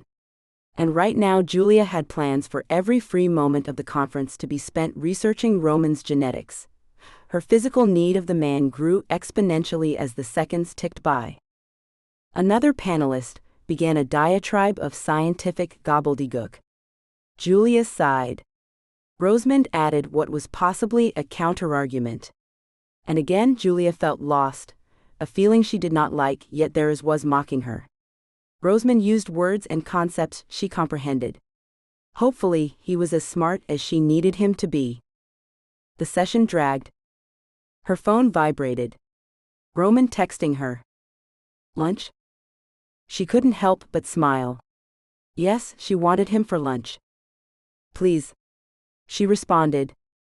Meet at that bistro place, in the garden atrium. Julia frowned. Her idea of lunch with Roman involved room service and no clothes. Clothes were definitely required at the bistro. As the session broke up, Julia hung back and listened to a group of attendees discussing the ramifications of matching locus points in deep sequencing. For a moment she felt she understood them. They were discussing the mapping of mutations within the genome. If she was right, they were referring to being able to consistently identify a mutation in a set location in the genetics. She took quick notes with key concepts she wanted to look up later. Would wolf be considered a casual mutation? What exactly did RNA interference mean for their research? She lost the tenuous grasp she had on the concept when polymorphic nucleotides were apparently the punchline of a joke. Hopefully she could find out more from this afternoon's poster sessions, or for when she got around to speaking with Dr. Rosemond directly. As she approached the arranged lunch location, Julia saw Roman chuckling. There was another person with him at the table. Damn and double damn. The smile on Roman's face when he saw Julia made her tingle. Miss Palatine, I'm so pleased you could join us. Roman stood, guiding Julia to her chair. This is Dr. Rosemond. I believe you may have attended one of his panel discussions yesterday. I met him in a breakout session late yesterday. Julia shot Roman a glare. He was at least a full step ahead of her. She sighed as she stuck her hand out to Dr. Rosemond. Yes, I also sat in on the panel this morning. I was hoping to make an appointment with you. This is fortuitous that you already have met Mr. Aventine. I'm sorry I can't give you my entire lunch hour, but Mr. Aventine's pitch was intriguing. I look forward to learning more. Julia smiled, relieved that Rosemond didn't expect to take up too much time. Lunch discussion touched on the edges of Julia's and Roman's goals of acquiring labs, and only hinted at the reasoning behind this new direction in their businesses. Julia kept casting furtive glances at Roman. She wanted to ditch Rosemond and proceed with undressing Roman with more than her eyes and imagination. Roman's insistence on referring to her only as Ms. Palatine annoyed her at first. When she realized it was his form of subversive flirting, it made her squirm. The seating arrangement frustrated her. There would be no slipping her foot up his pant leg under that table. She unbuttoned the top button on her red silk blouse, absent-mindedly toying with the button. Waiting for Roman to pay the bill and ditch the doctor began to grate on her nerves. She felt raw with need. Her lust threatened to take over, leaving all decency behind. The humidity of the indoor rainforest began to wear on Julia. She watched everything through a warm, wet haze. Your project sounds interesting. But it strikes me more as a fairly basic research project, really. Tracking a mutation is time-intensive, but not inherently complex. Do you really need to invest in a dedicated lab? Rosemond asked. We feel the importance of this warrants such an undertaking. Julia watched Roman's lips form his answer. Julia continued eyeing Roman. She hadn't realized that when he talked business, it was a complete turn-on. After all, is it a simple genetic anomaly or not? The scientist who brought this to our attention, as it appears both of our families possess this mutation, believes it to be more, Roman explained. I wonder, why not bring this to a university research department? Why approach you? Rosemond looked from Roman to Julia. Several reasons, Roman responded. Primarily funding. As a private organization, we can provide an opportunity that will allow the scientists time to focus on their research without having to write justification reports seeking out grants. The other reasons are all proprietary at the moment. You do understand that you can no longer patent a gene? Rosemond asked. Roman chuckled. Julia lost the thread of the conversation as frustration mounted in her core. Roman would not look at her. A quick glance and then his attention would land somewhere else. Wait. Julia's attention flashed back to Rosemond. Repeat that, please. It is no longer possible to patent a gene. After all, they exist in the human genome and are not designed. At least not yet. Science fiction may be making movies about genetic design and inserting engineered genes into a human for enhanced function, but we are nowhere near that level yet. Science is still working on successfully mapping the entire genome and identifying the connections within the system. Julia deflated. Damn, I was hoping we were going to be able to lock up some of our research that way. This is exactly why we need to bring someone like you on board. We need someone who is familiar with the business end of the science, as well as the science. I'm not sure how much help I will be regarding the business part of things, but I can definitely help you to navigate the science. Rosemond offered a genial smile. If you are interested in taking this to the next level, I would like to draw up a standard non-disclosure agreement, Roman added. Rosemond nodded. I think that would be good. And if this is something I personally can't take on, Knowing what your goals are will help me to help you find someone more suitable. Inviting the scientist to lunch had been a good idea at the time. At least he had thought so, until he saw Julia. Roman sucked back the need to drool as he watched her. The expression of raw lust on her face kicked him with how bad of an idea this lunch meeting was. He had focused on establishing a potential business relationship. It had been hard work, especially since his brain was starved for oxygen, all blood flow in his body having been redirected. Not willing to brush Dr. Rosemond off after extending the invitation, Roman mentally reprimanded himself every time Julia directed a subtle tongue lashing in his direction. Julia undid another button on her blouse. She already revealed more cleavage than she typically exposed. Why hadn't he considered a nooner to be an option? Right. Julia had said conference during the day. But even she was acting contrary to her own directives. He needed to get rid of Rosemond. The man was already providing valuable information. Hell, Roman hadn't been aware that Julia was entertaining pursuing patents on the genetic mutations that defined wolf shifter. It made sense, that was what she did, she protected her business interests. Roman signaled for the check. Thank gods the doctor was only available for a short lunch. Julia leaned in. Mr. Aventine, I believe I left some paperwork in your suite yesterday evening. I think the notes I need for this afternoon's sessions are there. Gods, she was purring. Roman leaned forward, placing his coffee cup down on the table, his languid motions hiding his tension and need to grab Julia and take her right now on the table. He used the change in position as an opportunity to adjust himself. We have plenty of time, Ms. Palatine. His slow grin added to the farce of his words. Roman toyed with Julia, wanting to see how brazen with her flirting she would get around the doctor. She left out a small harumph and sat back. Roman watched her delicate fingers stroke the stem of a wineglass. Did she realize how blatant she was being? He hoped Rosemond wasn't reading overtones into every little thing Julia did, as he was. Roman was distracted when cold water spilled across the table and flooded onto his lap. Roman couldn't be certain if it was an innocent accident or a not-so-innocent attempt to get him out of his pants faster. In either case, Roman silently applauded Julia for her quick thinking. The accident gave them a perfect excuse to speed along the ending their lunch meeting. Julia's need for her paperwork was her excuse to follow the soaking wet Roman.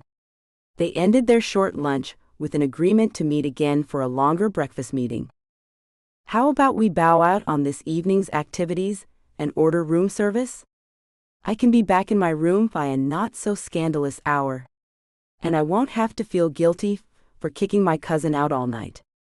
Dante is a big boy, he can take care of himself. Oh, what do you know that I don't? Is there something you should tell me about you and my cousin? Funny, Julia. Roman sat up. He removed his tie and finished unbuttoning his shirt. I want you with me now. You've accepted me as your mate, we should be together. Whoa, whoa, whoa. Who said anything about being mates? This is fun, Roman, but? No buts, Julia. We're mates. Why do you think this is this good? Because we should be together. We belong to each other. You have the glowing mate aura when I look at you. I know you see it when you look at me. Is this open for discussion? Of course it is. But why fight it? Julia began buttoning her blouse. I wasn't signing up for the whole mate situation when you and I started all of this. She whipped her finger around in a circle. Julia slid off the bed and began gathering her clothes. Roman pulled off his shoes and socks. Roman followed Julia to the bathroom. What were you signing up for? He stood outside the closed door as she cleaned up inside. A good time, a really good time, Julia called out through the door. Fine, then this is a good time. But it's a good time. I would like to be long-term and not something for just this conference. Julia opened the door.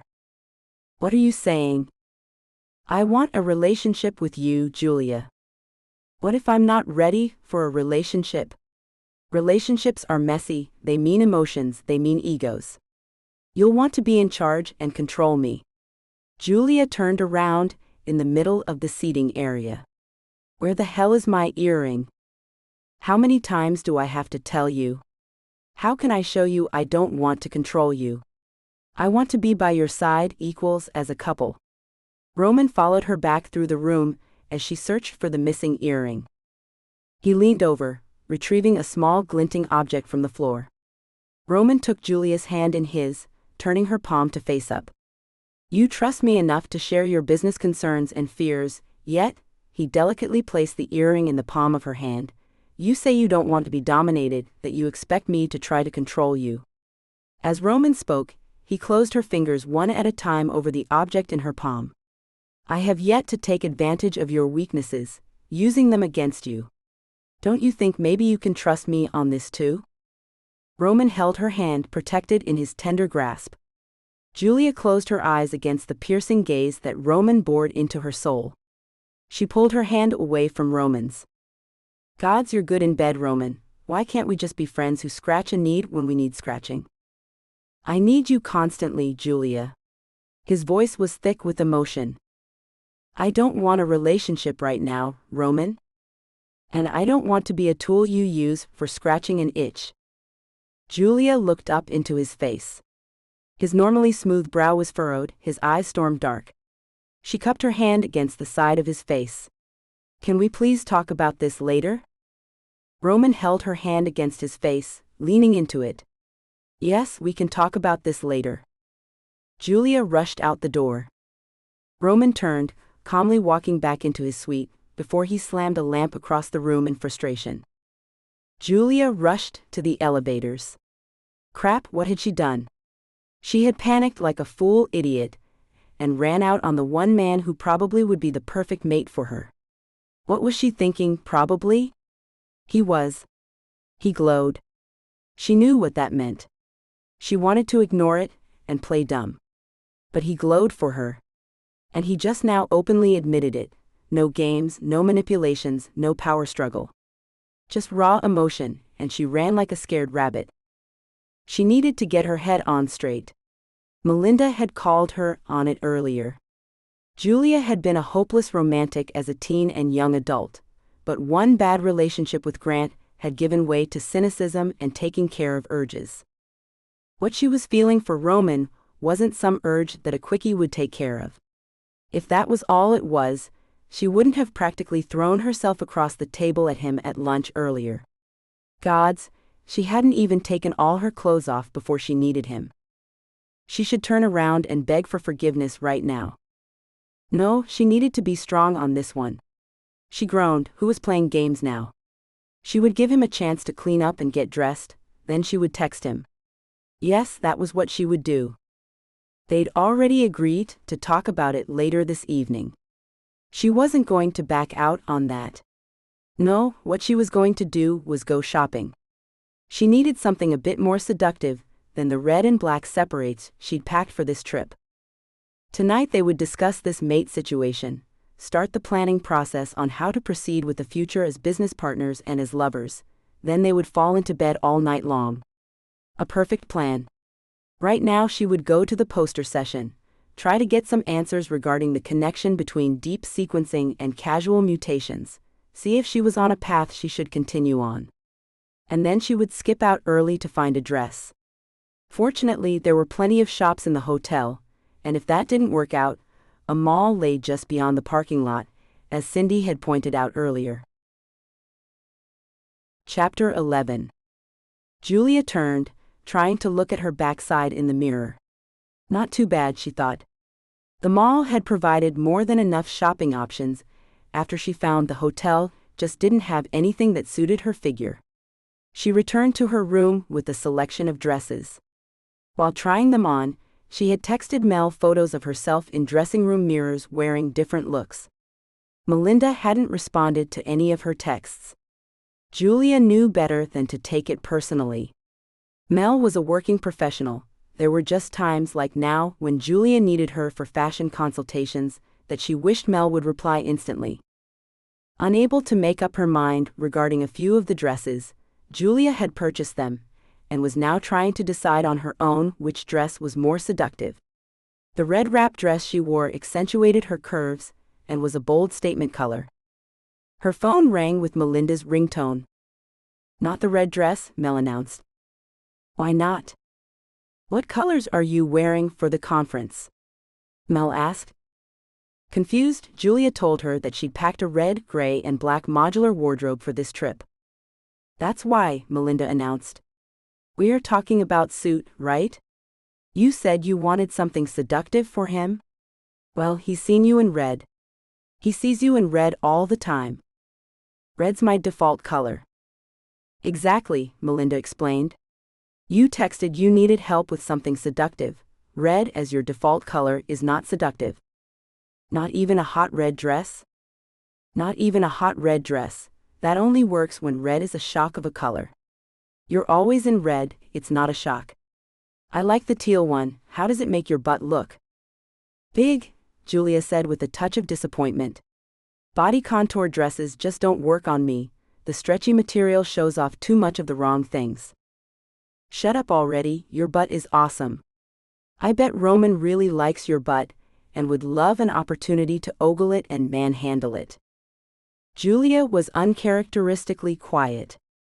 "Jules?" Melinda dragged out her name. "What are you not telling me? Did you finally?" Julia made a positive hum sound. "Girl. Tell me. Wait, no, I don't want to know, 'cause that will be awkward.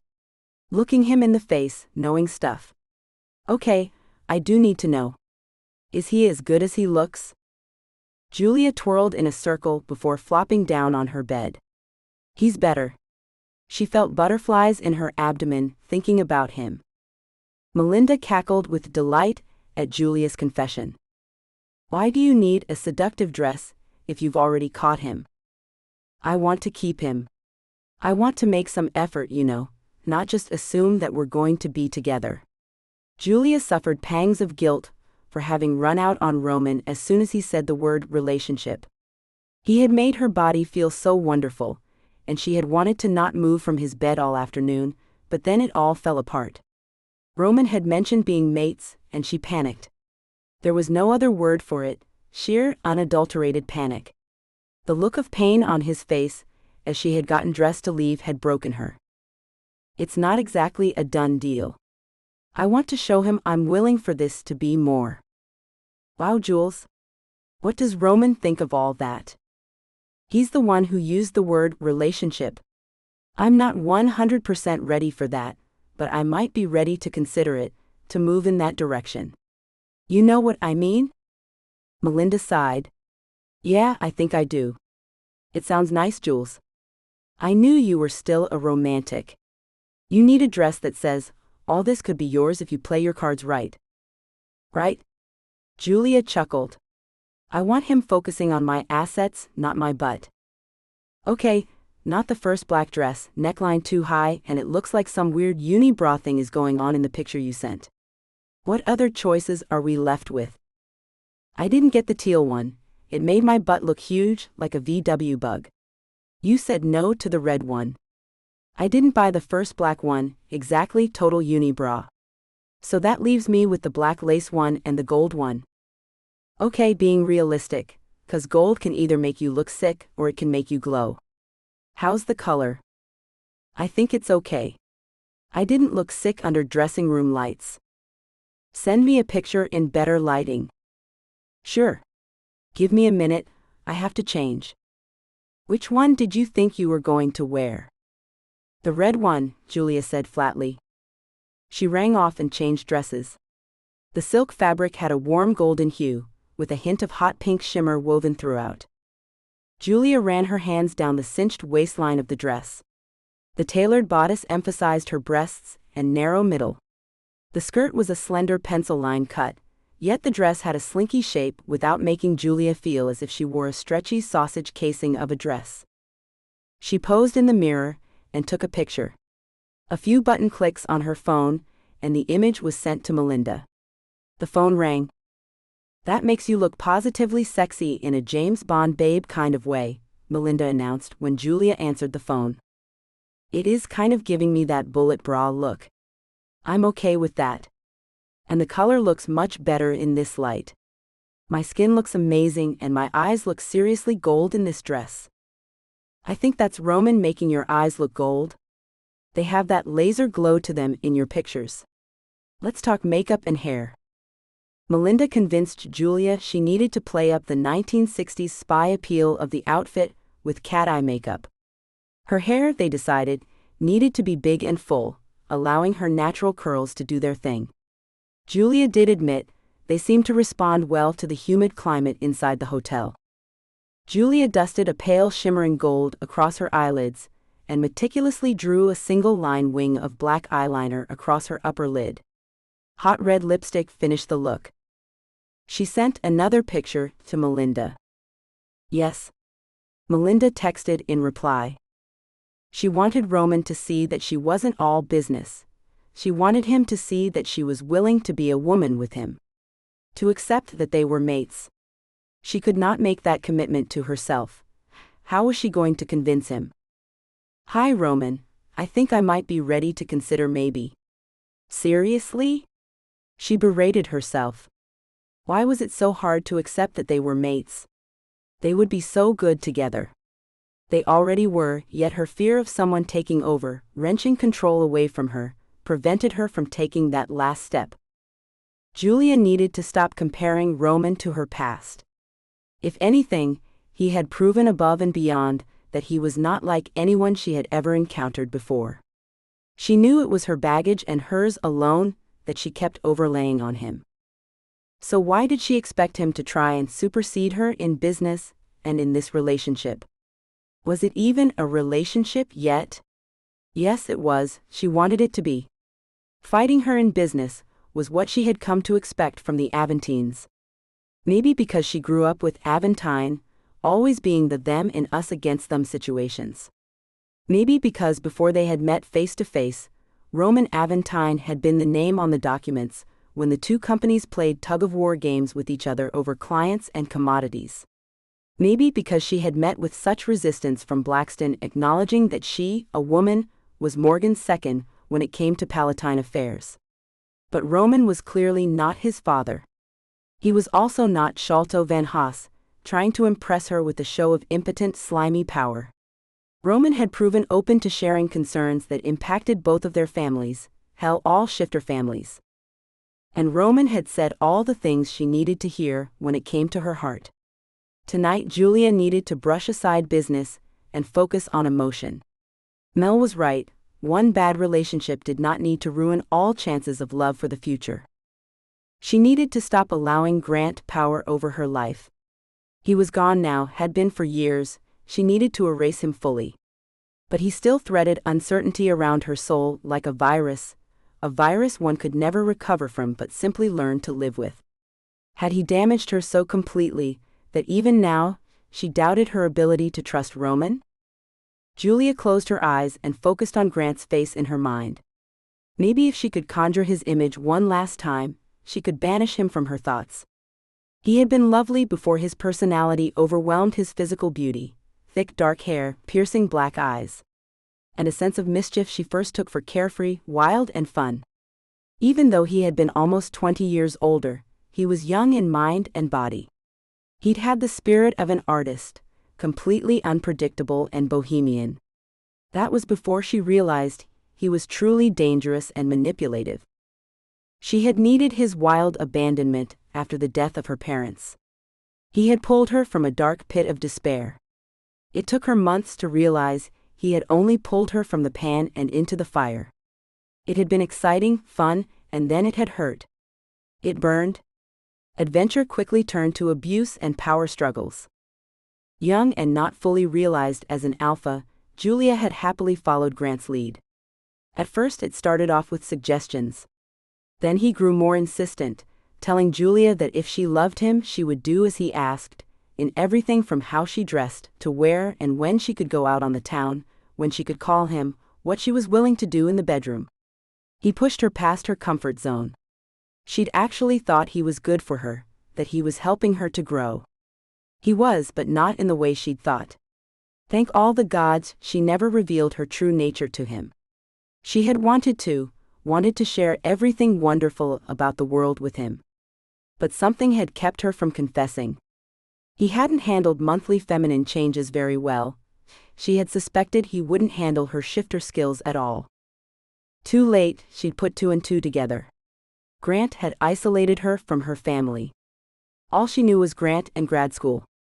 Julia had been convinced that neither of her siblings saw what was going on.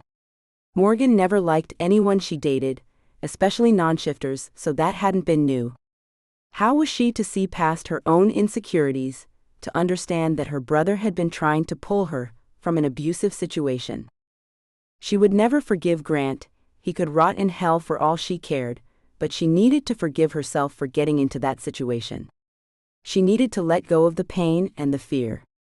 Leave me alone, Grant. You no longer have control over me. She spoke out loud, as if releasing the thoughts and the image in her mind to the air would untangle the last threads of uncertainty from around her heart. In the end, Grant had fought her over everything, but she had been strong enough to walk away. Roman challenged her at every turn. No, Roman didn't challenge, Roman encouraged. Roman pushed. Roman accepted. How had Julia gotten so wrapped up in her expectations of male reactions that she'd misinterpreted Roman's actions so badly? She sat on the edge of her bed, thinking over all the times she'd had to deal with Roman, trying to identify one single time he had fought her for the sake of fighting her. They debated, but Roman never really forced his opinion or choices on her. He would goad her, but that may have been just to get a reaction from her when she was cold as stone toward him. She shook her head. She had been so blind toward him, she really had. Except, of course, at Jojo's wedding. He had been hard to resist in that black tux. So she hadn't. She had wanted to kiss him, and she had. And he had kissed her back. Maybe it was a good thing Morgan had stumbled across them making out. She had been rapidly on track to taking Roman back to her room and having her way with him that evening. But she had run away, and yet he had continued to flirt with her, even when she was an outright bee to him. He was never the jerk she'd called him. He'd let her drool on his shoulder while she slept on the plane, and he recited Shakespeare for her. Relationship, that was a big word for her. That meant she trusted him. She already trusted him. They were successfully working together, so why not extend that trust into a personal sphere of influence? Why not? Julia got stuck on that question. She could not find an answer that stopped her. He made her stomach knot up, not from dread, she realized, but from anticipation and excitement. He had followed through with his commitments. He had strength and power. He had compassion. There was no answer forthcoming for why not. There were plenty of answers for why. He made her body tingle. Her lips didn't want to belong to her anymore, they wanted to be consumed by him. She felt protected in his arms, while not having to give up any of her personal fortitude. He came from a strong family line, he was a success in business. He quoted Romeo and Juliet's balcony scene for her. He had blue eyes that broadcast his moods like clouds in the sky. He glowed. And he was still willing to talk to her after she ran out on him this afternoon. Who was she kidding? Talking was not on her mind. She would see him, apologize profusely for being stupid, agree they should be in a relationship. Then beg him to make love to her again. She would be in this dress for less time than it had taken for her to get ready. Her makeup would be smeared across both their faces, and her hair would become a frizz farm. Dinner would be room service in bed. She wouldn't care, as long as he agreed to wrap his arms around her again. Chapter 12. Throbbing music grew louder as they approached the nightclub. Dante trailed next to her, a self-appointed wingman. He said he was there to witness the surrender of Roman. But Julia felt she was the one surrendering. Colored lights danced across the floor of the entrance. Conference attendees packed the club. Half of everyone still had their identifying lanyards and ID badges hanging around their necks. Julia noted, based on the various levels of business dress, there were several conferences worth of people inside. Julia paused just inside the entrance, searching for Roman. She saw him, he hadn't seen her yet. Mr. Suit had not disappointed in the dressing department. There was something in the cut of his clothes, or the way he wore them, that made a suit positively the sexiest way for a man to dress. Julia realized it had more to do with the person wearing the clothes more than the actual clothes. This evening, Roman wore a pale suit. Expecting him in a crisp shirt and tie, Julia sucked in her breath when she saw he wore a black shirt unbuttoned, showing off the column of his long neck. The dark collar of his shirt framed the hollow at the base of his throat. She felt the urge to lick from that concave indent up and over his Adam's apple to his strong square jaw. Her heart beat a little faster when she saw he had a single stem rose on the table next to him. She waited for him to see her, to make eye contact. He stopped looking around, his gaze locked on someone or something off to her left. Julia followed his stern look to a woman in a red dress sashaying toward Roman. Julia shook her head. It had to be a coincidence, the club was crowded. The bee in red was not walking toward Roman, and Roman was not eyeing her like a hungry kid longing after cotton candy. Julia clenched her fists and growled low in her throat when she saw the woman in red pick up the rose and apply herself to Roman like he was supposed to wear her. Julia's vision blurred and tunneled. Roman and that woman were all she could see. She vaguely heard Dante comment something about white on rice. Julia closed her eyes and counted to 4. She never made it to the intended 10. She stepped in front of Roman. The guilty expression on his face told her everything she needed to know. The relationship they were supposed to discuss was going to be a setup for how Roman would control her, what he would and wouldn't allow her to do, all while he had his cake and some cupcake on the side. He was no better than Grant. Roman was just like him. Roman? Julia drew out his name like an insult. Oh hi, you must be Roman's business associate. I'm his wife. His mother sent me down to remind him we need to start making her some grandbabies. The announcement from the bee in red wasn't so much a statement as it was a battering ram to Julia's gut. It became difficult to breathe. A clamp seized her chest, and Julia's heart felt like it would pound its way out of her ribcage. Wife, she barely whispered. She slowly turned around and walked out of the club before she did something she'd regret. She already had. Roman was married. She now wanted to avoid bloodshed, since the only thing she wanted to do to his neck involved ripping it out, as he had just done to her heart. Dante caught her arm as she passed him. Who's the blonde? His wife, Julia hissed, then tore her arm away from him and left. Roman could not believe what he was seeing. The coincidence was impossible. There was no reason for his ex-wife Britt to be in this nightclub. Something was up and not something good. His brow furrowed as he glared at her. She slunk toward him, a walk that when he was 20 had lit his body up like a firecracker. A walk that, by the time he was 21, told him she wanted something, usually money. His skin crawled when she draped herself around him for a hug and a hello. What are you doing here? He snarled. I was invited to come see you. Roman started to pull her arms away from him. He froze when he saw Julia standing before him. She was stunning, and the anger that radiated from her told him that she had just witnessed Britt's over-exuberant greeting. He was stunned senseless by the combination of the situation and Julia's beauty. Before he could say anything, Britt introduced herself. Oh hi, you must be Roman's business associate. I'm his wife. His mother sent me down to remind him we need to start making her some grandbabies. Julia had blanched, her glow diminished by the shock. She mumbled something and left. Get off, he hissed at Britt as he finally succeeded in shoving her away from him. He turned to run after Julia to explain. The glare Dante gave him before he turned and followed Julia was well-deserved. A large hand clamped down on his shoulder and pulled him back onto his chair. Roman helplessly watched as Julia hurried away from him. Roman turned to see the hand belonged to Van Haas's man Kruger. Van Haas appeared like a cheap magician's trick. I think we should have a little discussion right now, Mr. Aventine. Van Haas scowled. Van Haas held his hand out to Britt. Miss Jackson has been telling me how the two of you were married, yet never managed to make the grandchildren your parents so desired.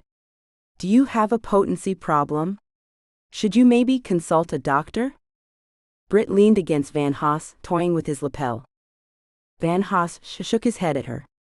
He is your prize, not me. Van Haas looked down at his watch. I'm giving her a 10-minute head start, then I will go be her knight in shining armor. What? Roman asked incredulously. Miss Palatine. Clearly she has an unfortunate misguided affection toward you. I promised Miss Jackson a good deal of money and the opportunity to reconnect with her beloved ex-husband as a way to remove you from the equation. Don't make me out to sound like some kind of prostitute, accepting money to flirt and seduce Roman, Britt spit. You're the one saying prostitute, not me. Van Haas looked down his nose at the woman. Good night, Mr. Aventine. Kruger will see to it you stay here for a while. At those words, Kruger exerted downward pressure while he squeezed Roman's shoulder. Miss Jackson, your services are no longer needed. I am sure you are capable of finding your own way back. I believe your return ticket is for the morning. You will understand if I do not see you off. Britt huffed. Roman fumed. He needed a plan. Kruger's fingers dug into his shoulder. His ex-wife lounged in the chair across from him. Get me a drink, Roman. We really should consider that making babies idea. Go away, Britt, you've already done enough damage. Julia had to hate him. He couldn't even begin to think what she must feel like right now. The look on her face when Britt said wife, all the color drained from her face.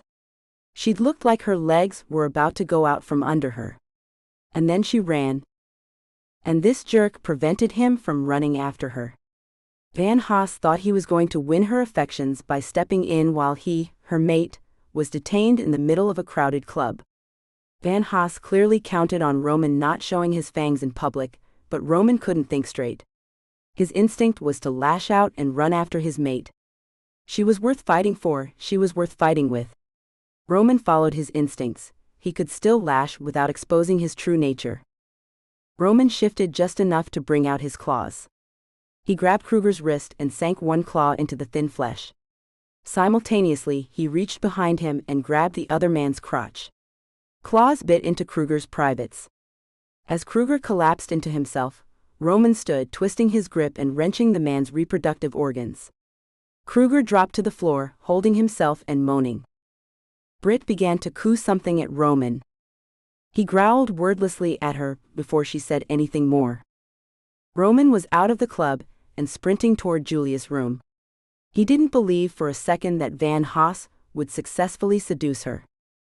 Dante stalked back toward Roman. Where is she? Roman asked, running up to him. Dante shoved both hands against Roman's chest. Keep away from her. Roman staggered back. Dante's eyes blazed with fury. Let me talk to her, it's not what she thinks. She's not going to talk to you tonight. Leave her alone. Fine, he barked. Roman raked his hand through his hair. He walked in a wide circle. Dante stood between him and the direction Julia had run. Roman paused, pointing his arm down the hall toward where Julia was. No, Dante snarled. Roman let out a hard sigh. Van Haas is up to something, go watch her back. I will as soon as I see you walk away. Reluctantly, Roman turned and slowly walked away. He turned to make sure Dante began following Julia. Roman pulled out his cell. He texted Julia. Not my wife. Please talk to me. He knew better than to berate her with texts. She would respond if she was going to respond. Anger pulled his wolf to just under the surface of his skin. Roman stalked back toward the nightclub. Britt would give him answers if he had to rip them from her throat. He stared into the throng of the club, his control barely in check. A light touch snaked up the middle of Roman's back. Roman snarled. He whipped around and faced Britt. Claws extended of their own accord. He was tempted to wrap a hand around her scrawny neck while he still had opposable thumbs. Instead, he wrapped a hand around her upper arm, not caring if he bruised her, and dragged her away from the noise. The laughter of drunken conference attendees kept his claws in. "You're hurting me," Britt whined. Roman growled. "Tell me." He tossed her away from him. "I was paid to come make trouble," she replied in a sing-song voice. She shimmied to stand in front of him, before reaching out. "That was easier than I expected. Now that I see you, it's not such a bad idea. You and me." Roman squeezed her wrists harder than necessary as he pulled her arms from him. Britt winced. Roman felt no remorse. "We," he spat the word, "were over years ago. There is no and will never be a you and me." Britt whimpered. "How did he find you? What are you playing at?"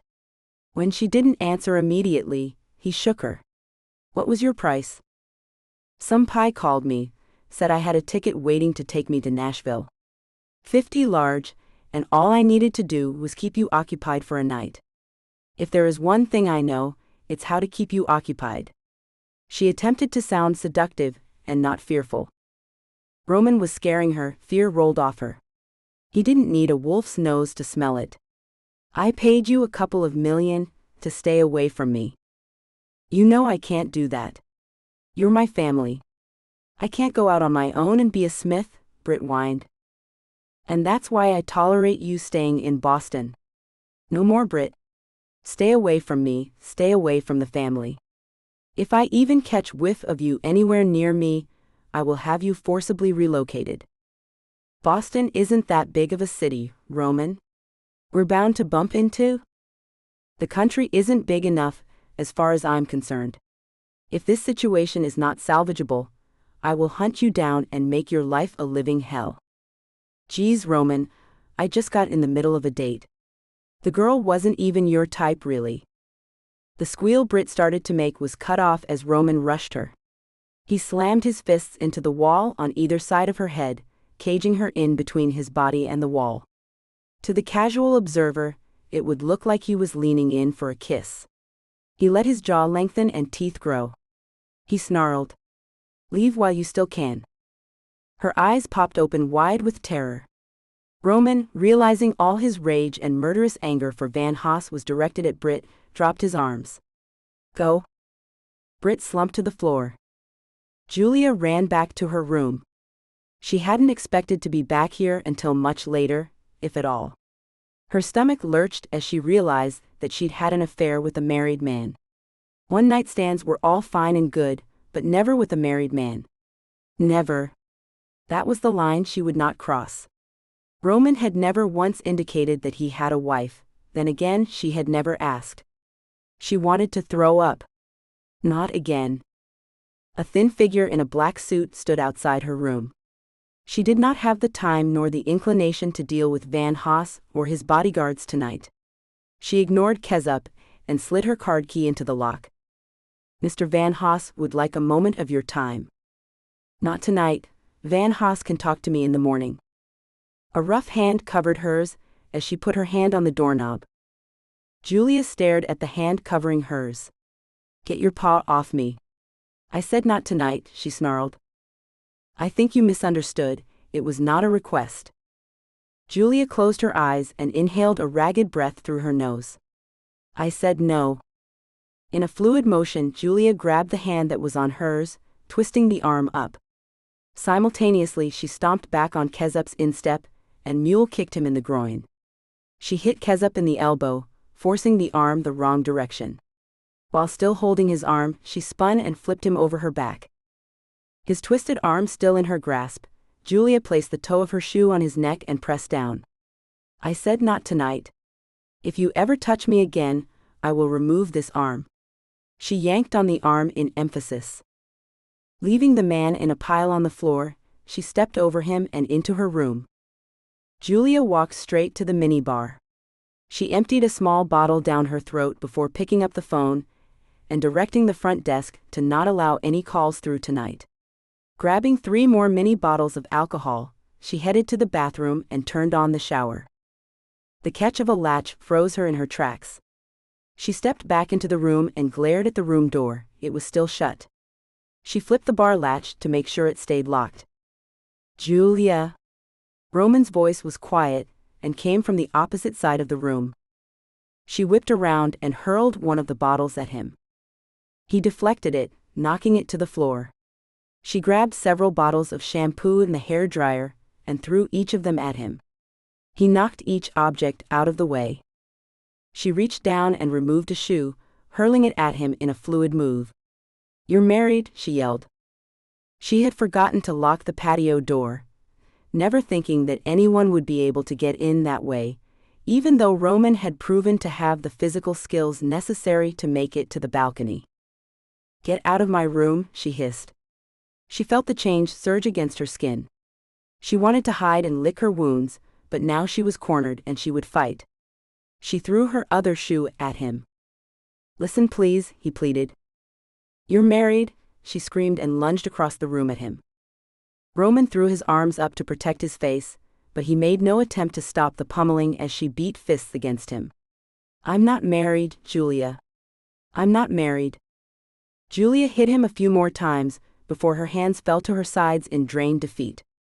Her body followed as she slumped against the foot of the nearest bed. Her heart hurt, her head throbbed. "I'll give you 5 minutes. If I like what I hear, we can talk more. If I don't, you're gone, and you are never to attempt to talk to me again." "I'm not married." "Then who is that woman, and why is she here?" She felt her voice catch in her throat. She growled. She did not want Roman to see how badly this had affected her. Roman rubbed at his forehead, as if he were also developing a headache. "I screwed up. I was married, but that was years ago. For some reason, somehow that bastard Van Haas found out about my ex-wife and had Brit flown down here. I haven't spoken to her in a long time. I had no idea or expectation that she would be here. Julia, Julia held up her hand. Roman stopped talking. "If you didn't expect her, why did you give her that rose?" The hurt in her voice was obvious. He shook his head. "That rose was for you." She picked it up. "I didn't give it to her. What I gave her was a lot of money to not bother me or my family again. Apparently, it wasn't enough. I hadn't yet had an opportunity to tell you." "What do you mean, you hadn't had an opportunity?" "It hadn't come up. We hadn't gotten to that point of discussing and comparing relationship horror stories from our past." "Roman, I thought you were married." I know. I never. I thought I had an affair with a married man. Do you have any idea how that made me feel? I know my past isn't perfect, but I would never." "I know you wouldn't, Julia. You have integrity, that's never been in doubt." "I doubted myself." Roman stepped to her, and she let him pull her into his embrace. "I never wanted to hurt you like this." He stroked her hair. It eased the tension and pain she felt building up her neck and across her skull. "You look so beautiful tonight, my brain didn't know how to function. I handled that poorly." "You said Van Haas is behind this." "He had Kezup waiting for me when I got back here." "What's he up to?" "He's into playing the power games, showing off his money, showing off his control. He must see you as some kind of prize. You know how trophy hunters want to take down the biggest, baddest, most beautiful creature. Well, you're being very alpha around him, not your typical more laid-back, easy, controlled self. I think he sees you as some big game prize, as it were. Look at me, big hunter alpha. I have claimed the beautiful female alpha, she follows me now." Roman mocked a bad accent. "So you're telling me you don't want me for the same reasons? You're not going to try to tame the alpha in me?" "You are," Roman sighed, "superior to me in every way. Why would I want to cage such beauty and power?" "I don't know, Roman, this still hurts." Julia tapped her fist against her chest. "I understand, me too. You ran away, and I felt my lifeblood leave with you." He dipped his head to kiss her. Julia pushed him away. "No, not yet. I'm still stuck on you being married." "But I'm not." "It doesn't matter, Roman. I thought you were."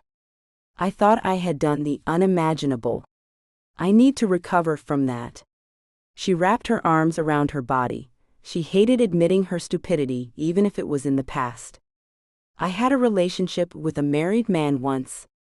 It was all my fault. At least at the time, I thought it was. I was naive. And I thought he loved me.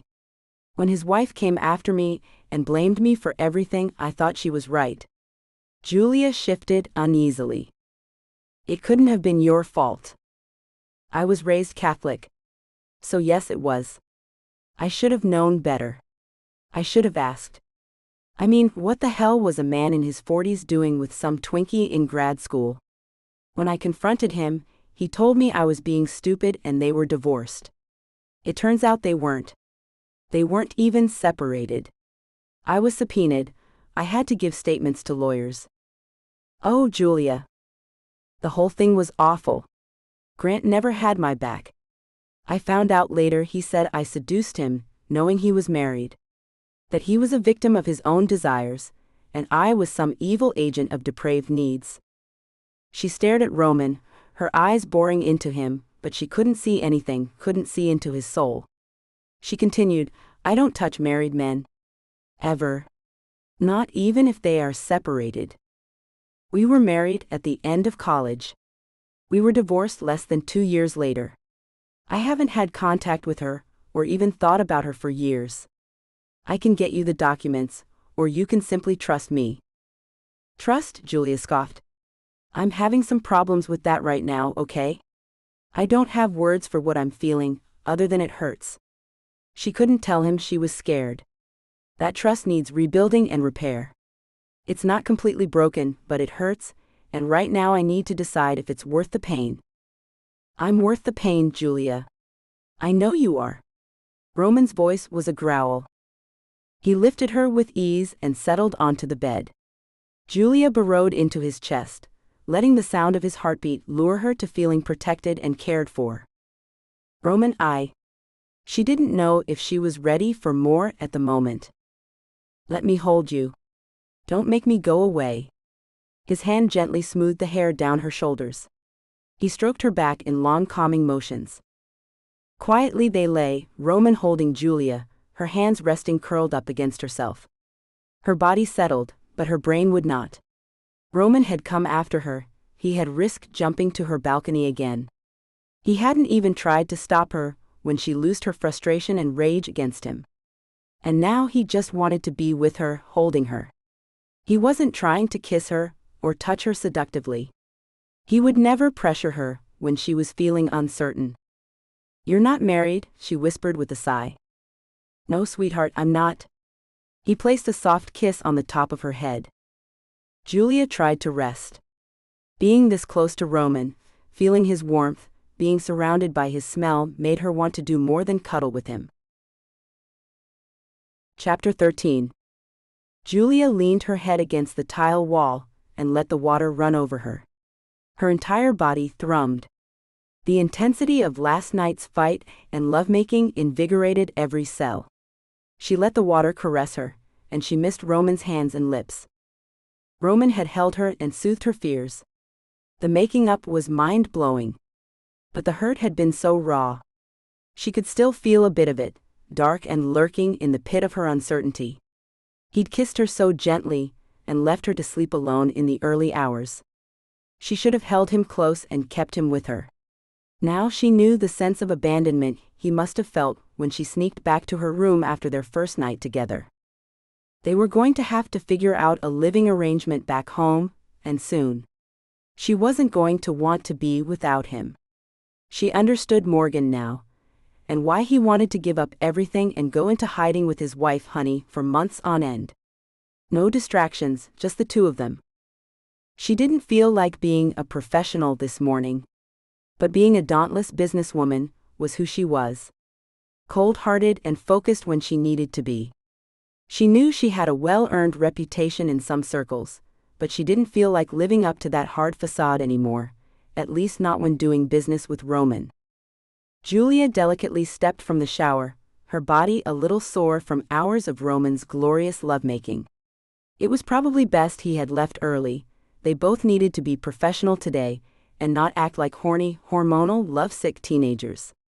They had compromised, work during the conference, lunches together in private, and take a few extra days when it was over to stay in bed and live off each other and room service. She ran a towel over her hair. The hairdryer, an unlikely victim in last night's fight, had been damaged when she hurled it across the room at Roman. She smiled, glad he had come to fight for her. The light indicating she had messages blinked. Cindy hadn't come in last night, possibly she'd left a message on the room phone. Of course Julia had completely locked her out. And if Dante had stayed out there all night, he would have made some excuse and gotten her a room. Julia paused, a wash of embarrassment sweeping over her. If Dante had stayed outside her room playing guard all night, he certainly had to have heard an earful. He would let her know in his own snarky fashion if their performance met his approval. Julia punched in the code to retrieve the voicemail for the room. "Hiya, Julia." Cindy's grating voice blared through the receiver. She was having a good time from the sound of it. "You should have come, downtown was so cute. It's all old and bricks and stuff. And there's a river right there. Did you know there's a river?" Julia rolled her eyes at the slurred words in Cindy's message. "I found the cutest cowboy boots. And there are some really good bars here with music. I didn't see anyone famous. I got some postcards to send home, but I'll get home before the mail does." Cindy began whispering, "I'm staying with the new friend tonight. I'm calling from his room. I'm not coming to the conference in the morning. It's stupid and boring, and I don't want you telling me what to do anymore." "Okay, I'm gonna go." No, the message ended midword. Cindy probably never even tried to get in last night. Good. So she found another bed to sleep in, and she wasn't going to be attending the conference today. Damn it, in all the distraction with Roman, Julia forgot to have Kathleen make arrangements for Cindy to fly back a few days early. Great, for someone who was highly recommended as being a good asset for the endeavor, she had been disappointing. Julia pressed delete. She would need to call the alpha from Toronto. Julia wasn't Cindy's babysitter, and from a business standpoint, her manager, her alpha, should know about her performance. It reflected back on him rather poorly, especially considering she was here on Julia's dime based on his referral. Breathing, heavy breathing. Julia slammed down the receiver. She was tired of the hotel not doing anything about the prank calls. They'd evolved from creepy to annoying. She picked up the phone to retrieve the rest of her messages and to make sure she deleted the most recent breathing call. Dante stood, bodyguard cool in his black suit just in front of her door, waiting for when she stepped into the hall. The smirk on his face told her he had heard plenty last night. Julia held up her hand, indicating she didn't want to talk about it, at least not with him. She had an appointment with Dr. Rosemond, a confrontation with Van Haas, and she wanted to find Roman. She wanted to be done with this conference and its genetics, so she could focus on Roman and his. "Dr. Rosemond." Julia approached the scientist, extending her hand. "I'm glad you could meet for breakfast." Rosemond shook the offered hand. "I'm sorry our lunch was so short. Clumsy of me to have spilled my water all over everything. I know we won't even begin to come close to tackling what we need to discuss this morning. Can we set up some more extensive meetings over the next few weeks? Your ability to communicate the concepts surrounding genetics is impressive. I hate to admit it, but I feel as if I have been running to catch up when it comes to all the scientific terminology. I should be able to fit in a phone conversation here and there. I won't be available for a few weeks to do any traveling. What kind of consulting are we talking about exactly?" Rosemond asked. "As mentioned yesterday, we are looking to acquire genetics labs as part of an expansion for a joint project between our family's businesses. Think of it as genealogy taken to an extreme and obsessive level. I haven't signed any non-disclosure agreements. Mr. Aventine mentioned those yesterday. Are you okay with continuing this conversation?" Rosemond asked. "We aren't going to delve too deeply into those areas this morning, At least I don't think we will.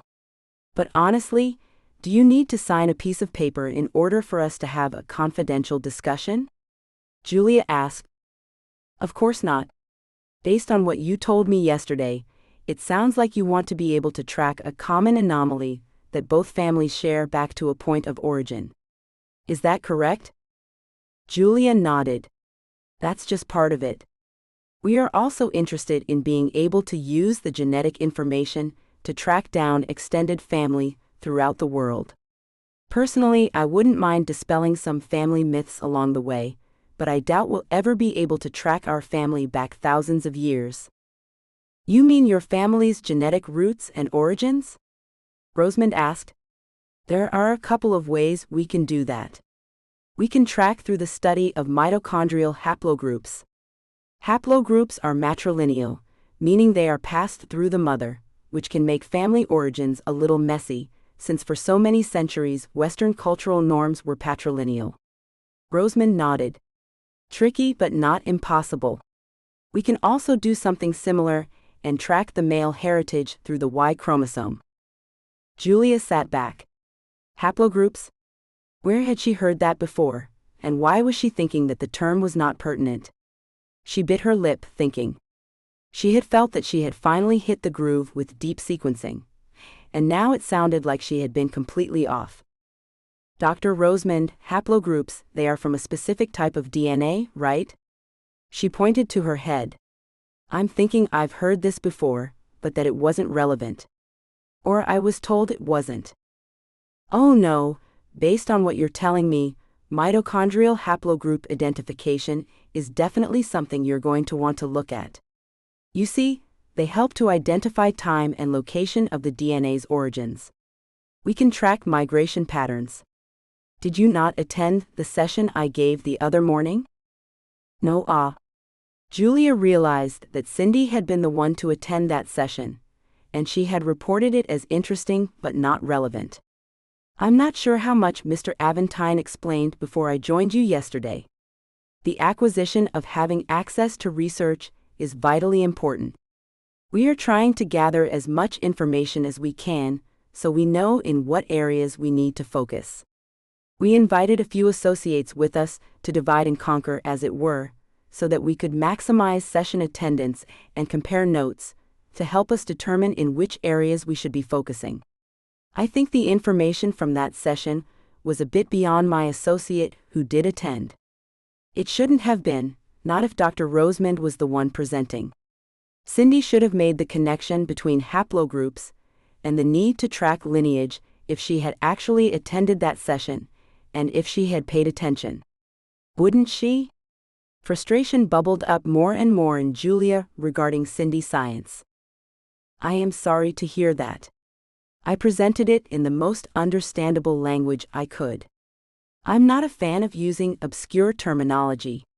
But just because I can understand it, does not mean everyone can. Julia nodded. That, Dr. Rosamond, is precisely why I want us to talk more extensively. Screw it, I'm going to go ahead and ask if you are open to consultation work. So far you have been able to distill the information into terms I can readily grasp. I am not a stupid woman, but to be fair, genomic concepts are just not something my brain is easily wrapping itself around. I would like to bring you in. Rosamond smiled. Their waitress interrupted to take their breakfast order. Getting back to this haplogroup thing. We would be able to track migration patterns? Julia asked. Yes, but only of the mother's line. And there is some genetic tracking we can do from the Y chromosome, completely different from the haplogroup tracking. Of course, being female, you don't have a Y chromosome. We could compare and track similarities and patterns between the two sets of data from you and Mr. Aventine. Do you have any brothers, Ms. Palatine? Julia shifted in her chair, leaning in. This information was exactly what she was looking for. Yes, I have a brother. And I have male cousins. Dr. Rosamond rubbed his jaw. It could be interesting. But you are interested in more than just tracking the movement of your ancestors? You want information on the mutation itself, right? Finally, For the first time in days, Julia actually felt like she was understanding the connections she needed. Right, we know about a marker in one location, but my understanding is there are frequently related genes in other locations, and we need to identify those. From what I've been picking up, I think we need to also consider deep sequencing. You're talking about linkage disequilibrium. Am I? Rosamund nodded. Yes, you are. That's when two genes in different different areas in the genome, are associated together. They are not necessarily in close approximation, and they don't necessarily appear at first to be related, but there is some genetic linkage between them. Julia felt her brows creeping toward each other as she focused on understanding his words. Can you give me an example? I think I get what you are saying. Of course. Probably the most simple is the correlation between certain skin, hair, and eye colors with different health concerns. Do you know any redheads? They tend to have sensitivities to opioid drugs. For years, that correlation had only anecdotal evidence to support it, but now we have identifiable genomic data regarding the gene MC1R. Julia nodded slowly as the connections in her brain were plugging in together. Why can't they just say that? Instead, it's all values of R to the second power, and decay rates of frequencies. N sample group equals pi to the Vx, what the hell? As soon as I think I understand, the conversation takes a left and I'm lost again. She chuckled at her own inability to keep up. Oh, I fully understand. I work with this stuff every day, all day. They are concepts that come easily to me, but please don't ask me to explain the stock market. We all have specialties for a reason. It's what makes a dancer so wonderful to watch, and how a singer can bring tears to our eyes. It would be a dull world indeed if we were all the same. Julia actually felt like smiling. Yes, this man understood, and he spoke her language as it were. She wished Roman were here. This was the information she felt they needed to proceed. She grinned inwardly when he asked if Roman would continue to be involved. Julia had to admit she did not know to what extent, but he would be involved. They made arrangements to have additional extended discussions over the phone, exchanging numbers, so that they could coordinate for in-person meetings that would fit both of their schedules. Chapter 14. Julia stared at the laptop monitor. Every time she began to strategize how to move forward with Rosamund, her attention drifted. She couldn't focus. All she could think about was that she had let Roman seduce her, and it had been gloriously wonderful.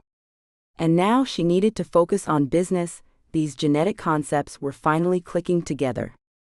She slammed the laptop shut and placed her forehead against the smooth surface. Slowly she bumped her head against the computer. Damn. Recovering her composure, she sat upright and looked to make sure no one had noticed her.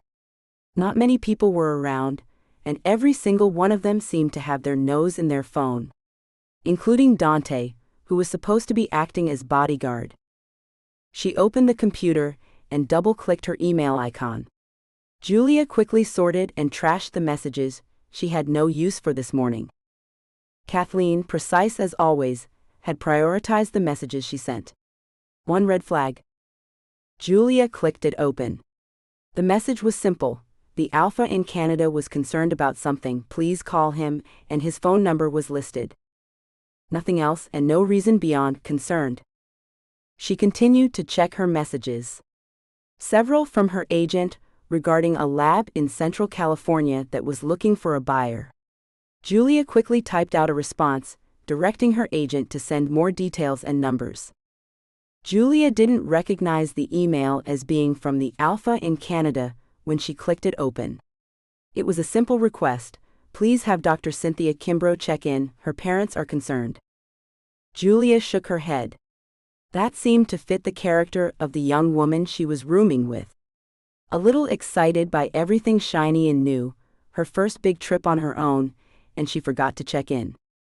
Julia typed out a quick response. She would remind Cindy the next time she saw her. Well, that's done, she said out loud.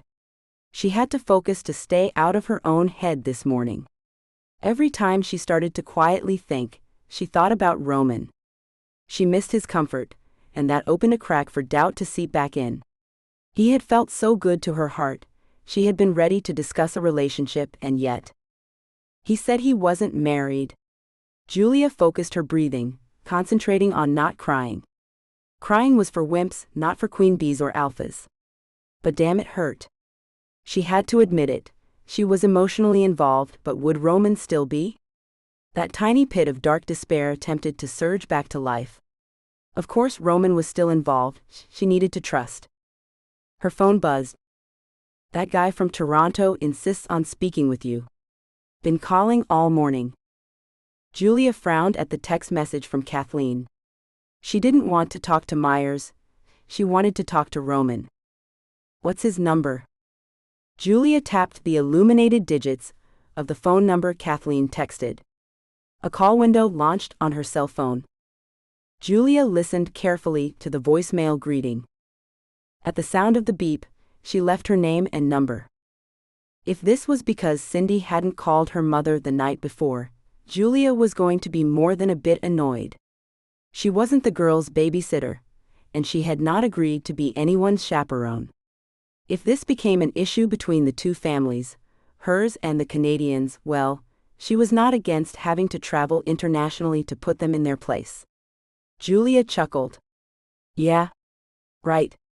She was not going to go to Canada and have a smackdown of epic proportions. She would be terse and authoritative in a conference call. Kicking butts and taking names would be delegated to Dante or Shane. This was not a situation that would warrant such extreme behaviors. Her phone rang. It was the number she had just dialed. Ah, he called her back. This is Julia, she answered sharply. Miss Palatine, the male voice on the other end asked. Yes, how can I help you? This is Jeffrey Myers, the voice introduced himself. Yes, hello, Julia said, letting the tone of her voice warm up and become more friendly.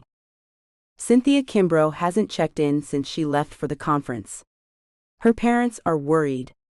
She is their caretaker, and typically checks in with them frequently. Well, no one told me I was going to have to remind her to call in. She should be expected to take care of that on her own, Julia explained, not hiding her contempt for the situation.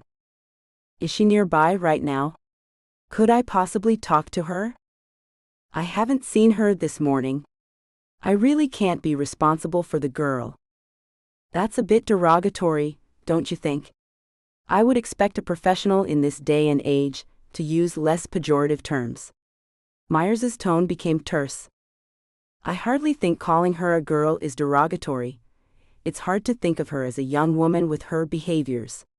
She is substantially younger than I was led to believe. She is too young and irresponsible to have made this trip on her own, especially without having warned me or requested that I act as a chaperone. Young? I wouldn't say Dr. Kimbrough. There was a distinct edge to Myers's voice as he enunciated the word doctor, is old by any means, but she is hardly a young woman. Did you just say doctor? Are you sure about that? Cindy is barely old enough to be out of college. Unless she's some protege, there is no way she is a doctor. You said she was a scientist with an active professional interest in genetics. As an alpha, I trusted your word. I will take the responsibility of not vetting her properly for this conference, but beyond that. Julia paused. That's on you, for sending me an unqualified individual. I expected that she would have a better grasp on the concepts being discussed here, and she clearly does not. She barely seems to grasp basic science. Julia no longer controlled the anger in her voice. I'm finding this hard to believe. Dr. Kimbrough is a very smart woman. She indicated to me that she already had a foundational understanding of genetics as it applies to her work in pharmaceuticals, and that this would be an excellent opportunity to not only learn more about the subject, but to meet more like us and to be able to contribute to something that could really help our kind. That is what you told me. Julia slowly shook her head side to side.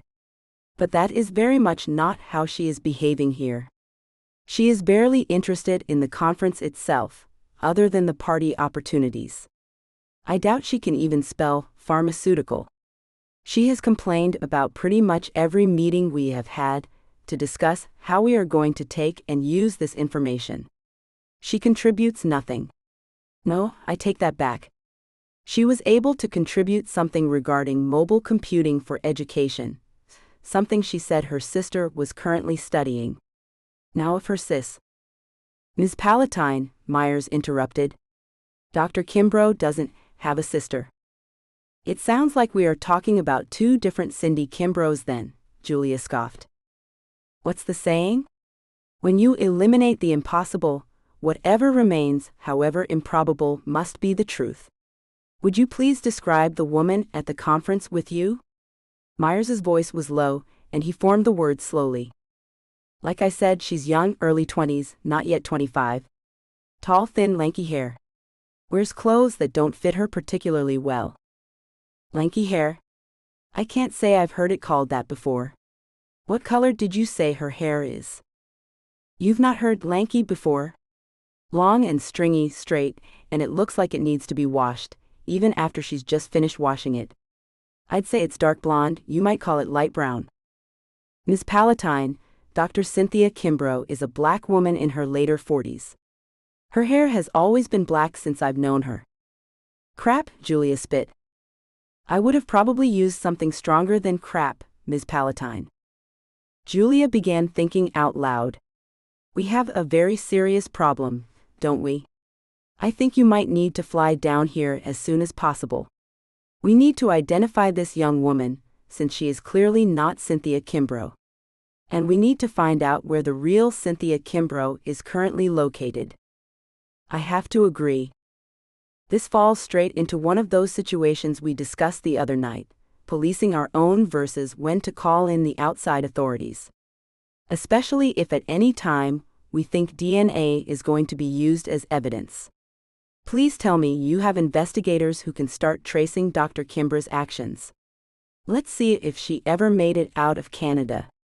I have someone here who I can start looking into, who arrived at the airport under her name. Hopefully we can find out who this imposter is and why she is here. And hopefully we can find Dr. Kimbrough alive, Myers finished her thought. Looks like we have work to do. I'll call you back. Julia ended the call. Damn, damn, damn. Damn and damn. Julia wasn't going to be able to leave the conference just yet. She swiveled in her chair. Dante leaned on a column a few feet behind her. We have trouble, cousin, she said. Dante stood up. Trouble sounds like fun. He stepped over to Julia, an expectant look on his face. Sit. Looks like it's time for you get chummy with Cindy Science. Dante grimaced. Too late, I saw her all friendly like with Kessup last night. They were both drunk. I could smell the booze stench they left in their wake. He was so out of it, she was supporting him as they staggered down the hall. Chapter 15. Today turned out to be nothing more than back-to-back meetings and putting out fires. She wanted to be done with all of this, and Karma laughed and finally put all the pieces in place. The science was clicking, and Roman had clicked. It was amazing how much stress she didn't feel now that she had acknowledged he was her mate. But he was still frustrating. Now that she wanted to be surrounded by him, he was all business and off at the conference networking. She approached Van Haas. A bottle of wine with 2 glasses sat on the table in front of him. Julia eyed the bottle of wine. Something was off, this didn't feel like business. I had much preferred for us to meet last night, Van Haas said, pouring the wine. Are you planning on explaining what that was about? I'm not exactly sure I want to listen to anything you might have to say until I understand this. Oh, and educate your men never to touch me, Julia snapped. She had agreed to meet Van Haas earlier for a brief meeting. She was angry about his interference in her life. This wasn't a business lunch setup, and the information surrounding Cindy had her on edge. What do you mean, not to touch you? Van Haas asked, seeming confused. Just that. I defeated him, rather humiliatingly. I really couldn't be bothered to find out how much damage was inflicted. Julia drained her glass. Kezup is a strong man. I'm sure you didn't harm him? Van Haas's tone dripped with oily condemnation. Kezup may be a strong man, but he is a man who does not know how to access his wolf without fully shifting. And he is a stupid man to ever touch a woman without her consent, and a more stupid wolf for not recognizing an alpha. Julia's patience for Van Haas had already evaporated. Roman had said Van Haas was interested in her because she had constantly been in high B mode. That would explain the whine. Van Haas chuckled. That might be why he disappeared on me last night. Lying low to lick his wounds. Of course at the time, I thought he had just decided to go off with the girl, to ensure she was out of our way. Your man said you were not to be disturbed, and that he had not seen Kezub at all. Does Kezub have something going on with Cindy? I believe so. Kruger reported that she was trying to get with all of the men. Kezub, he is not as well disciplined when it comes to these matters. I believe she was with him 2 nights ago. I assumed last night as well, Van Haas explained. That might be a problem. It seems the Cindy Kimbrough we have here is not the same woman whom the Myers' Alpha from Canada sent down to us. Dante is currently checking a few things out, seeing if he can dig anything up at the airport. Any information we can get out of Kezub would be helpful. Fine, I'll send Kruger. Van Haas flicked his finger, and Kruger was by his shoulder. The men exchanged a few words before Kruger nodded, then left. That's better. I prefer to be alone while we discuss matters. Julia closed her eyes. Alone? Damn it. She should have known better. Now about this female alpha nonsense. We both know. Julia let her face transform instantly. Her brow thickened, her jaw and teeth elongating. It was not a visage of beauty, but of terror as her human features quickly morphed to a snarling wolf, then back again. We both know just how rare it is, and can appreciate it for what it's worth. If you ever nonsense me again, you will find out just how dominant I am. Now continue while I still have the patience to listen to you. Van Haas's face blanched, then blushed a ruddy hue as shock, then embarrassment crossed his features. Ms. Palatine, Julia. Van Haas's voice dropped when he said her name. I am in a position of great power and wealth. I have extensive lands, and many people follow me within my organization. You are too lovely, and should not be expected to participate in the masculine world of business, you. I am going to stop you right there, before you say any more that you will regret. I do not know the feminist climate of South Africa, but I can tell you right now, since you are dealing with a woman in business, that you will never get anywhere by telling a woman she should or should not do something. Forget I said anything about business. Van Haas waved his hand dismissively. I am leaving here soon. We have not had any time to be alone together. I would just like to spend some time with you. You invited me here. And it's been all business and genetics the entire time. Because I invited you to a genetics conference. Yes, well, you invited me and I came. You have spent too much of my time with other people. I think we should return to my suite and... Julia held up her hands in front of her, stopping Van Haas from continuing. No. Clearly you are misunderstanding. This explained his oily demeanor when the others weren't around. I am not, no. She let out a breath. I don't want to assume anything. However, I have a very strong feeling that you are about to make a claim with emotional expectations. I have not done anything that should warrant these expectations from you. You invited me. I also invited the alpha of the Myers family in Canada. They sent Cindy as their representative regarding our situation. You would love South Africa. It is very much like your Northern California. Don't discount me so readily, Julia. My head was not so easily turned by you, and I won't be so easily dissuaded. I'm not discounting you, Mr. Van Haas. I am saying no. Sholto, he cut in. Mr. Van Haas, what part of no are you missing? I would think you could at least give me the same consideration you have been giving Aventine, Van Haas countered. You are out of line. Had Van Haas figured out that she had started an affair with Roman, or was he trying to weasel in and start one of his own? Aventine Industries is actively partnering with my company in this. I do not need to explain myself to you. But you do need to explain why you paid his ex-wife to show up uninvited. Julia stood, glaring at Van Haas.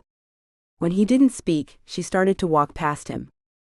I don't know what you are insinuating about my actions regarding last night. He grabbed her arm, stopping her exit. Two can play this game, Julia.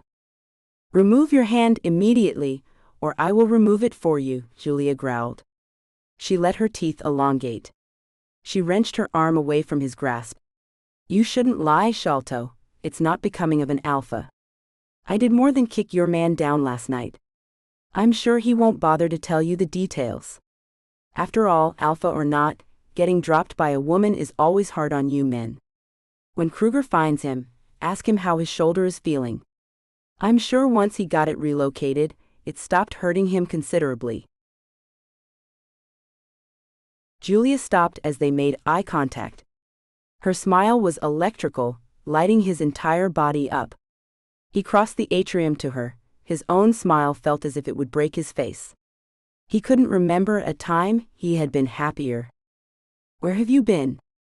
Her voice quavered. She couldn't still be shook up over the fight last night? Or maybe the meeting with Van Haas had unnerved her. Roman knew if it was him and his voice was shaking like that, it would be because he was a Julia junkie desperate for a fix. Divide and conquer. I had a breakfast meeting with a Dr. Frederick. That's why I left you to deal with Rosamund. And Van Haas. She let out a heavy, ragged sigh. Was yours a successful meeting? Roman took that as a sign and enfolded her in his arms. Not particularly. I should have come back for you after breakfast. I thought staying away would be easier for focusing. Are we okay? She looked up at him, and he was overcome with the need to kiss her. When the kiss ended, Roman gazed into her eyes. He could live there forever, in the hazel depths. Haply I think on thee, and then my state like to the lark at break of day arising from sullen earth, sings hymns at heaven's gate, for thy sweet love remembered such wealth brings that then I scorn to change my state with kings. Are you trying to seduce me? Her voice was a tinkling giggle. Always yes. He chuckled.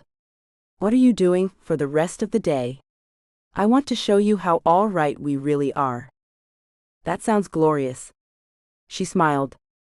Don't say it, I can hear the but in your voice. Julia grimaced.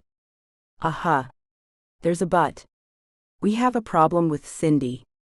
Not only has she hooked up with Van Haas's man, Kezup, she's not who she says she is. I don't see the problem with her getting together with that man. They are adults, that's between the two of them. That's not the real problem. We don't know who she is exactly. Myers has got his people looking for the real Dr. Cynthia Kimbrough. We need to find this chick and find out who she is and why she's here. Damn. Have you looked through her bags? Maybe she left her ID or passport. If she flew in from Canada, she'll have a passport. Julia kissed him. Smart man.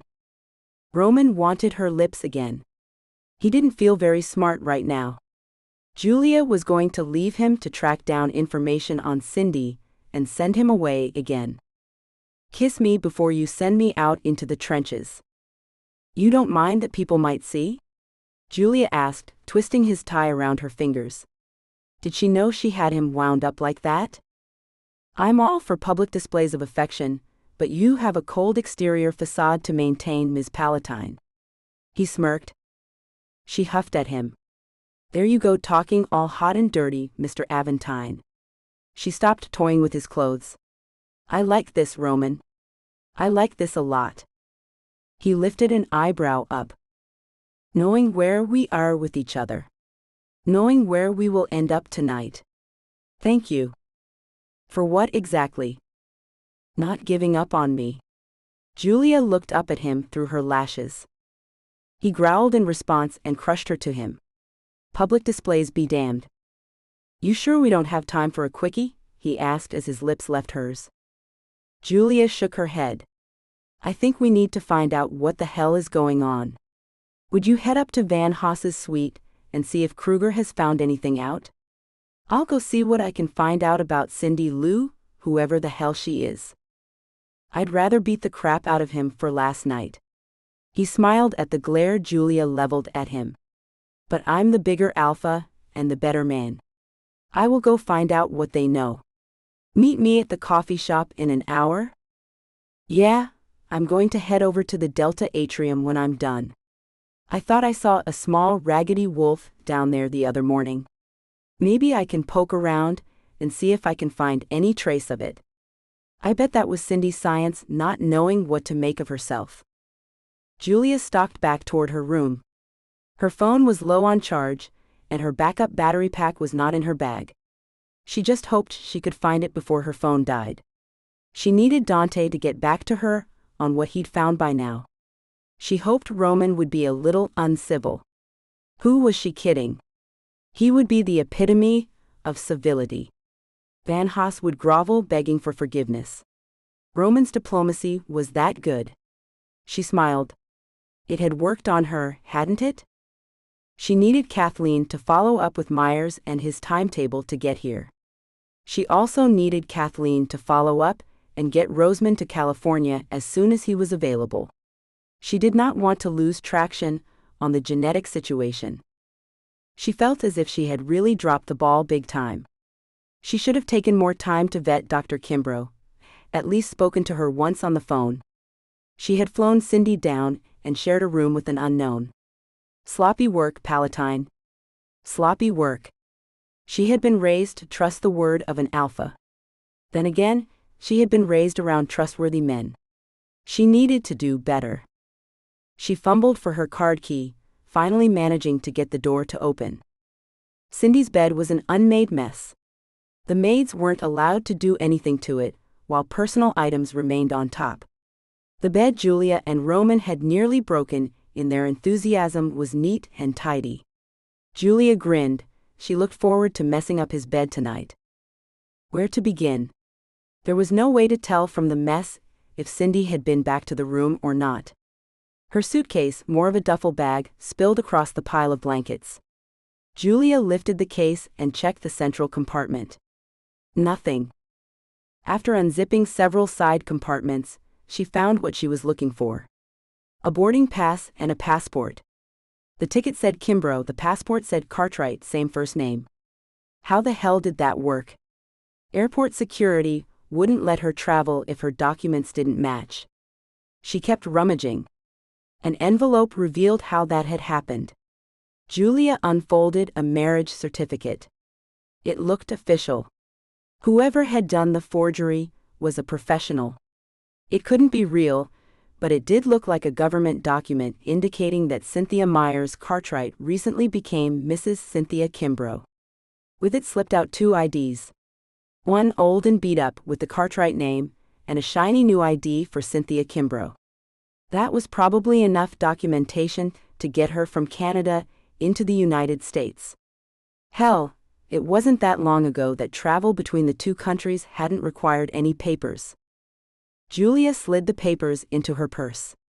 She needed to call the Myers Alpha and find out exactly what Cindy Science's relationship to him was. She continued to poke through pockets.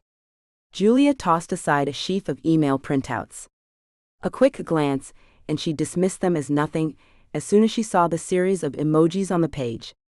Sitting on the edge of the bed, she glared at the items she had pulled out of the bag. Was there a connection here she was missing? The folded and wadded-up papers fell to the floor when she stood. Julia bent over and retrieved them. A set of highlights caught her attention. These were not the stupid nothings of a simpering fool. Julia sat heavily on her bed. The top 2 pages were kissy-faced and full of emojis and flirtatious words, what she expected from Cindy. The rest were printouts of transcribed telephone conversations. Julia's telephone conversations. Highlighted and commented on. This wad of papers only revealed a few recent conversations. There had to be more. Julia tossed the blankets aside, unearthing the backpack Cindy had been carrying. More printouts, some going as far back as. Morgan had been right, someone was watching her. And Roman? Julia spread the papers out on the floor. To her right, the conversations with Myers, to the left, conversations with Roman. Discussions over acquiring a lab were circled with comments such as, "Let Lordship know, and does this mean what I think it does?" The tap was on her business line. Julia stared wide-eyed at the documents. Who else had they listened in on? The notes next to the other highlights included everything from instructions on what to do with the information, to descriptions of her and Roman. Several of Julia's conversations with the Myerses alpha were heavily noted. Someone had pressed hard with a pen, tearing through paper as they developed a plan to get Cindy here. Julia flipped the page over, reading the scrawled notes across the back of the page. Julia had provided an opening. All they needed was to find someone in Canada to take this on if the Kimbrough woman wouldn't. Who wrote these notes? Julia sniffed the papers. She wrinkled her nose and flinched. The paper was soaked in the smell of stale pot. She would never get any identifying scent from them. Julia continued to read from the notes. This had to do with Lazarus. The timing was too close to when Morgan had been kidnapped, and the focus too tight on Roman not to be the threat against him. Julia laughed at one note. She hates him. Perfect opportunity. Julia far from hated Roman, but perfect opportunity for what? Was her cell phone clean? Julia picked up the room phone and began to dial. She needed Kathleen to have the office swept immediately. She stopped. How would she know this phone wasn't compromised? Dante would be able to figure it out, but she couldn't call him just in case her cell was. Julia began placing the pages in chronological order, with the most recent one on top. The stupid emojis. Whoever this was, they had seduced Cindy. The top page said, "See you there, love bites." Did that mean they were here? If Cindy was that wolf, and the hotel was sold out, that would mean they had a place to hide. Julia began her mental list. Find Roman. Do they know where Kezzup and Cindy are? Have Dante sweep the room for bugs and check her cell. Call Kathleen, not from the room phone, have her do the same at the office. Follow up with Myers. The list was growing, and her gut told her she was running out of time if she was going to get any answers from Cindy and find out who set this all up. Julia looked at her phone, no battery, and she couldn't trust it. She left it and headed to the main lobby. They would have phones. She already had a plan to meet Roman, and she would just have to count on Dante to find her. This is Melinda. Her tone was cool and professional, not at all like any conversation Julia ever had with her. Mel, I need your help. Jules, what's wrong? Whose phone are you calling me from? I just found out my office phone has been bugged for the past 7 or 8 weeks. I haven't had a chance to have my cell checked. This was the safest way I could think of making sure I had a secure line. Are you serious? A phone tap? That's like all kinds of illegal. What do you need me to do? Do I get to seduce a spy? Melinda asked jokingly. Julia sighed. I don't think you'd like any of them. From what I can tell, the bug was placed by daywalkers. I need you to go, do not call but go, to my office and tell Kathleen. Then I need you to call the house and see if anyone can get a message to Morgan. Let him know my phone was tapped, and they have clearly been targeting conversations with Roman Aventine. Who else needs to know? Will Kathleen know who to bring in? What about Roman's office? Mel fired off questions.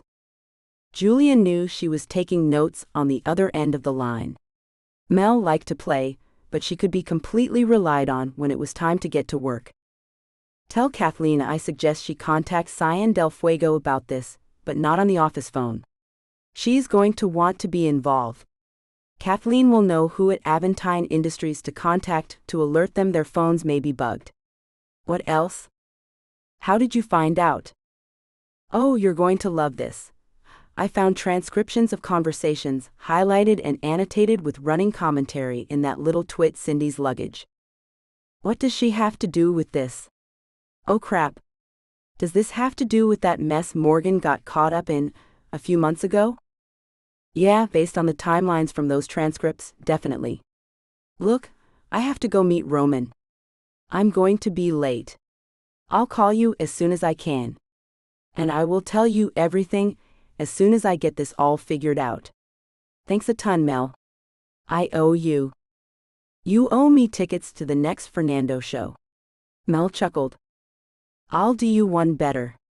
I'll get Cyan del Fuego to introduce you to him. How would she be able to do that? Melinda asked incredulously. She's his sister. Julia ended the call. Chapter 16. Roman strolled down the hallway back toward the atrium and the cafe. His meeting with Van Haas had been tense but uneventful. No, they did not know where Kezzup was or the girl.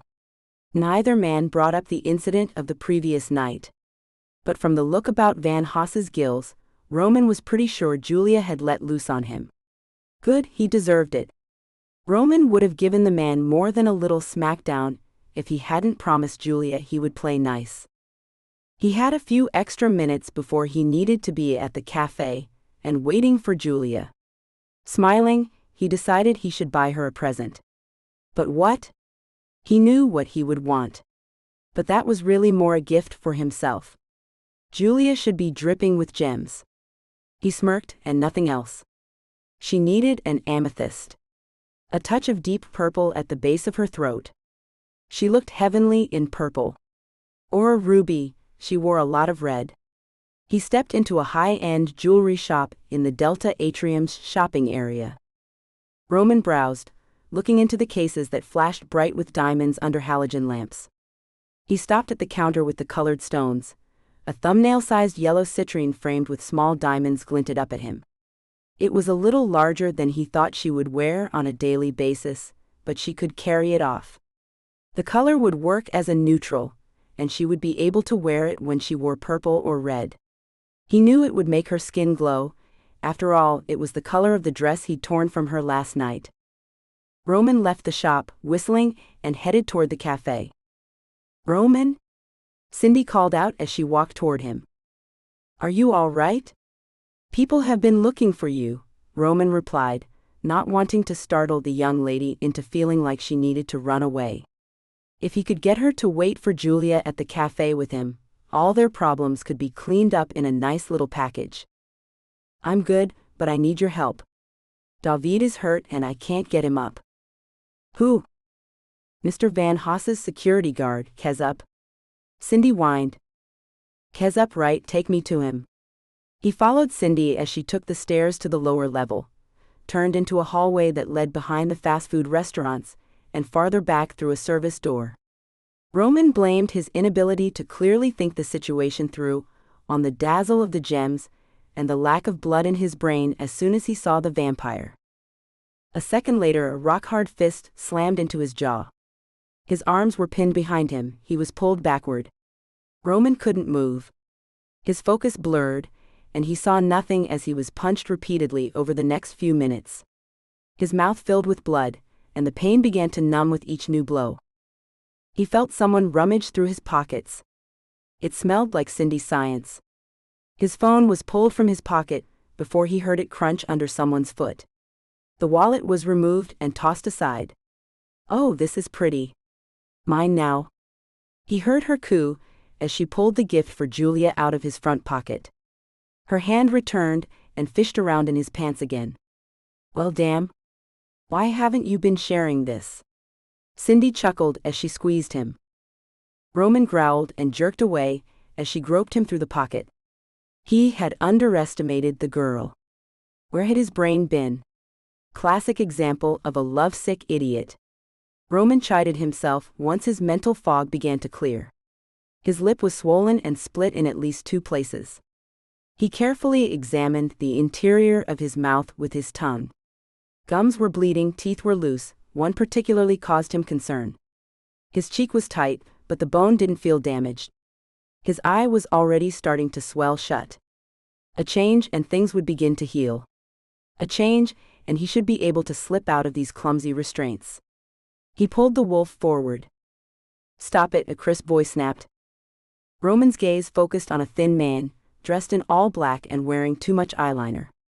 He would have laughed if he hadn't also seen the gun trained on him. Roman let his wolf subside, but not before allowing the genetic shift to creep along his gums to stabilize that worrisome tooth. Julia paced back and forth at the cafe. Roman was never late. Never. The man was punctual or early to a fault. An irritating, annoying as hell habit. Julia softened in her aggravation as she realized the habit was flirtatious, an opportunity to be with her before anyone else arrived for meetings. Dante strolled up, hands casually deep in his pockets. He looked too relaxed for her level of agitation. "I've been looking for you. Haven't you gotten any of my texts?" "Did you find anything?" she snapped. He shook his head. "Not really. We have no answers, but the Dr. Cynthia Kimbrough that Myers texted me a photo of." He pulled out his phone and showed Julia a picture of a face that did not match Cindy's science.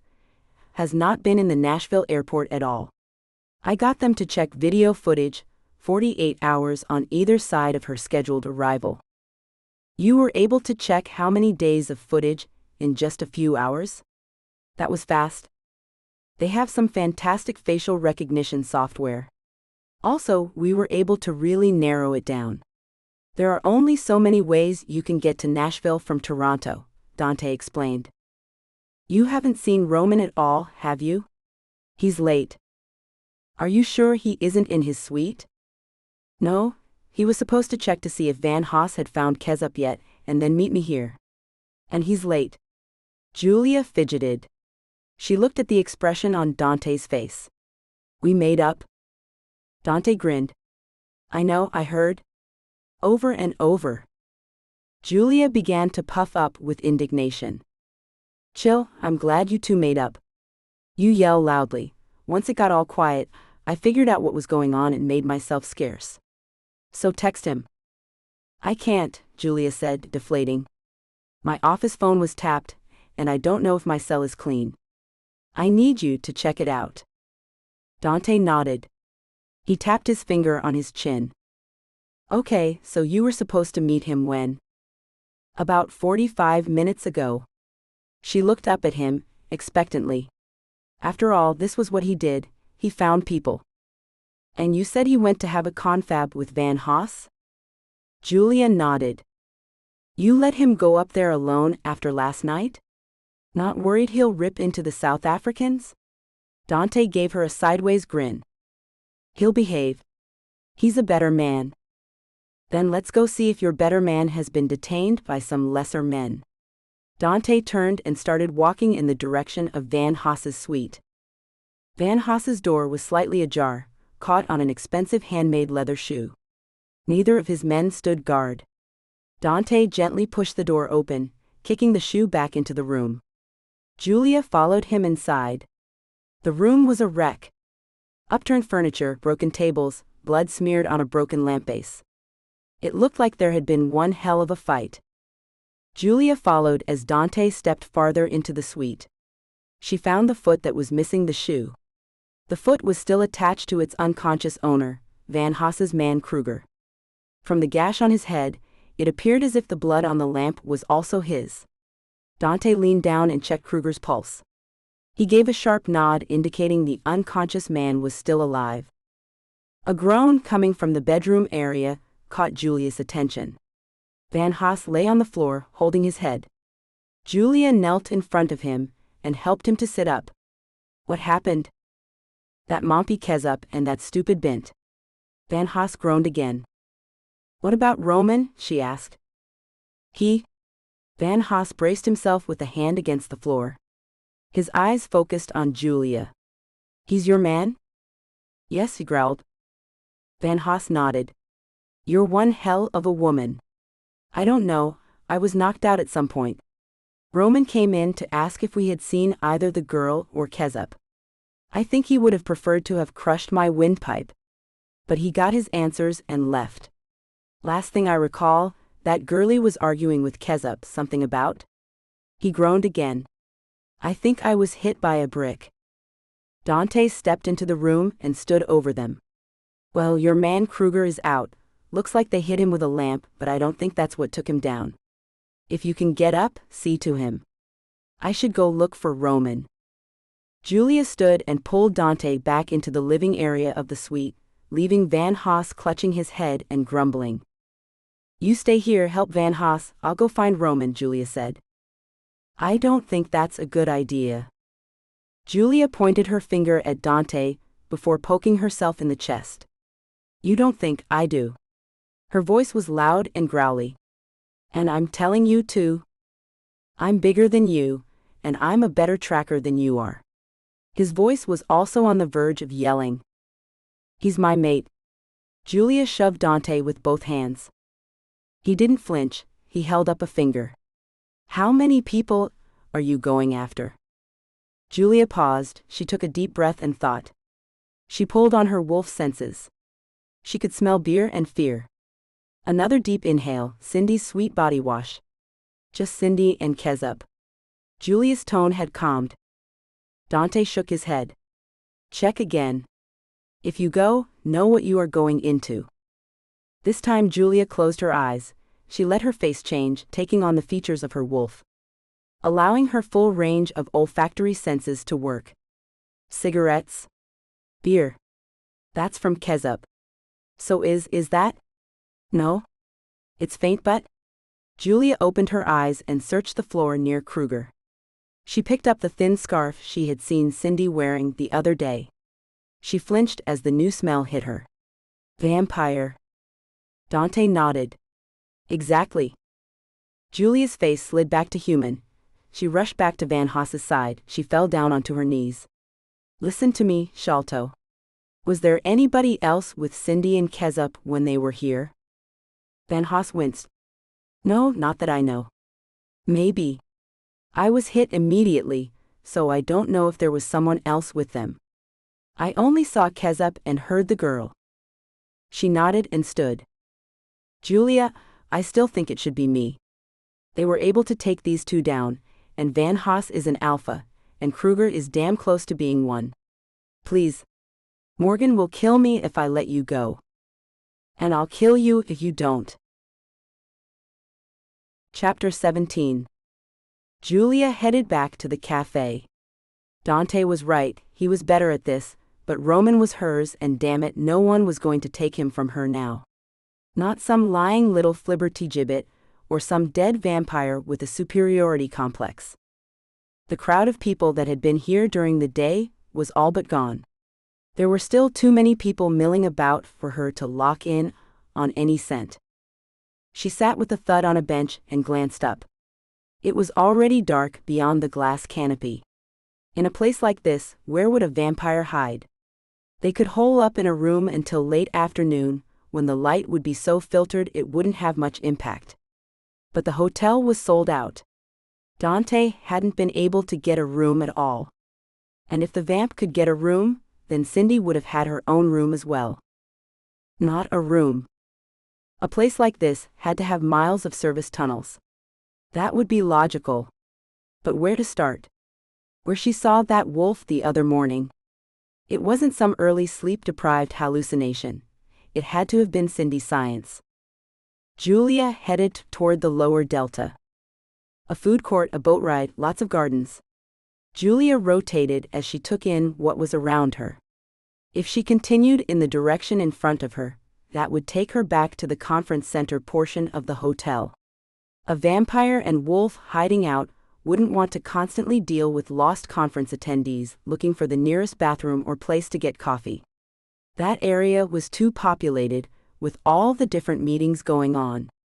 She crossed that off her mental list. The gardens didn't lead anywhere, just filled what would be otherwise empty spaces. The boat ride, on the other hand. The boathouse and a service hall blocked by double doors were a very good bet on where to start looking. Julia pushed into the service area and tried to pick up any familiar smells. Nothing.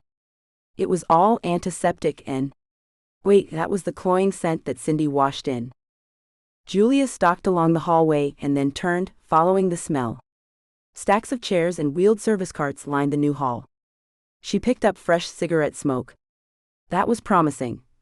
A vampire in hiding who smoked wouldn't really abide by the local rules of a smoking-free building.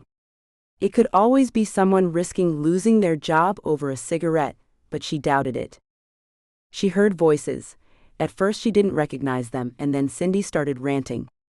Julia slowed her pace and carefully stepped forward. The door to the room was ajar. The smells oozing from the room washed over Julia. Cigarette smoke masked almost everything else, but she was able to pick up vampire Cindy's wash and Roman's scent. He was here. She relaxed. Julia leaned against the wall. She was the big picture planner, and then take action type. She was a strategist, and she was flying by the seat of her pants here, not her typical mode of operating. She creeped against the wall until she could see into the room.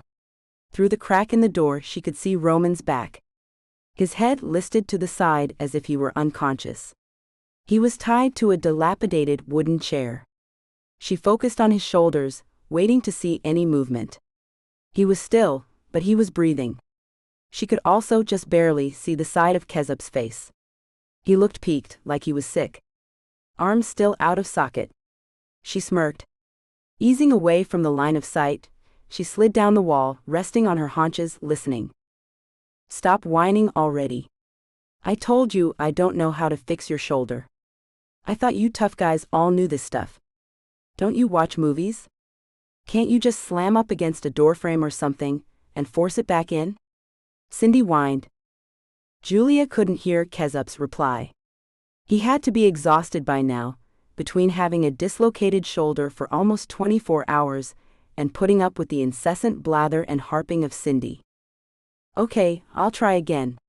Last time you passed out for over an hour, and it didn't work. There was a pause. Don't call me that. I tried. No, I'm not some doctor. I already told you I took that doctor woman's place, don't you remember? Another pause. Okay, it's hard to remember when you're in pain. Can't you just switch? Transforming is always supposed to speed healing. Julia carefully crawled closer to the door. She could finally hear Kezub's pain-ravaged voice. I'm not an alpha. I can't change on the spot like that. It takes time. And? Kezub paused, breathing hard. I think if I try to force a change with my arm like this, I'll just be a gimpy wolf with a leg out of socket, and that would be even worse. You should have more power by now.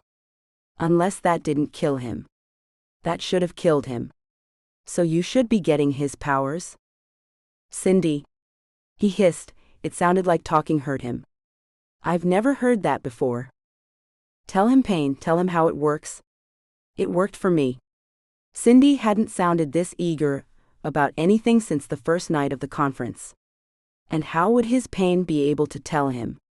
That made no sense. A third voice answered. Lilting, with some affectatious accent Julia recognized from mid-century movies. That must be the vampire. As I told Cynthia, you can rise through your strength by absorbing the power of other wolves by killing them. Ah, pain, how fitting of a vampire to choose a name like that. How very old school. She bet he even spelled vampire with a Y-R-E. But the information was wrong, so incredibly far from the truth that either he was as clueless as the girl, or... No, he was manipulating her. Had to be.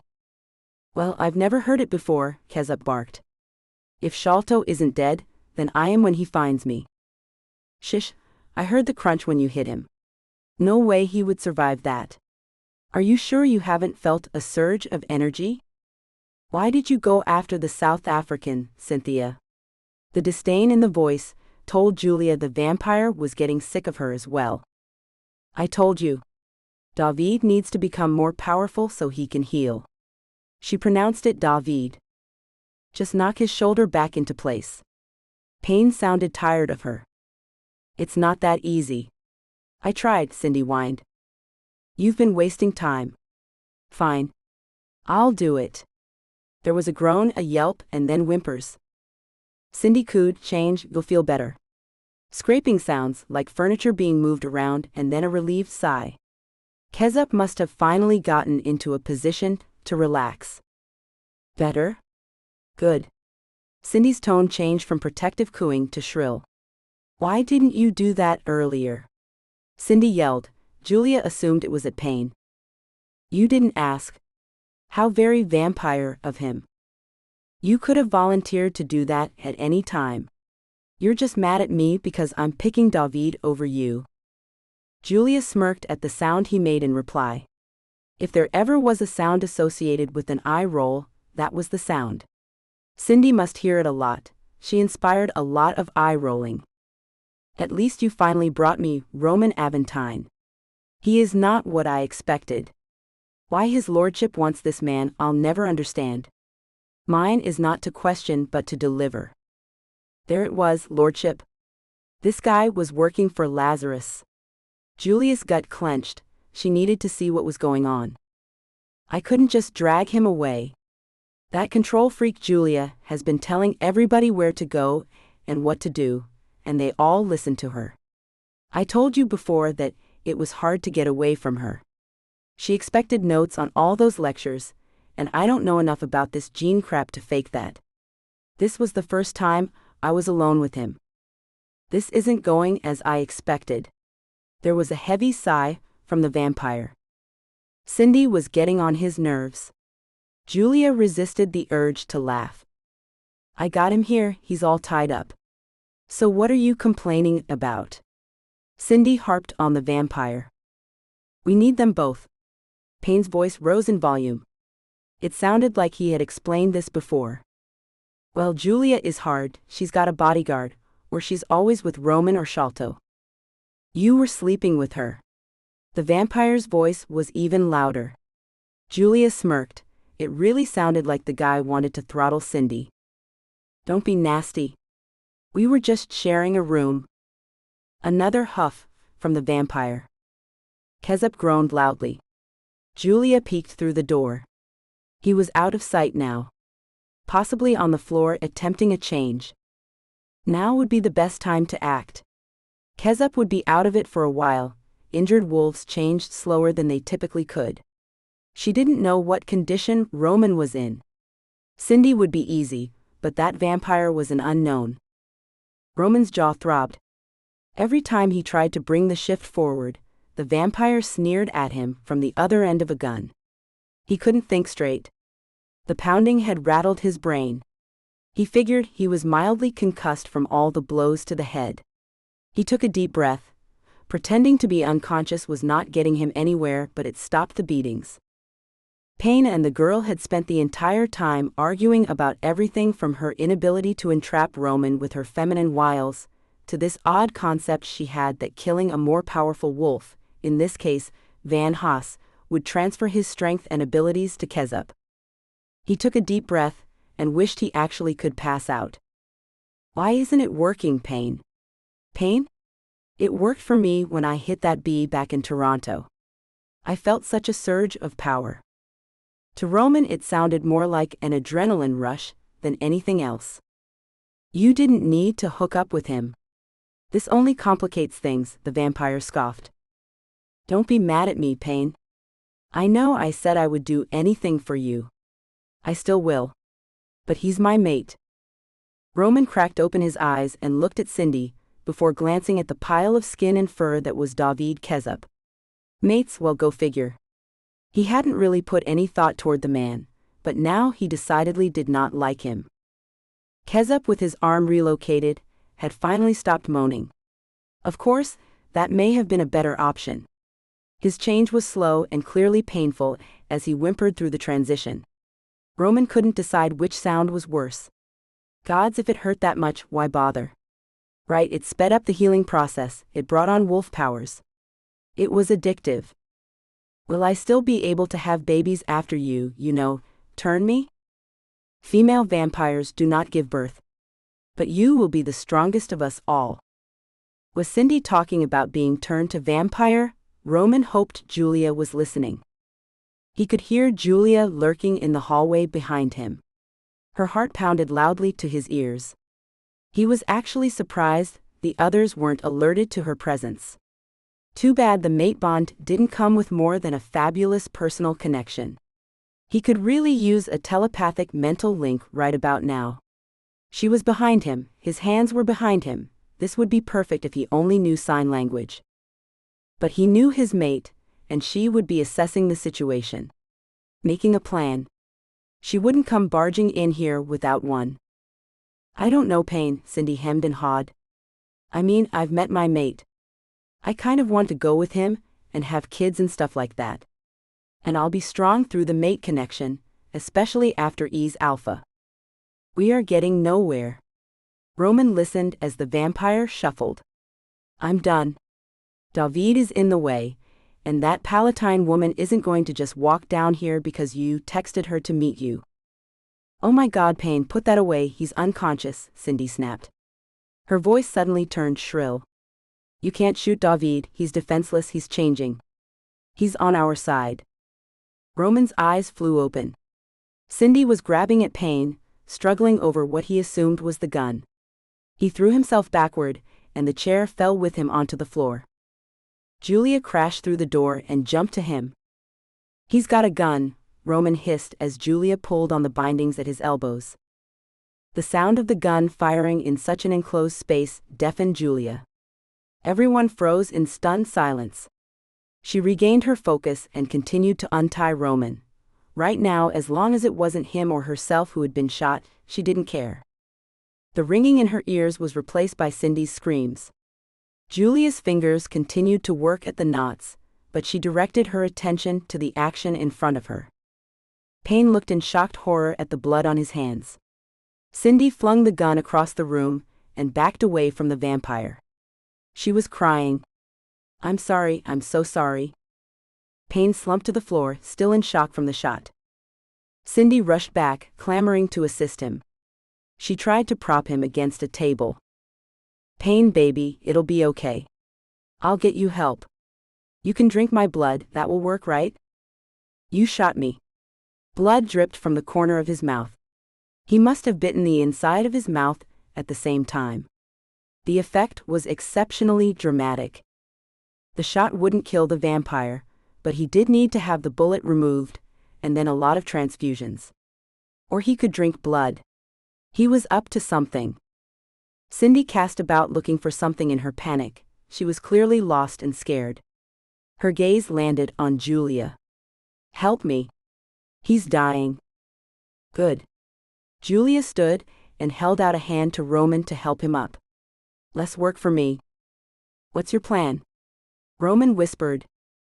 Julia kept Payne in her vision. She didn't trust him. She and Roman stepped slowly to the side. I'm winging it. Julia kept her voice low, not wanting to call attention to herself just yet. That's not like you. Julia smiled at Roman's observation. The vampire should be able to function just fine with that bullet wound. That was the thing about vampires, what typically killed everybody else, merely tickled. Look, baby, Julia came. I told you she would. Cindy tried to get the vampire to look up. I've got him, Roman whispered, his presence warm against Julia's back. He slid his hand into hers and squeezed. Get her away from his body. Payne's eyes rolled back, exposing the whites. No. Cindy cried. She turned a tear-streaked face to Julia. Look what you made me do. This is all your fault. Julia returned the squeeze to Roman's hand. There were too many unknowns right now. But at least they were between the gun and everyone else. Cindy, how do you know a vampire? Does Myers know about this guy? Julia asked, as she carefully continued to sidestep closer to Cindy. That big fat jerk Myers doesn't know anything. My friends hooked up with some daywalkers. That's how I found out vampires were even real. They wanted to know about other wolves, but I told them there weren't others. They didn't believe me, but then it turns out they were right. I always thought we only lived in Canada. Cindy started talking a mile a minute, her hands flying as she continued to divulge the information she had. They told me there were more wolfkin around, and if I wanted to move up in power, to be stronger, I needed to be an alpha's mate. So all I needed to do was marry an alpha. But I can't 'cause Myers is icky, plus he's my uncle, so ew. That's about when Payne showed up, and he had a plan. He said he could make me great. And now he's dead, she wailed. How was he going to make you great? Julia prodded. She was torn between finding out as much as she could, and jumping in and ripping the girl's throat out so she would stop talking. Knowing Roman had his attention on the vampire, Julia needed to get the girl away from Payne and, if possible, away from the shifting wolf as well. Those daywalkers were really boring, they just wanted to get stoned all the time. And okay, it was fun for a while. But I'm more ambitious than that. I don't want to waste my life partying in dingy holes. I belong in grander places, kind of like this hotel. I mean, I fit in here. And Payne knew that the second he saw me. He said if I helped him and his boss, some lord guy, he would use his magic to turn me into a wolf vampire. The first one ever. And I would be amazing. He was lying to you, Cindy. Wolves can't become vampires. What do you know? Cindy spit at Julia. It can't happen now anyway. Can it? Does that make you happy? Cindy directed her attention back to Payne. He lay still. She looked at his face with an expression that made Julia think the girl's heart was truly broken. Her voice was softer when she continued. I went back to Myers to ask him about other werewolves. He told me to never mind about other wolves, and not to run off again like that. It could be dangerous. I had to be careful and stuff like that. I hung around when that pharmacist showed up, just like Payne told me to do. He said I would learn something very useful, and I did. She was going to get to come here and meet other alphas. Payne told me I should take her place. Some friends and me jumped her for her plane ticket. Payne said you wouldn't know that you trusted Myers. I could replace her at the conference. And oh my God, you didn't have a clue. How dumb are you? So focused on this gene stuff that's not going to do or mean anything. Julia sighed. Cindy did have ambition, but she was ignorant. Part of that was definitely on her alpha for keeping her in the dark, but the rest was her own willful stupidity. It doesn't work that way. Julia's gaze shifted to Kezub. He was almost done shifting. He would be up in a minute. You don't understand how things work. Payne was going to kill you. There is no magic. We can't become vampires. That's why there have never been any wolf vamps before. Shut up. Cindy yelled and stepped in closer to Julia. Julia stepped back, Cindy advanced. Stop trying to tell me lies. She flung her arms wide, putting herself between Julia and Payne as if she could protect him. You are all the same, you are trying to control the rest of us. You want us to kowtow to your rule. You want us to hide from the humans. The vampires have it right. They know they are superior. Cindy, you can't. Julia stopped. She retreated in hopes that Cindy would continue to advance. God, will you stop trying to tell me what to do? Seriously, you are as bad as Myers. He's such a controlling bastard. And you with the constantly telling me what I can and can't do. I can't go to the mall. I have to go to the conference and take notes. How come I didn't get to have lunch with that haughty doctor, huh? No, you and Roman got to do that. You got to sit and have coffee with your bodyguard, but I wasn't supposed to talk to him? David and Kruger never sat and had coffee with Sholto. Oh. Cindy's jaw dropped open. You and Dante are doing it. That makes so much sense, why he wasn't interested in me. Why you told me to back off. So you and the bodyguard, she said with surprise and delight. Julia bit her lip. The thought of her and Dante sleeping together was comical. Cindy had not clued in to the fact that they were related. She wasn't going to correct that piece of misinformation now. She glanced over at Roman. He was closing in on Payne. It was clear that he didn't believe the vampire was dead either. You sound like a petulant child. Julia rolled her eyes. You rolled your eyes at me? Who's the petulant child now? We are wolfkin, we are the stronger species. We should be dominating the world, yet for centuries all we do is hide from humans. That's all your kind wants us to do. The families are afraid of humans. The families want us all to be afraid of humans. You did not just call us wolfkin, Julia scoffed, barely suppressing a laugh. You make me sick. We are superior to these measly humans and you still. Shut up. Julia's voice boomed. She could no longer take the noise. She now had Cindy in the position she wanted, away from the two men. Cindy shrank away as Julia advanced on her, driving her toward the hallway. We are human. Have you not been paying attention to all this genetic data we have been discussing? We are genetically human. There is no magic, there is no superior species. We are human, with a mutation we don't understand but nonetheless human. Then why are we trying to hide from everyone? If we're so human, why not be out of the shifter closet? Cindy's tone was whining as she tried to find the upper hand in the conversation. You really are an idiot. Julia sneered. Have you ever taken a history lesson? Ever? Humans do not do well with differences. We lose our minds over different skin colors, different languages, different religions, different genders. How the hell do you think people as a whole are going to react to humans who can change their shape? I'll tell you right now, it will not be to worship us as gods. No? We'll end up dissected on a stainless steel examination table. You want to be the next alien autopsy? Personally, that is something I would like to avoid.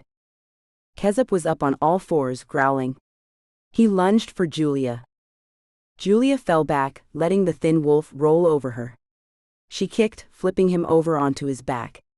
By the time he found his footing again, he faced Julia's wolf. Growling, she shook what was left of her clothes off, most shredded with the instant change. Kezub ran out the door. Realization washed across Cindy's expression. Damn, you did that fast. You're a female alpha. Well, hell, maybe I should have been trying to hook up with you. Cindy screamed as Pain took that moment to act. 1 second he was playing dead, the next he hung from the utility pipes and hissed. Cindy looked in horror from Pain on the ceiling to Julia's wolf. She ran. Roman barked at Julia, Go. I've got this one. She was beautiful. Of course his mate would be an exceptional wolf, she was an exceptional woman. Now was not the time to admire her thick, warm brown coat, or her marking patterns or the touch of auburn behind each ear. Now was the time to deal with the freak on the ceiling. Pain wouldn't be able to last long up there, he had lost a lot of blood. And while the entire hotel was full of replenishing stock, Roman was going to make sure Pain didn't get access to any of it. The vampire taunted Roman. Poor puppy can't come up here and get me. Roman smirked. He righted the chair he had previously been tied to, sat and crossed his arms. Nope, not even going to try. As long as you are up there, you can't get to me either. He chuckled, as this realization caused the vampire noticeable perturbation. Pain clearly wanted to goad Roman into doing something stupid. Roman didn't feel like playing. He wanted to eliminate this threat. And after the constant noise of Cindy's talking, he didn't particularly care to find out what this guy's motive was. Pain worked for someone he referred to as his lordship. That was enough of a confession of working for Lazarus as Roman needed. He shifted his weight in the chair. Everything was about how he wanted it. Now it was a waiting game. Roman was fairly certain he had the upper hand when it came to patience. He let the wolf seep into his being, not enough to effect a complete change, but enough to alter his features. His ears lengthened, his brow thickened, his jaws elongated. His countenance changed from elegant bone structure to one that would frighten. So now monster faced off against monster. It took a few seconds longer than he anticipated, but as expected, Pain launched himself with a scream at Roman. With wolf-enhanced speed, Roman jumped, kicking the leg from the chair. He knocked Pain from the air with enough force to slam what little air there was out of the vampire's lungs. With a spin, Roman finished breaking the chair and slammed the sharp broken edge into the vampire's chest. Pain didn't thrash, and this time the blood bubbling out from his mouth was not for dramatic effect. Chapter 18. Glass crunched under Roman's feet. Quickly he looked around. Several of the shop windows had been broken, the interiors in disarray. Clearly the two wolves had been actively fighting before he found them. But the area was clear now. Where were they? He twitched his ears. The ambient sound of the atrium made it difficult to focus his hearing. He listened for uneven patterns in the white noise, subtle sounds that weren't made by the river or air vents. He caught something, and followed what he thought was panting. Tables and chairs were scattered and knocked on their sides. Fortunately, the atrium was deserted and eerily dark. How long had he been trussed up? He turned the corner and saw the wolves. He looked at his mate, blood matted the fur on her shoulder. He shouldn't have taken so long with that vampire. He should have been here as Julius back up as she faced down Kezub, now a tall, thin wolf. Roman let his wolf finish sliding over his skin. His face elongated farther, and his limbs shortened. While he still had thumbs, he unfastened his clothing so that his unbuttoned slacks slid from his haunches as he completed the change. He shook off his shirt. Roman left the pile of clothes behind as he, now a large white timber wolf with pale gray markings, charged the thin wolf. A human body slammed into Roman's ribs. Together they slid across the walkway and collided with a brick wall. Roman shook off his attacker and stood, head lowered, teeth exposed. Cindy screamed as she slid across the floor and scrambled away from Roman. Kezub made a lunge for Julia.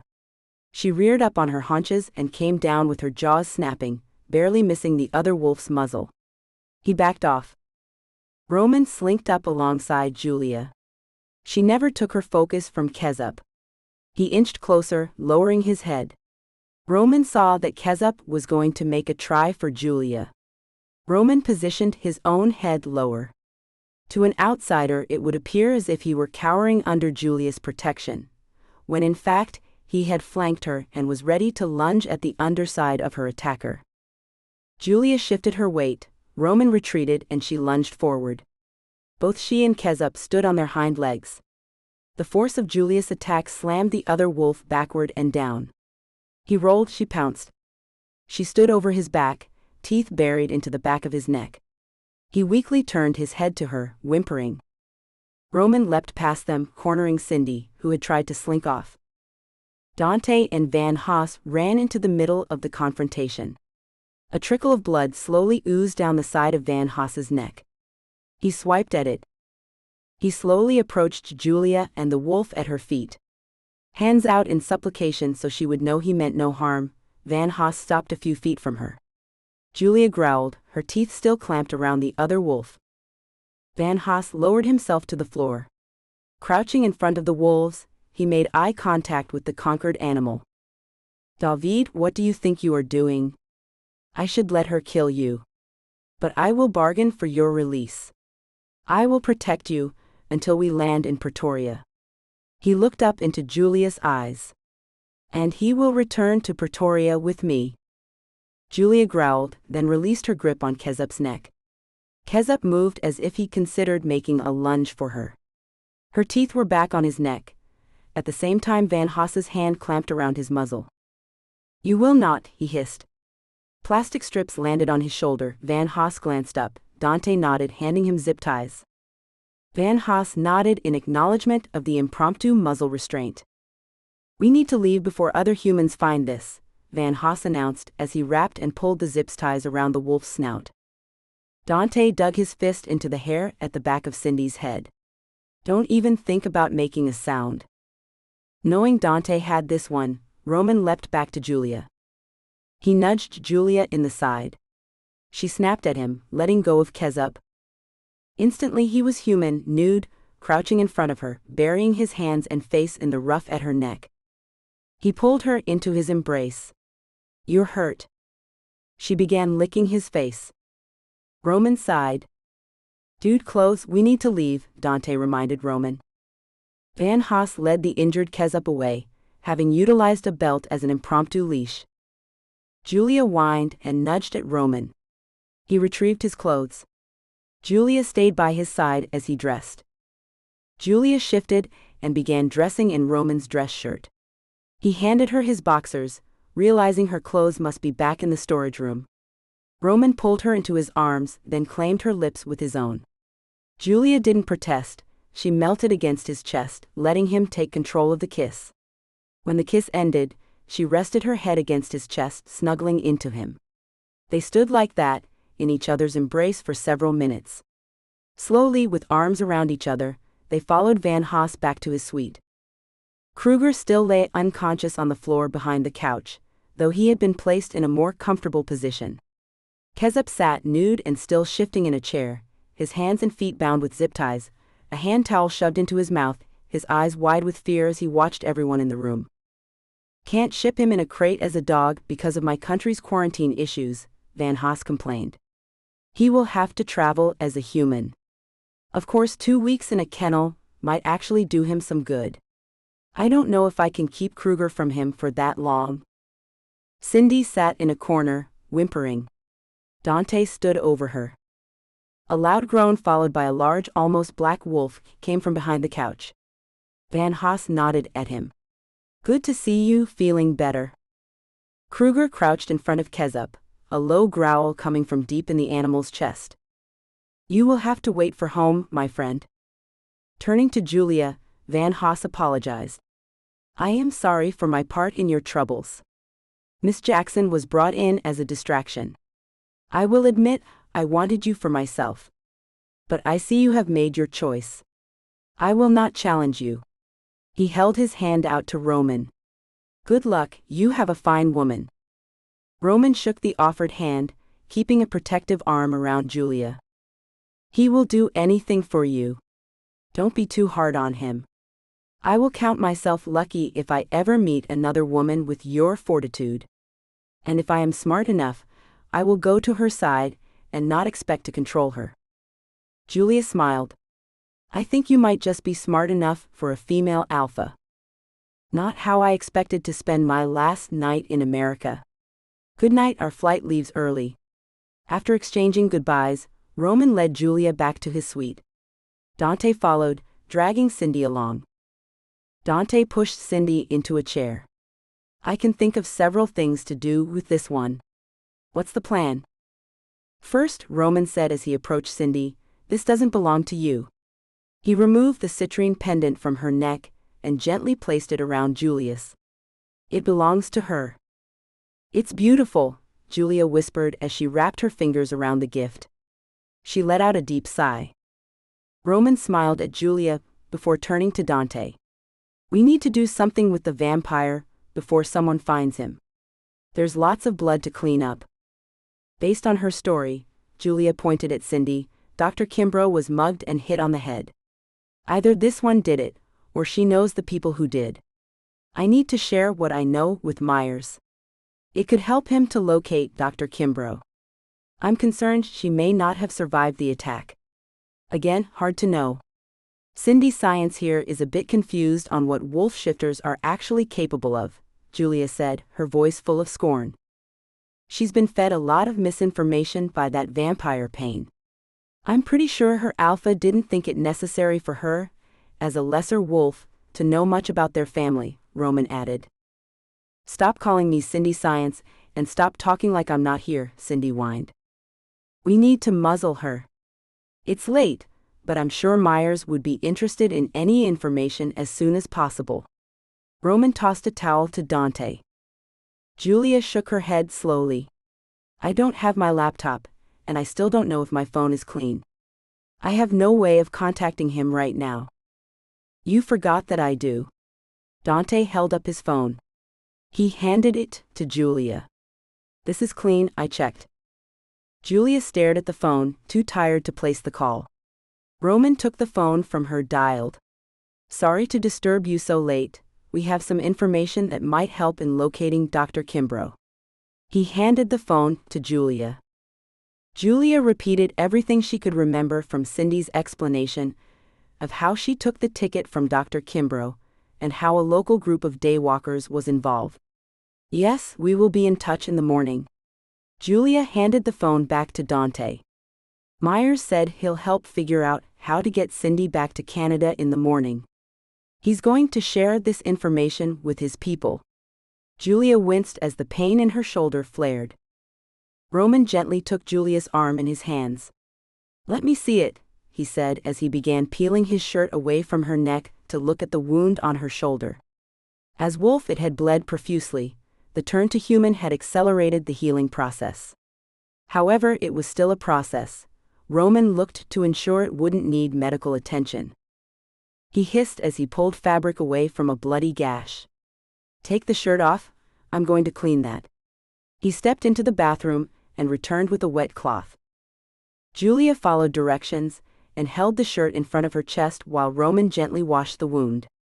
With the blood cleaned away, Roman could see it was a shallow cut, most likely from a piece of glass. "It looks worse than it is.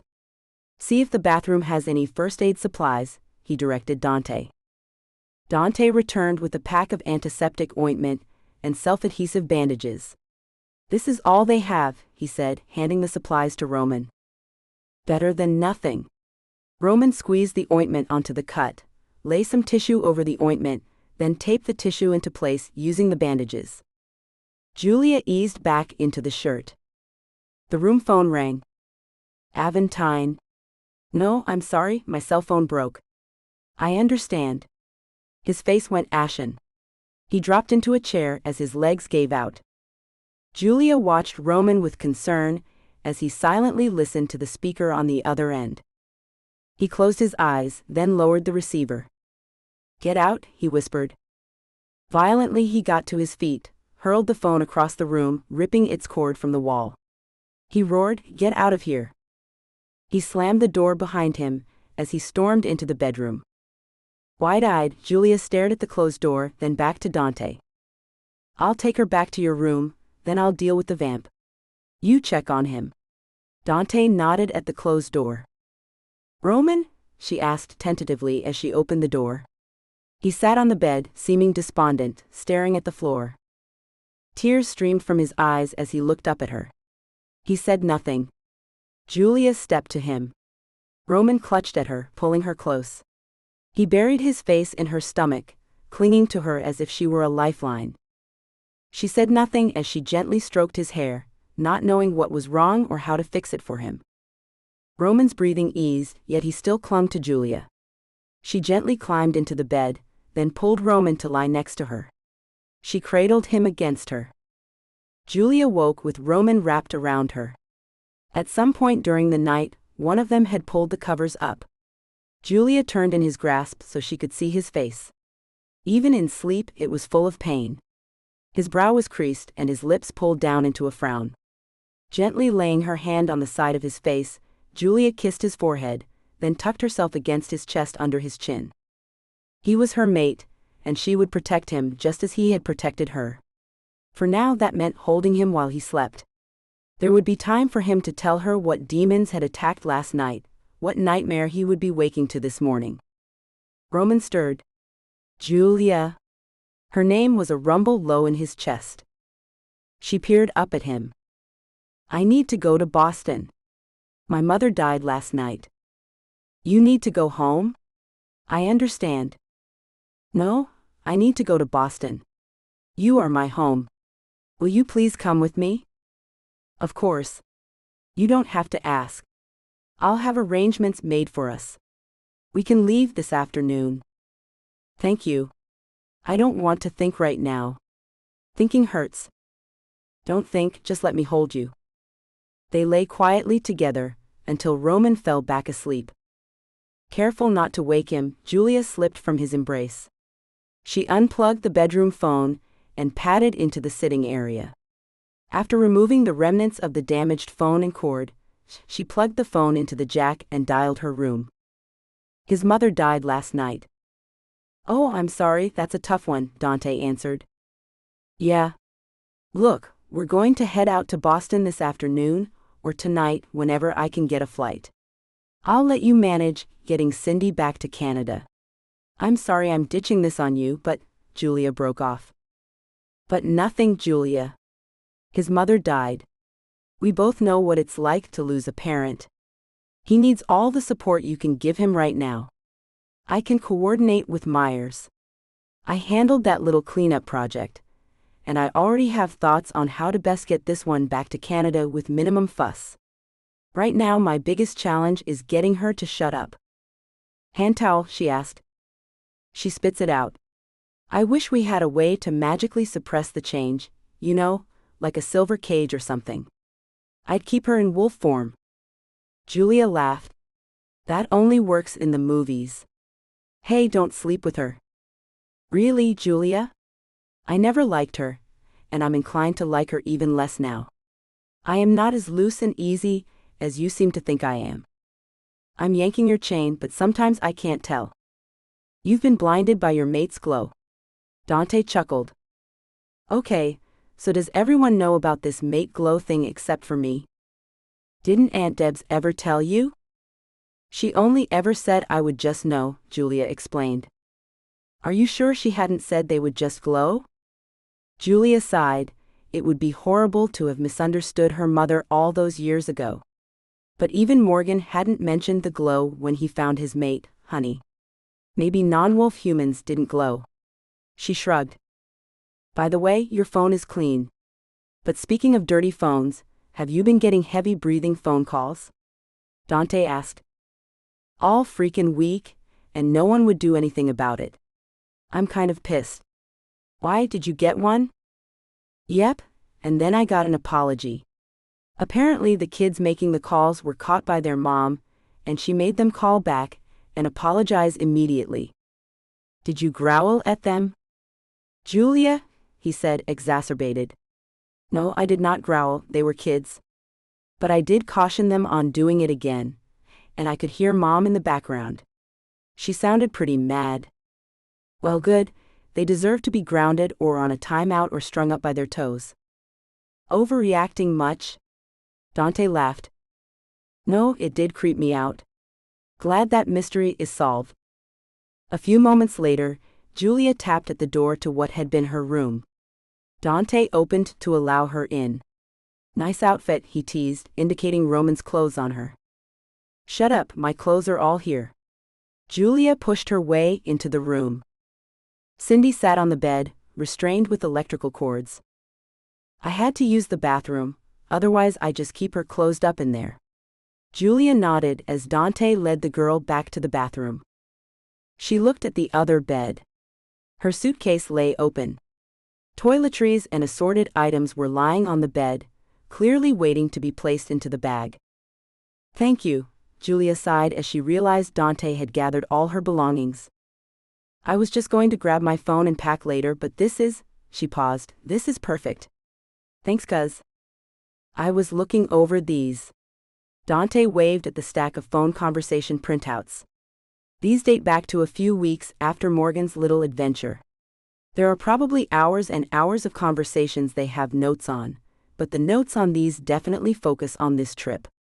Based on what's here, it just reads like Churia is moving fast and hard into the genetics biz, and you were trying to get a consultation with Myers. But I have no idea what's not included. There are no notes or mentions of Van Haas. He was all email, and Roman and I tended to not go into details unless we were face-to-face or by cell. Julia packed her items into the open case. That could be a saving grace. What I'm still not clear on is how did the Vamps manage to get a hookup in Canada so fast? You said it yourself, they have a better network than we do. Julia shrugged and zipped her suitcase closed. I'm hoping we find out that Payne was handling the whole project. He just needed to ask who is who in Toronto. He said something that made me think he was trying to move up the vampire ladder, as hard and fast as Cindy was trying to climb the alpha ladder. Well, based on the email address on these first few printouts, I'm betting the notes were emailed to Cindy from Payne's account. I'm forwarding all of this on to Shane and the Aventine contact, Winters. Let them see what they can make of it. Dante nodded toward the bathroom door, indicating Cindy. She's not being helpful. I can't get a straight answer from her, but I'm sure at some point she will divulge. Whatever the guy was up to, he picked the wrong vampire to work for. Yes, he did. Julia hauled her suitcase off the bed. Give Aventine my condolences. I'm truly sorry for his loss. Chapter 19. The empty pit in his chest threatened to overwhelm him. His mother. At least, she had known about Julia. He remembered sitting with his mother at the shore. She had been exhausted from chemo treatment that morning. But she'd wanted to sit by the water. She said the ocean waves revitalized her. Roman had driven her over the hill to the coast. It had been slightly overcast once they reached the water. The sky had been a thin blue-gray, and the ocean reflected the color with a deeper gray. They found a bench above the rocks. She sat with her eyes closed, listening to the waves. Roman sat quietly with her. He had been surprised when she spoke. "Tell me about your mate." She had sounded so tired. "How did you know?" Roman asked. "There's something different about you, smug, happy, nervous. You act like you're in love but completely terrified, like you're 15 again, and about to ask a girl out for the first time." Roman told her all about Julia, from her strength as a female alpha to her prowess in business, to her glorious hair and beautiful eyes. He did not tell his mother how she kissed. "Was she why you went to that wedding?" Roman chuckled. "I went to that wedding because we need to be friends with the Palatines. Relations building, networking, all of that. I didn't go because she would be there. But yes, she was there." "And how would the Palatines react if you were to take away one of their daughters?" "I'm not sure I would be taking Julia away from her family, or if I would be joining her." His mother had known all about Julia. He wished they had gotten to meet. He reached for the comforting warmth of Julia. She was gone. Julia was no longer in bed. He needed her presence. She reminded him that life continued, even in the face of the death of his mother. When he couldn't find Julia in the rest of the suite, the pit collapsed into a singularity threatening to consume him. Breathing became difficult as he felt himself being pulled into nothingness. He couldn't have lost her too. Not after last night, not after this. He crashed out the door and sprinted down the hall toward the elevators. Julia stepped out of one as Roman approached. He swept her into his grasp, causing her to drop her bags. "Roman," she gasped at the fierceness of his embrace. "I panicked," he said, easing his grip around her. "Not very manly." "Sorry." "No need to apologize." She smiled wanly at him. "It's okay, and I think it's very manly to admit to your emotions." She picked up the handle and began pulling her bag. "You were asleep, I was getting my things. I'll order us some breakfast, why don't you take a shower?" Julia kept an arm around Roman's hips and guided him back toward the suite. Roman nodded. "As you command." "Hey." She stopped him. "It's not like that, you know that, right? I'm not here to boss you around." Roman nodded. "I know that. Easier to fall back on old habits than it is to think right now." Julia reached up to pull him down for a kiss. "I'll accept that, but we're partners in this mate thing." "So you accept that we're mates?" Roman asked. "I do. Look, I'm the one that owes you an apology. I'm sorry I played into Van Haas's attempt to drive us apart." He made a noise in his throat. "And I should have told you about my ex-wife." "You sure you're not married?" Julia asked with a soft chuckle, laughing at herself that she needed to hear it again. "Definitely not married," Roman confirmed. "So you're single?" she asked with a tease in her tone. "Definitely not single. Julia, I've known you were my mate for a while. I needed for you to see it for yourself." "Do I still glow for you?" Julia asked, seeming concerned. "You're glowing right now." Roman let out a half laugh. "Yes, you glow, it's the mate's aura. You don't always glow, and the more strongly bonded we are, the less I will see it. But you glow. Didn't you know what it was?" More along the lines of "I didn't want to accept it." Roman lifted an eyebrow at her. "You infuriate me, Roman, and I don't want to give up my alpha status to anyone." Roman began to speak. Julia covered his mouth with her fingers. "You will probably continue to infuriate me, and I you. I do enjoy it at times. I'm weird that way. I'm sorry I didn't listen when you said you wouldn't try to dominate me, that you would be by my side. Last night in that fight, you did just that. You were by my side, you protected me, you never tried to take over and fight my fight for me. I will fight your fight whenever you ask, but you don't need me to do that. I desire nothing more than to be your knight in shining armor, but you are no damsel in distress. You kick butt and don't take names. I am the lucky one if you'll have me. You'll beta to my alpha? No, Roman shook his head. We are an alpha pair equals supporters.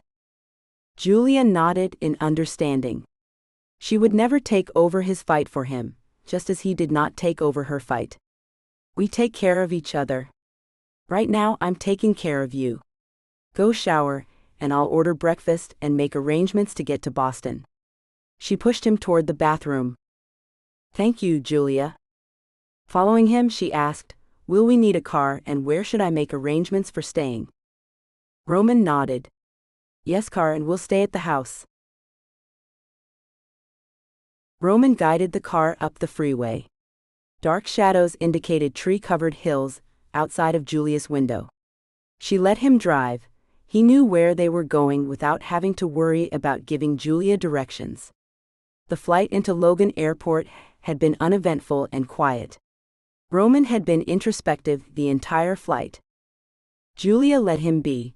She was there to support him, and she would be by his side the entire time. When he decided it was time to talk, she would be here to listen and to hold him.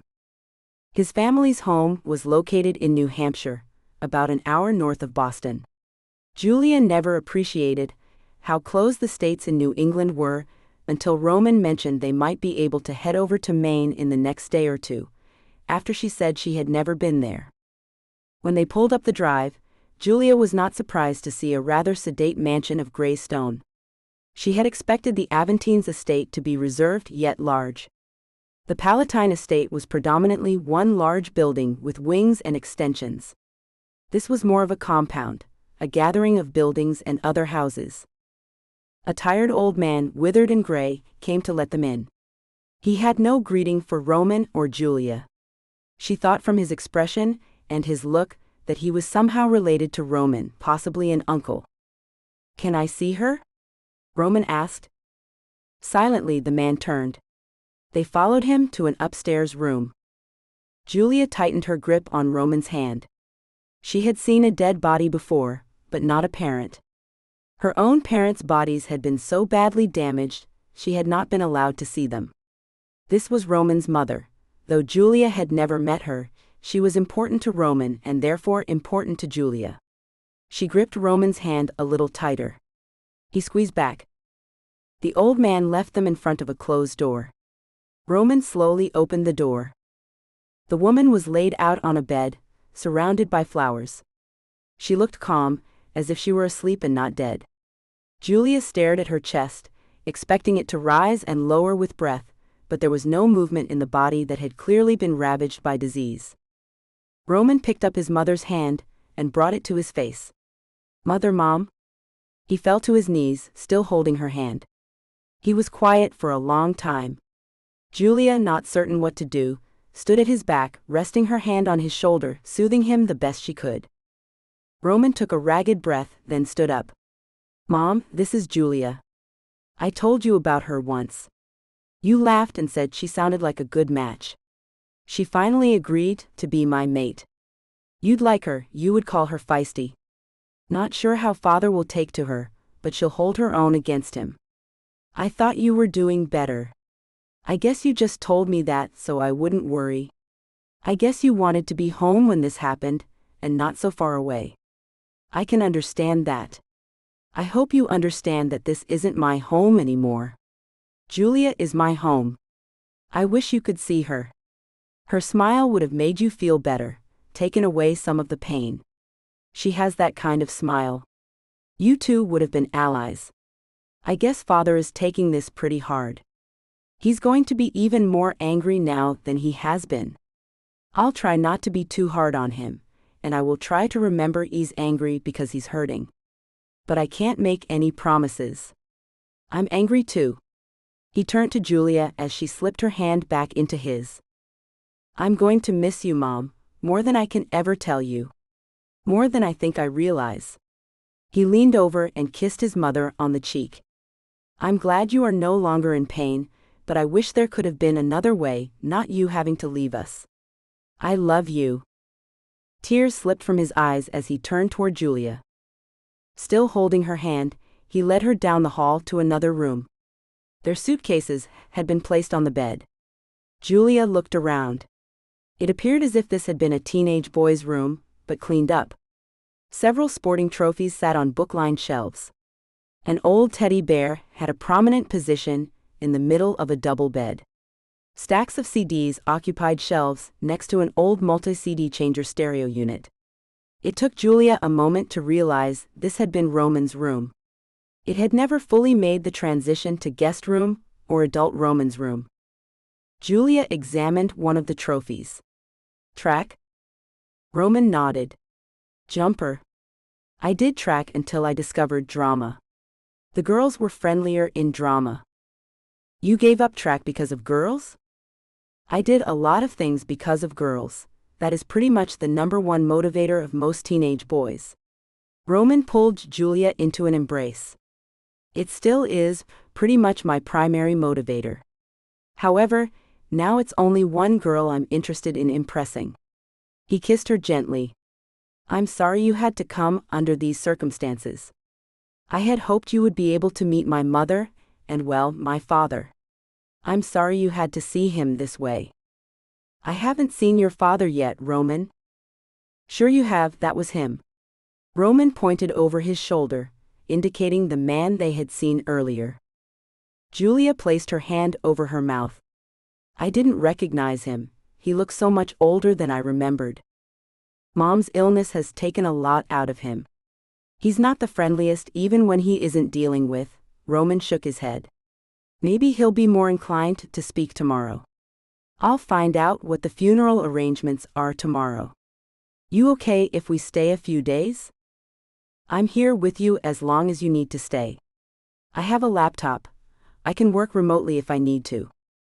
Roman pulled Julia's hand to his lips. He kissed her knuckles, then held her hand to his chest. She gently cupped the side of his face. Come on, let's get ready for bed.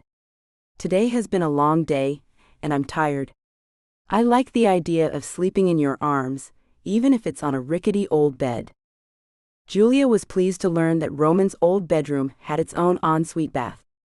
Not expecting Roman to do much more than want to be held, she changed into her lounge pants and t-shirt. He was already in bed, leaning against the pillows, blankets pulled up to his waist. His bare chest and broad shoulders gave her pause. She quietly sucked in her breath as she admired his physique. You aren't planning on wearing that? He asked. These are my pajamas. What else am I supposed to sleep in? Roman tossed back the covers, revealing a smooth, uninterrupted view of skin from his leg to his hip bone and up his side, showing that he wasn't wearing anything at all. I was hoping he said playfully. Julia slowly approached the bed. I didn't think you'd be in the mood. I'm always in the mood for you, Julia. Sometimes other emotions take over.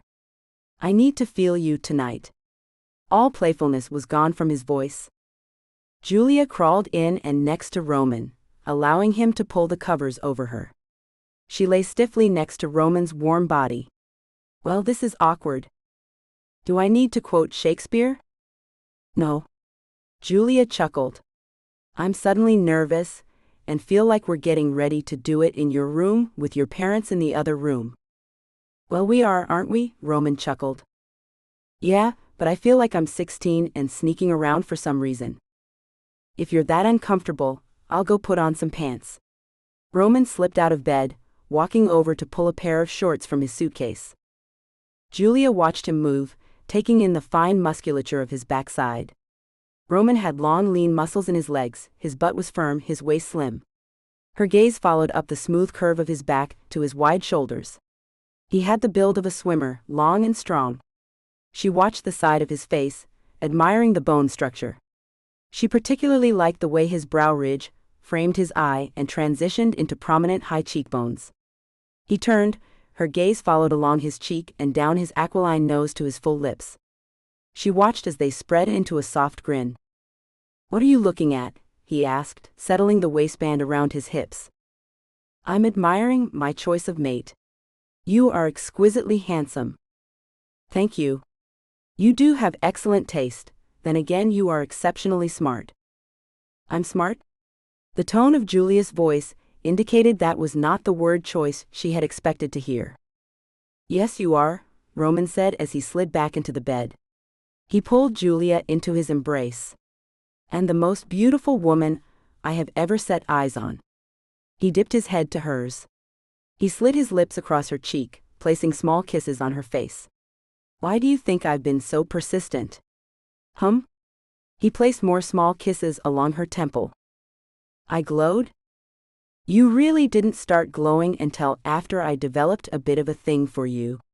The aura isn't a predestined, here's your match, make it work beacon. It's more of a confirmation that this would work amazingly, beautifully, wonderfully well. You'd be an idiot not to take this cosmic hint." "No, I'm your mate. I realize that, and I'm all in. I'm with you now for better or for worse." "You're all in? That's not exactly romantic, is it?" "You're the romantic, not me, I'm pragmatic. I am emotionally invested and committed. I need you as much as you need me." She couldn't say it. Her tongue stopped just short of saying the words. "I'll take emotionally invested and committed." Roman snuggled into her embrace. "Roman, Julia, we're just getting started in this. Emotionally invested and committed is good. It means you are willing to fight for us. I am willing to fight for us. My feelings for you are deep and frightening. It's good to know you plan on being around as I figure them all out." "We'll figure them out together," she whispered. "Sleep? Tomorrow is going to be another hard one." Julia sat at the end of the long table in the formal dining room. Where her family home had many different open spaces for formal and mostly informal gatherings, Roman's family home had defined formal rooms, none of which seemed to provide her with an out-of-the-way work area. No matter where she set up, she was going to be in Blackstone Aventine's way. Initially, she began working at the family-sized table in the breakfast nook, attached to the kitchen. The cook kindly informed her that Mr. Aventine Sr. would be down for his breakfast. When Julia said that he wouldn't bother her by sharing a table over breakfast, she had been informed that her presence would be a bother to him. After being booted out of several other locations in the house, Julia took refuge in the formal dining room. There was no possible way she could be in his way here. This room looked like it hadn't been actively used for years. Roman was no help. He had left the house early to follow up on the arrangements for his mother. When Julia volunteered to accompany him, he kissed her on the cheek and informed her that he knew how much work she really did have to get done, and that he would be fine. Now that she could admit she was falling in love with him, she wanted to be with him constantly. She needed to be there for him in case he hit a hard patch today. Roman and his mother had been close. Easily as close as she had been with hers, only he had had more time with his. The hurt welled up in her chest, making it hard to focus. She didn't want to relive the pain that this morning felt as fresh as the day she had gotten the call from Uncle Remy that her parents and Dante's father had been in a fatal car crash. Pain was a dark void that could not be filled. She needed to be with Roman as much for the support he offered to her, and for the support she might be able to offer to him. Julia closed her eyes and breathed deeply, pushing the pain away, shrinking the void, controlling her focus. She didn't need to get much done, but there was work that needed to be completed today. Especially since yesterday had been spent holding Roman and traveling to New England from the conference in Nashville. Julia opened her laptop and powered it on. The computer made a loud bonging startup noise that echoed through the large space. Julia mentally reviewed her to-do list. She opened her email program. Any message not from Kathleen, Myers, Dante, or Dr. Rosemond was immediately ignored. First and foremost, she checked everything from Kathleen. IT confirmed emails were secure. A sweep of the offices found a single short-range frequency radio bug in her phone. A recording device was discovered in a nearby supply closet, with a USB drive that must have gotten switched out for collecting phone recordings. All telephonic hardware was in process of being replaced. The current janitorial service contract had been terminated just in case, and Kathleen was personally researching a new cleaning service. Julia nodded with satisfaction at the actions being taken. She typed out a quick apology to Dr. Rosemond, explaining that she and Roman left the conference early because of a family emergency. She wanted to assure him that their interest was sincere, and she hoped they would be able to schedule a meeting soon. She forwarded Kathleen's contact information and informed him that Kathleen would be making arrangements with him. Julia made sure to CC Kathleen in on that exchange. She sighed with relief when she saw a message from Myers in Canada indicating that he was in contact with Dante and transportation of Cindy Science was handled. Unfortunately, as of yet, there was no news on Dr. Kimbrough. Julia hoped they would find her alive. She didn't care what they did with Cindy Science. Last on Julia's work list for the day was to go through all of Kathleen's unflagged emails. She had Kathleen order an arrangement of flowers to be delivered to the funeral tomorrow. Julia scanned through to see if there were any messages from her agent regarding a lab. Nothing. She started to make one last pass to make sure she hadn't missed anything from Dante when the door to the dining room opened. A uniformed maid stepped in and then paused. "Excuse me, Miss Palatine. I did not mean to interrupt you." "You aren't interrupting. Let me guess. Blackston actually eats his dinner in here every day, and you need to set up?" Julia scoffed. It was ridiculous. The man didn't acknowledge her existence. Hell, he barely acknowledged that Roman was in the house, yet here she was getting chased out of his way. The maid nodded in affirmation. "Well, do you mind if I continue to work while you?" Julia looked the woman in the eyes. Julia laughed. "I'm in his seat, aren't I?" "No, don't answer." "I am." Even if she wasn't, she would be sitting in his seat. The help around here seemed to not want her around at all, constantly chasing her out of any room that Blackston might walk through. Now, if Roman had been with her, it would be a different story. They clearly adored the younger Mr. Aventine and did whatever he asked. "Give me 10 minutes to wrap this up, and I'll be out of your way." "Will that be okay?" Julia asked. The other woman nodded and disappeared behind the closed door. Julia started spitting cuss words as she shut down her computer and began gathering her papers. "Not one single place I can get any work done without being in the way." She collected her belongings and pushed her way back through the door. The other woman was hovering, waiting for her opportunity to come in and set up for Blackston's dinner. "Is there any place in this house where I won't be in Blackston Aventine's way?" Julia shook her head when the other woman shrugged, providing no answers. She climbed back upstairs and into Roman's room. Julia kicked her shoes off and crawled into the middle of Roman's bed. She spread her papers out around her and began working. She preferred to spread out on a table and sit upright. But she had work to do, and this was the only room in the mansion she was fairly certain Blackston Aventine wouldn't find a way to have her evicted from. She pulled out her phone and began typing. "Things going as well as can be expected. Deaths and funerals are tough, take it easy on the man." Mel texted in reply. "I will, see you in a few days. I'm glad you found each other, but you still owe me Fernando." Julia was asleep across her paperwork when Roman returned. She slowly came awake to the sounds of him pulling papers off the bed. He removed the laptop from her sleepy grasp and set it aside. "Today has been longer than the hours that encompassed it," he confessed as he eased onto the bed and wrapped around Julia. "You get everything done you needed to?" She snuggled back into his embrace. "I think so. It doesn't matter at this point. If it didn't get taken care of, it just won't be. The funeral is tomorrow. no matter if I missed ordering the right canopies for the reception or not. Roman's voice sounded tired. Julia rolled over in his arms and looked into his eyes. You are going to wrinkle your suit if you stay in bed. Chapter 20.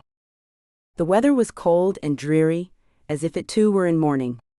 Julia stood quietly to the side as Roman, an uncle, and several other men Julia hadn't met served as pallbearers. The service had been heartfelt, somber, and well-attended. She watched as they carried the dark wood casket from the church to the back of the hearse. The family and a few friends followed to a small graveside service, while most others headed back to the estate for a reception. Preparations had already begun when she and Roman left that morning. The Aventines were very different from the Palatines. Any event, sad or happy, was always filled with food and noise, lots and lots of noise. Everyone here was so quiet. So stoic. Everyone followed the lead of their primary alpha, down to emotional responses. Roman's father hadn't spoken to them much at all the day before. Julia still hadn't had an opportunity to offer her condolences. As far as she could tell, Blackston Aventine thought she was just another piece of furniture. Under other circumstances, Julia might take offense and break out with some alpha war moves. The man had just lost his wife, his mate. Julia was beginning to understand what that meant now that Roman was hers. They rode to the cemetery in silence. Julia understood this was not the time or place to introduce herself or expect to be introduced. Emotions were too raw. This family's reaction of showing no emotion explained Roman's propensity toward sarcasm. Roman was full of life and not afraid to show his emotions. This environment must have been stifling for him. At the cemetery, an older woman claimed Roman's arm and led him toward the front of the gathering. Julia eased her way toward the back. She wanted to be able to watch Roman, make sure he was okay. Hi. A blond man about the same age as Roman leaned over, extending his hand. I'm Dallas. Similar coloring indicated they were related. Bone structure suggested closely related. Julia shook his hand. Julia. Sorry you got such a crappy day to meet the family. As a group, there is a very large stick up their butts. Julia smirked. Are you allowed to talk to me? I'm the black sheep of the family. I do what I want. You're with Roman. Does that mean what I think that means? Julia smiled, nodding. Possibly. We're mates. Ah, so it's still new? What do you mean? She whispered back. Your choice of words, mates, not dating, not partners, not engaged. It also tells me you're one of us. He winked. Has Blackston disapproved of you yet? Absolutely. The first time we met, he refused to speak to me. Currently, he treats me like furniture. I'm not sure he even realizes I've been around for 3 days. That's good old Uncle Blackston. He's a prick. It's a miracle Roman took after his mother. A shame, really. The world needs people like her, and yet she dies. Blackston wouldn't be missed, and here he still is.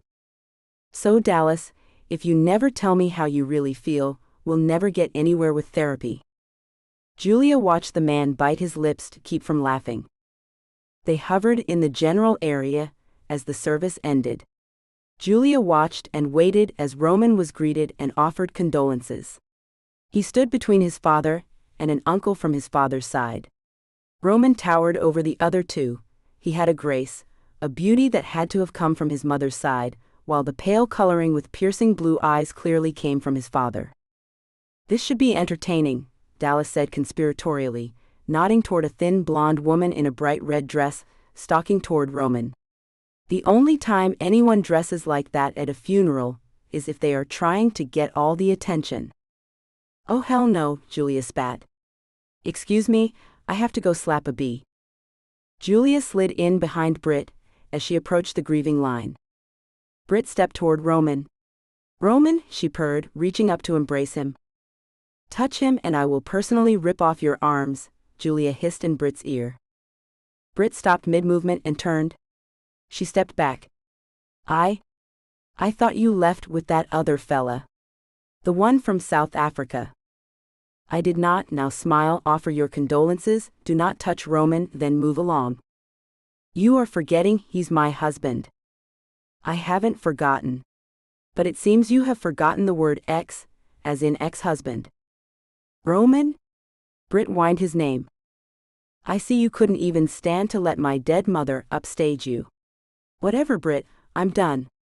Roman stepped past her, took Julia's hand, and began walking toward the waiting cars. Roman, Britt whined again. We owe it to your mother to get back together and have children. She would have wanted that. A snarl escaped Roman's lips as he lunged forward. Do not ever invoke my mother as an excuse for anything, ever. She would not have wanted me to sire children on you. Being married to you was a mistake I made a long time ago. I haven't thought about you for years, and I really do not appreciate you having been thrown back into my company for any reason. He kept his eyes locked on Britt, they glowed with anger. I told you I would have you removed if I ever saw you again. Someone take this trash out. Britt, make sure you stay out. Britt began to protest as a bulky security guard approached her.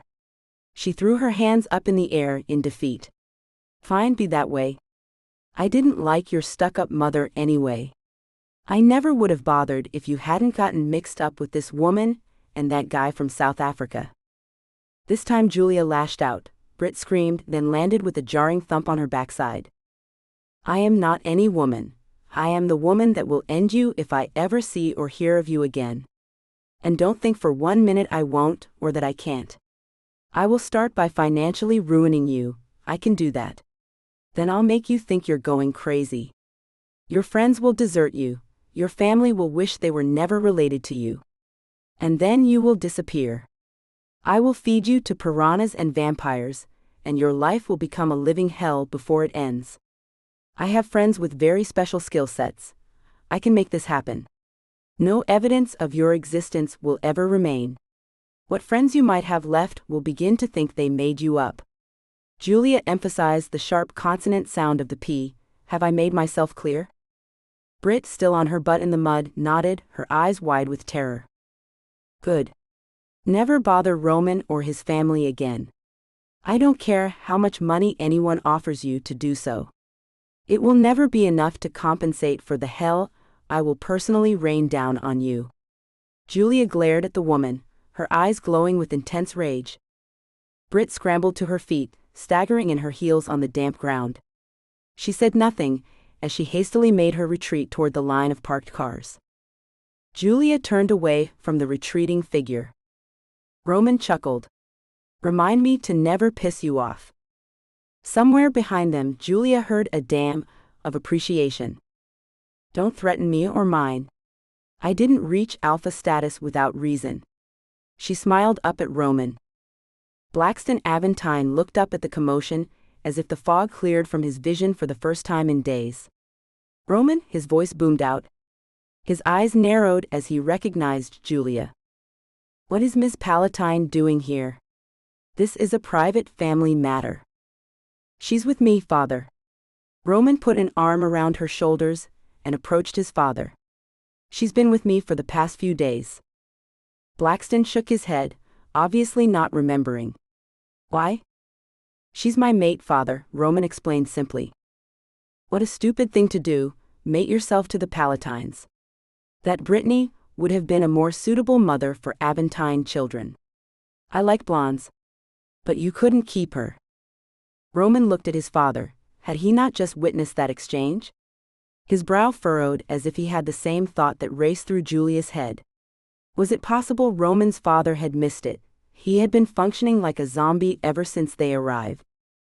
No, Britt is not suitable, father. Julia is. A Palatine. Blackston bellowed.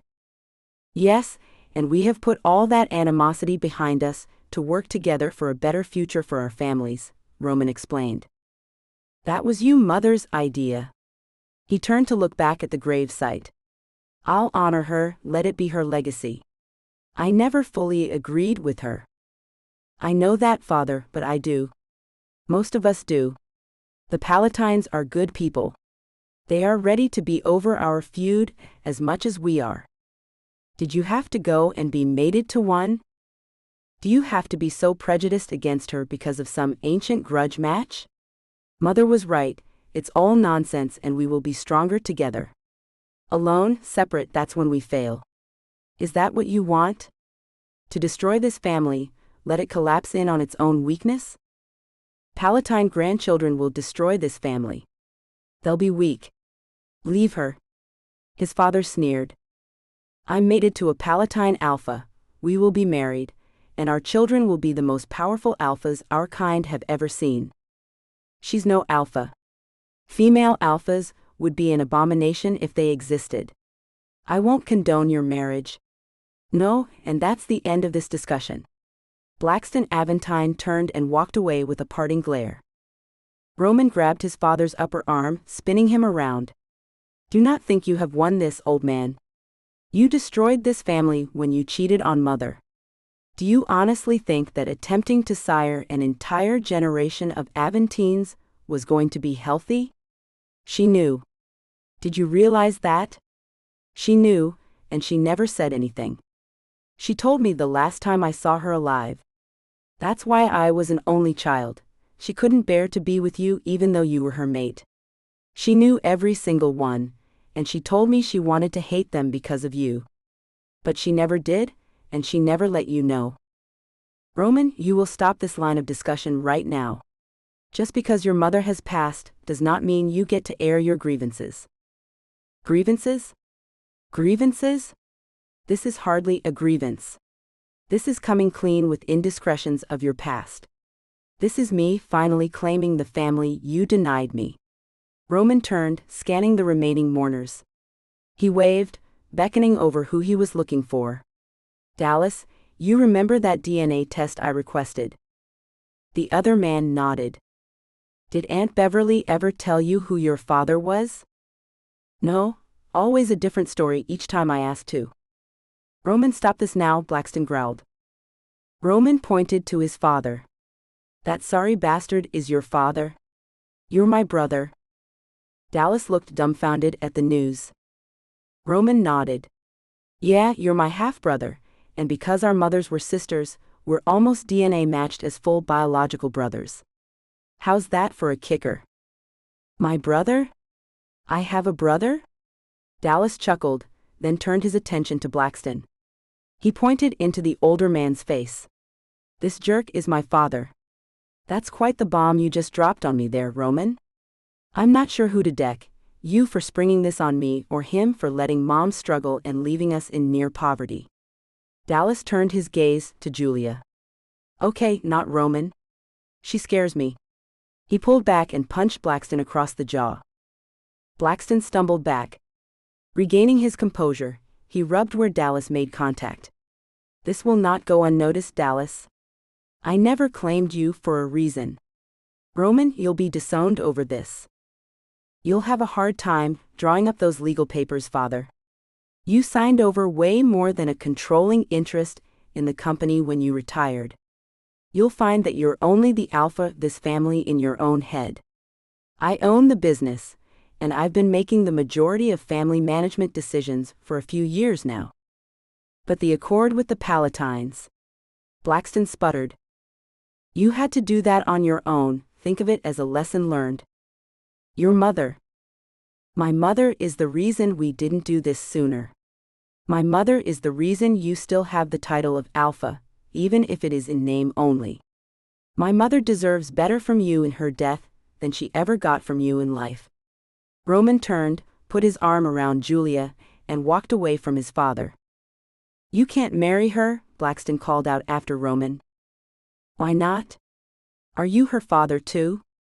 Roman called back. Roman pulled Julia into his arms once inside the back of the limo. She sighed as his warmth surrounded her.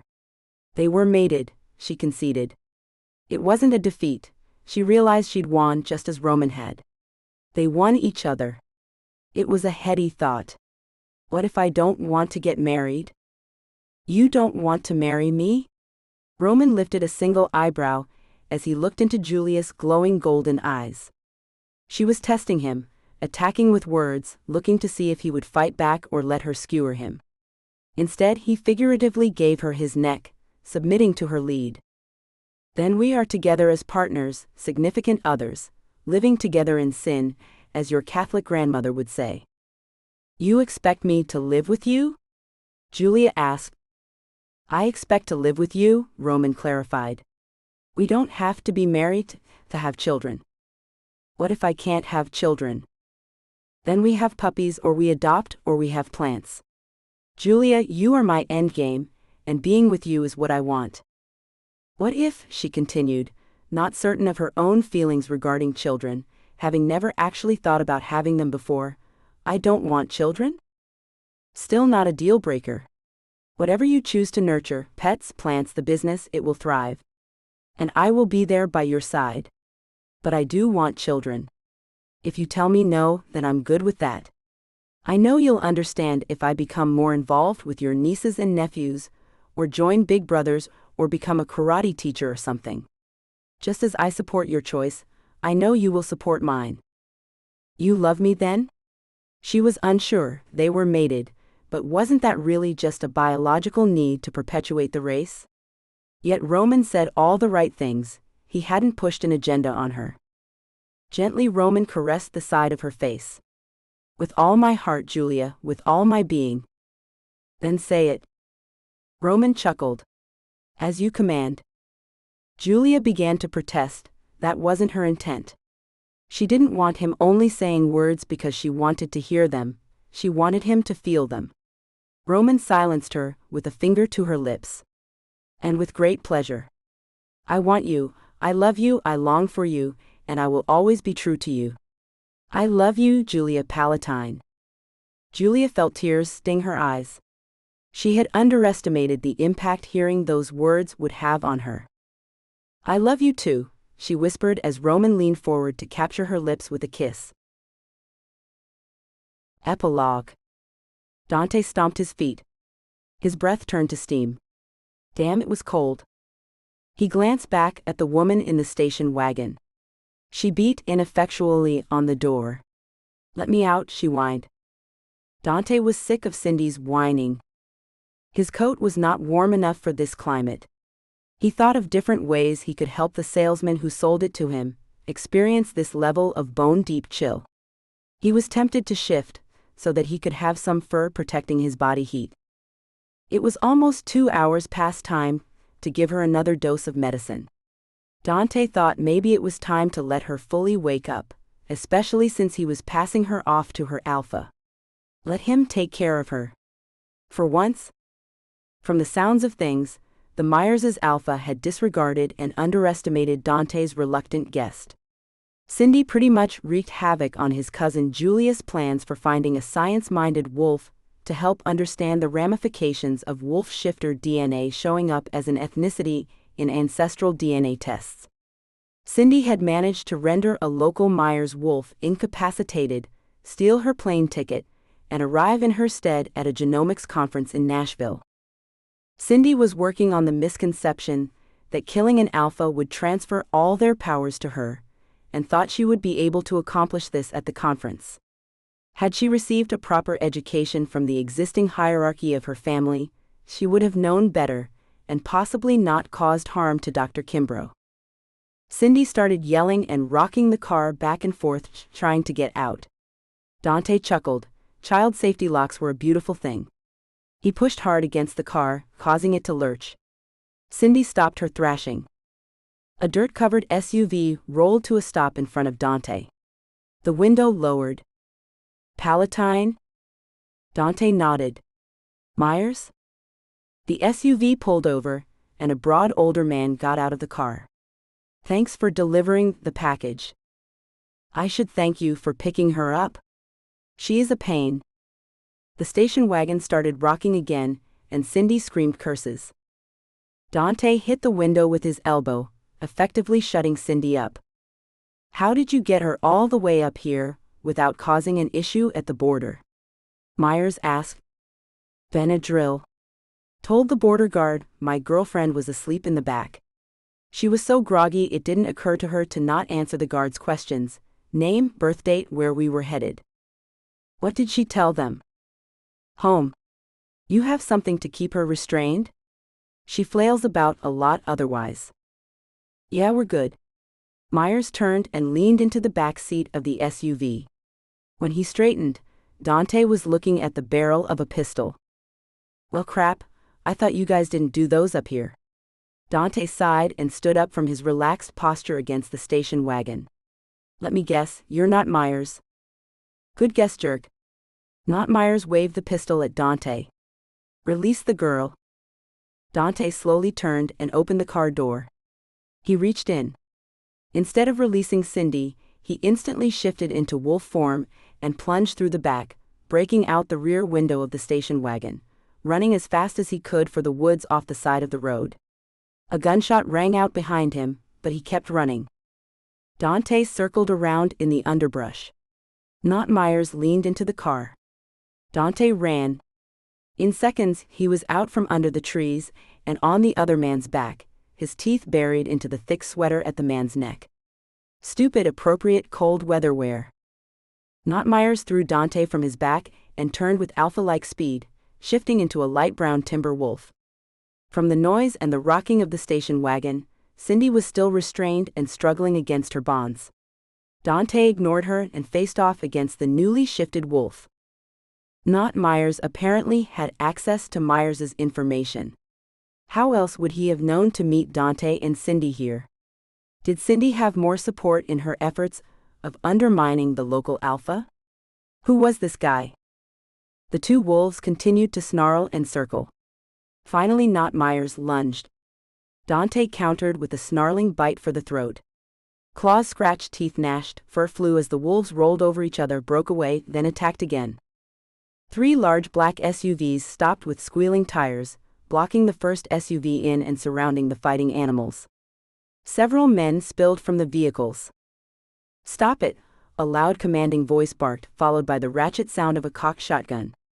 Jesus, Graham, I told you what was going on with your daughter, not so you could be an idiot, but so that you knew she was one. The big man with the shotgun stomped over to the Not Myers wolf and kicked him back away from Dante. You must be Dante Palatine. He nodded to Dante. Someone find him some clothes. Dante stayed in a crouched, defensive position. Jeans and jacket dropped in front of him. Turn, man. I'm Jeff Myers. We need to talk. Dante slid into the passenger seat of the Escalade, grateful the heater was on full blast. My people have a lot of cleanup thanks to those two. I thought I could trust Graham, he's my wife's brother. Went Smith on us after his wife died, and unfortunately for the girl, she was neglected and ended up with a lot of misconceptions regarding her own kind and who to trust. She made a real mess of things for you folks down in Nashville, didn't she? She certainly tried. She's smarter than you think, but not as smart as she thinks she is. Ain't that the way? Jeff Myers chuckled. How did you get her across the border? After we couldn't arrange for the Cessna, I wasn't sure you weren't going to be stuck with her for longer. Creative applications of allergy medicine. Look, she has some seriously bad information on how pack structure works. I don't know, and I don't want to know your plans for dealing with her. But if rehabilitation is on the list, she needs Wolf Shifter 101 on an epic scale. Most 10-year-olds know more than she does, Dante said. Jeff Myers nodded thoughtfully. This has been an eye-opener. We are a fairly closed-off group. Never thought we needed to think of what kind of influence vamps would have on our family. They got some prime manipulative fodder with Cindy. I can only blame myself. The vampires are stirring up something on the West Coast, Dante started. From something Cindy mentioned, it sounds like it's having a ripple effect across the continent. And they are dragging wolves in, but no one knows exactly why. They tried to rekindle a family feud between the Palatines and the Aventines. You might want to consider reaching out to your nearest neighbor, and make sure you're all on the same page when it comes to how to handle any influx of bad from the vamps and their daywalkers. Myers nodded. How is Dr. Kimbrough? Dante asked. Last I heard, you had found her, unidentified, in a coma in a local hospital. She's on the way to a full recovery. She had some memory issues, but with each change, she recovers more memory and more capability. She was never a strong wolf, so the change was always a slow process for her, and now apparently it is exhausting for her as well. She's only shifting every few days or so. You know, we can handle cuts and shots and even broken bones, but traumatic brain injury in one of our kind isn't something I think any of us have any familiarity with. Her skull was broken up pretty good. If she were a typical human, she would be damaged for the rest of her life. That's if she recovered. He huffed. Remedial Wolf Shifter 101 is the least of Cindy's worries. Now that she's delivered, what's next for you? Someplace warmer. But first I have to return to the store and the jerk who sold me this coat, telling me it would be plenty warm for Canada. And do what? Get a full refund. He lied. I'm freezing. Jeff Myers laughed. Dante finds more than warmth on his next assignment. Keep listening for a sneak peek into Dangerous, Legatum Book 3. Thank you for listening to this edited version of Driven, Legatum Book 2. Copyright Lulu M. Sylvian. To listen to the full audiobook version, please follow the link in this video's description. You will also find a link to other ebooks and audiobooks by Lulu M. Sylvian. Like and subscribe to this channel to get updates and notification for when additional romance audiobooks from Lulu M. Sylvian are posted. Dangerous, Legatum Book 3. Family goof-off and all-around playboy Dante has been tasked with finding the missing branches of the family tree. It's a big tree, but luckily he's a trained investigator. What he finds instead is Gina. Only she doesn't understand how important she is to him, and she's slipped through his fingers. Now he wants to drop all his responsibilities and track her down. Gina's traveling companions are the trifecta of feminine beauty. They are thin, rich, and stylish, so she's shocked when the hot guy starts hitting on her. What she doesn't know yet is that Dante isn't just a guy. And to him, she's not just another in a long string of women in his loose past. Dante has seen the mate glow, and he knows what it means. How can he convince Gina that this time he's serious? And what about all those pesky family members he has to find? The ones who might blow the family law wide open if he doesn't get to them first. Excerpt. The bike was a citrusy orange color with licks of lime green flames and paler pinstripe scroll details. The chrome work looked new. Gina wasn't usually a motorcycle enthusiast. She didn't need to be one to admire excellent artistry when she saw it. This looked like it had come from one of those TV shows where they make customized choppers, maybe even more beautiful. No wonder he was obsessed with it.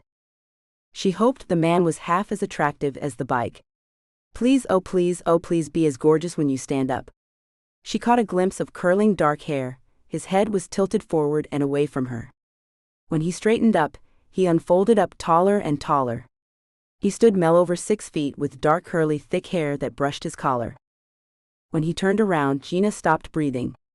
She continued to lean against the RV, as any stability she did have vanished as she admired the man. His jaw was square and sculpted, his nose long and straight with the slightest arch, his cheekbones high and sharp. He had thick black eyebrows that topped large, deep-set hazel eyes in a slightly olive complexion. He smiled. It caused the slightest creasing at the corners of his eyes. His teeth were perfectly straight, and his skin set off their Hollywood dentistry white. Gina was too dazzled to think that maybe he was too unrealistically perfect, but Brooke was not impressed. She said she's not interested, why don't you just drop it, Brooke snapped. No offense, he said, I really was asking if either of you wanted to take a ride. Gina found her voice. Does that offer include me? She paused to catch her self-confidence, 'cause I'd love to be taken for a ride. She would take any ride this man offered. If she had to describe her ideal dream lover's looks, this is the picture she would expect to see. The man angled toward her, seeing her for the first time.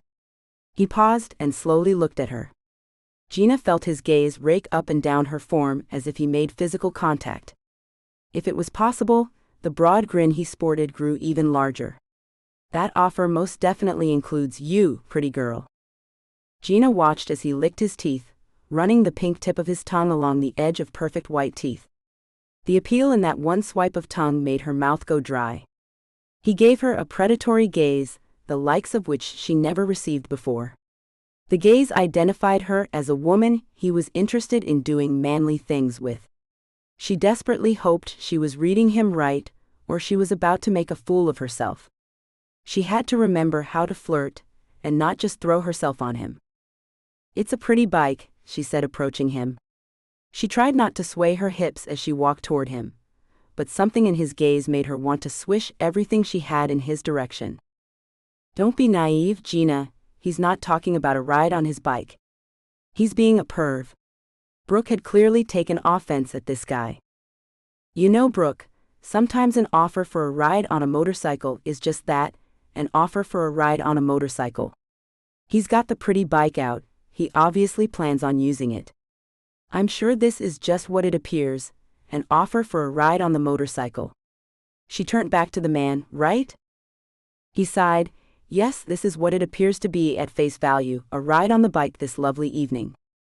"There isn't room for your butt on that bike, Gina, get real." There it was. Brooke had lasted almost 2 days before letting the weight comment slip. Brooke always seemed to want to deflate her joy. Gina wasn't going to let her take this moment from her. She gritted her teeth and grinned as if she hadn't heard a word.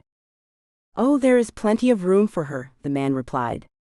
Gina decided ignoring Brooke worked. And to think, she thought Brooke had gotten over her earlier foul mood. This went beyond having a bad day at work.